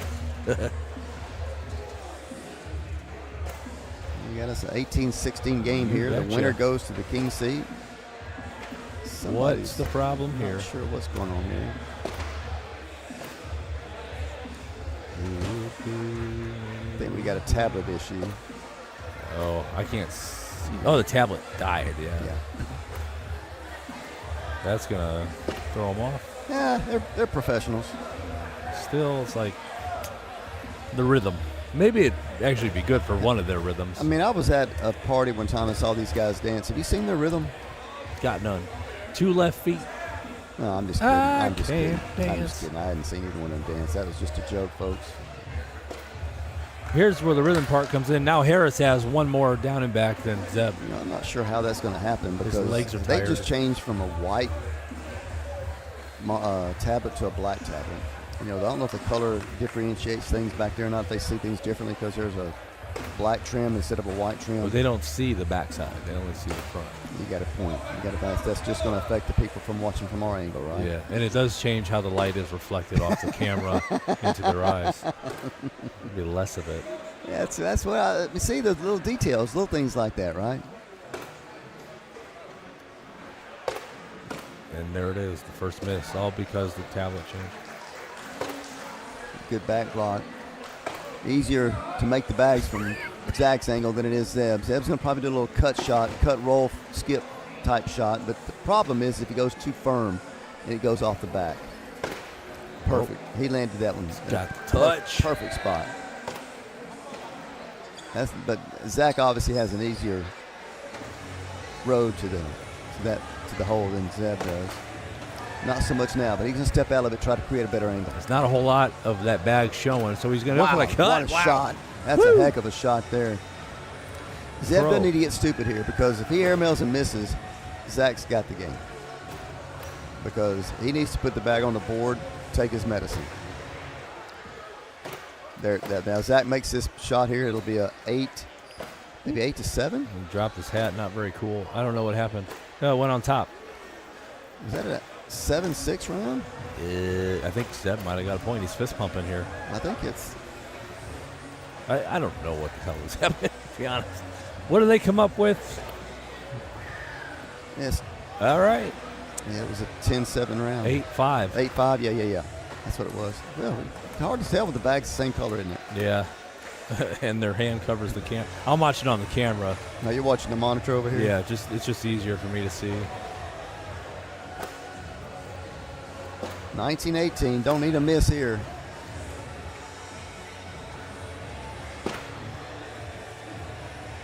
And there's a miss by Zeb. Collect here by Zach could really help his case. Yeah. He threw a slick side. He didn't get it to go, but it didn't move at all. Zeb's in a bind. Too far left and you're done, and That's it's perfect. a heck of a shot, but still, the collect effort here. It's going in. Oh, my gosh. Zeb is in what we call a pickle. This is not fun. You need to go backside. He's got to go backside and as clean as he can go. The whistle clean. I mean, he needs to get a little height on the bag, and he needs to go what we call a credit card airmail. Yeah, sideways. Up. Oh, he dragged it. All right, hit that's the game. airmail. The bag he threw was just a little bit too chunky. And Zach Harris All it needed was a touch. goes on to play Grand Upchurch. Now, I'm not sure when they're going to play that one. That's the very last match of the night. Is it? Yep. So we got time. No more games here in lane 2 unless they move some over from another bracket. But we're going to pack it up. Not pack it up. We're just going to take a break till the finals start at about, well, it says 8:30, but it might be 9 o'clock. So, get yourself some late night snacks and hunker down for the rest of the night.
All right, folks, I am back here. We're on court number 2 here in Choctaw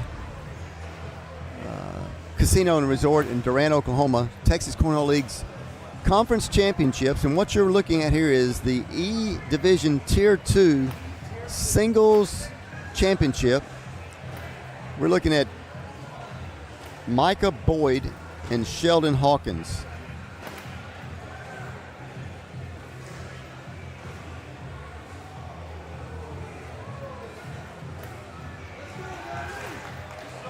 Micah, I believe, is in the king seat.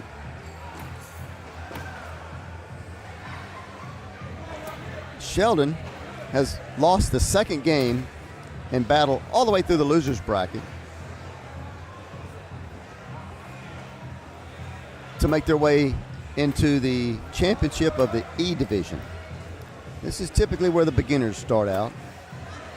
TCL has a S, or the elite division, for the pros and the top tier elite players. A, B, C, D is what it always has been for many years. They added an E for beginners, basically. And that's what they are whenever they first started. Everybody starts out as an E. But they improved throughout the year. And these guys, tell you what, they may not be super accurate. They throw decent looking bags.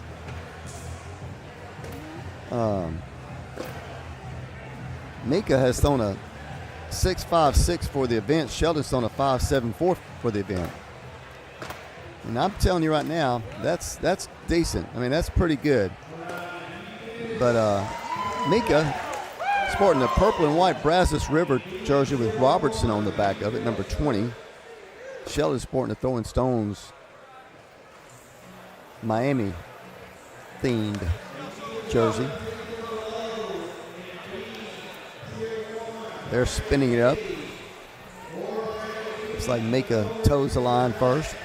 The phone in her back pocket. They dap it up, look at each other, wish each other good luck. And I'm telling you right now, folks, if you've never played in a Texas Cornhole League Signature Series event or state tournament,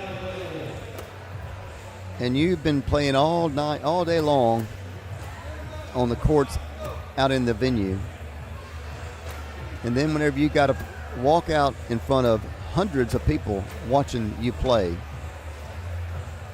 it will get you. I'm just telling you, your nerves will be a little bit pressed because, you know, whenever you're playing out on the boards, you got you and maybe friends, a couple people, sets of eyes watching you. Right now, there's gobs of people standing around right now. I mean, there's a lot of people out here watching these finals. There's people letting out a charge for Sean Kelso over on court number 1, who's playing in a game. I'm not sure what status is, but Sean's out of the Tyler, Texas, the Flint area. They play a little venue over called the Boardroom. Real nice setup over there that those guys have. Sean, one of the players, I played against him a week or two ago. I got teamed up with one of the top players in the state and rode his coattails to a win. It's like Sheldon, who has to win 2 games here. He's got a double dip, Mika. I'm not sure of the pronunciation. She's got 2 bags off the board. And Sheldon's got 1 in and 1 on the board. Maybe 2 on the board. There's 2. He's got a bag over here, way over here on my nest. I got bags everywhere, folks. That is a 5-3 round. That's 2 more for Sheldon. I think that makes the score 5-0.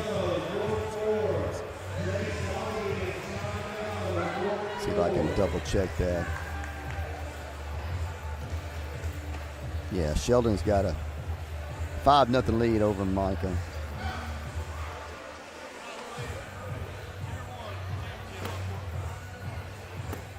That back kind of curled and wrapped around, went in.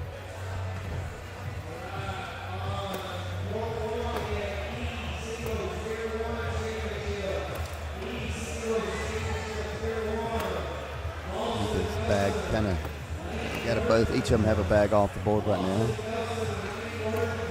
There's not going to be a lot of strategy between these two at this level. They're trying to they're fighting their own battles of just trying to keep the bag in the middle or near the middle and on the board. Not sure what the score was on that one. It may have been a wash. Looks like it. Score's still 5-5. That was a 5-5 wash indeed.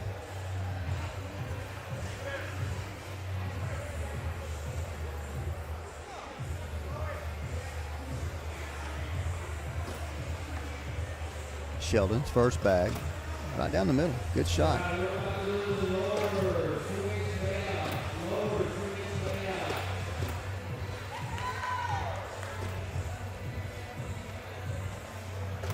And that one kind of skipped off the side there from Micah.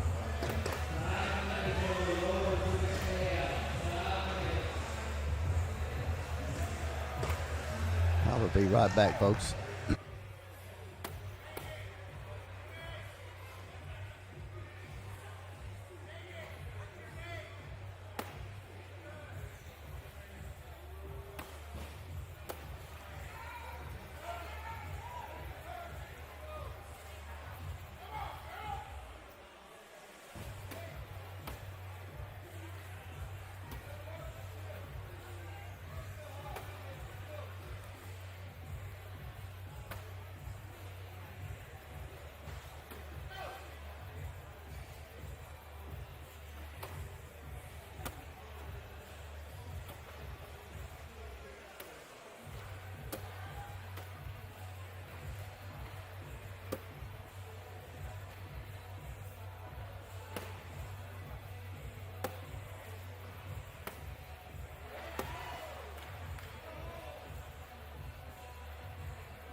All right, I'm back. I may have to go take some pictures of some payouts here in a few moments.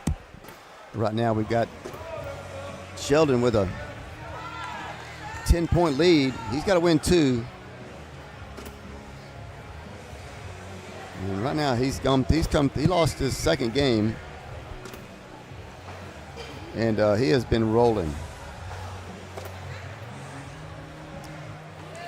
Boyd. There's a bag kind of off the side for Hawkins. Boyd pures one just short. Got 2 on the board, 1 off the back. And 3 on the board for Hawkins and 3 on the board for Boyd. Makes it a 3-3 wash.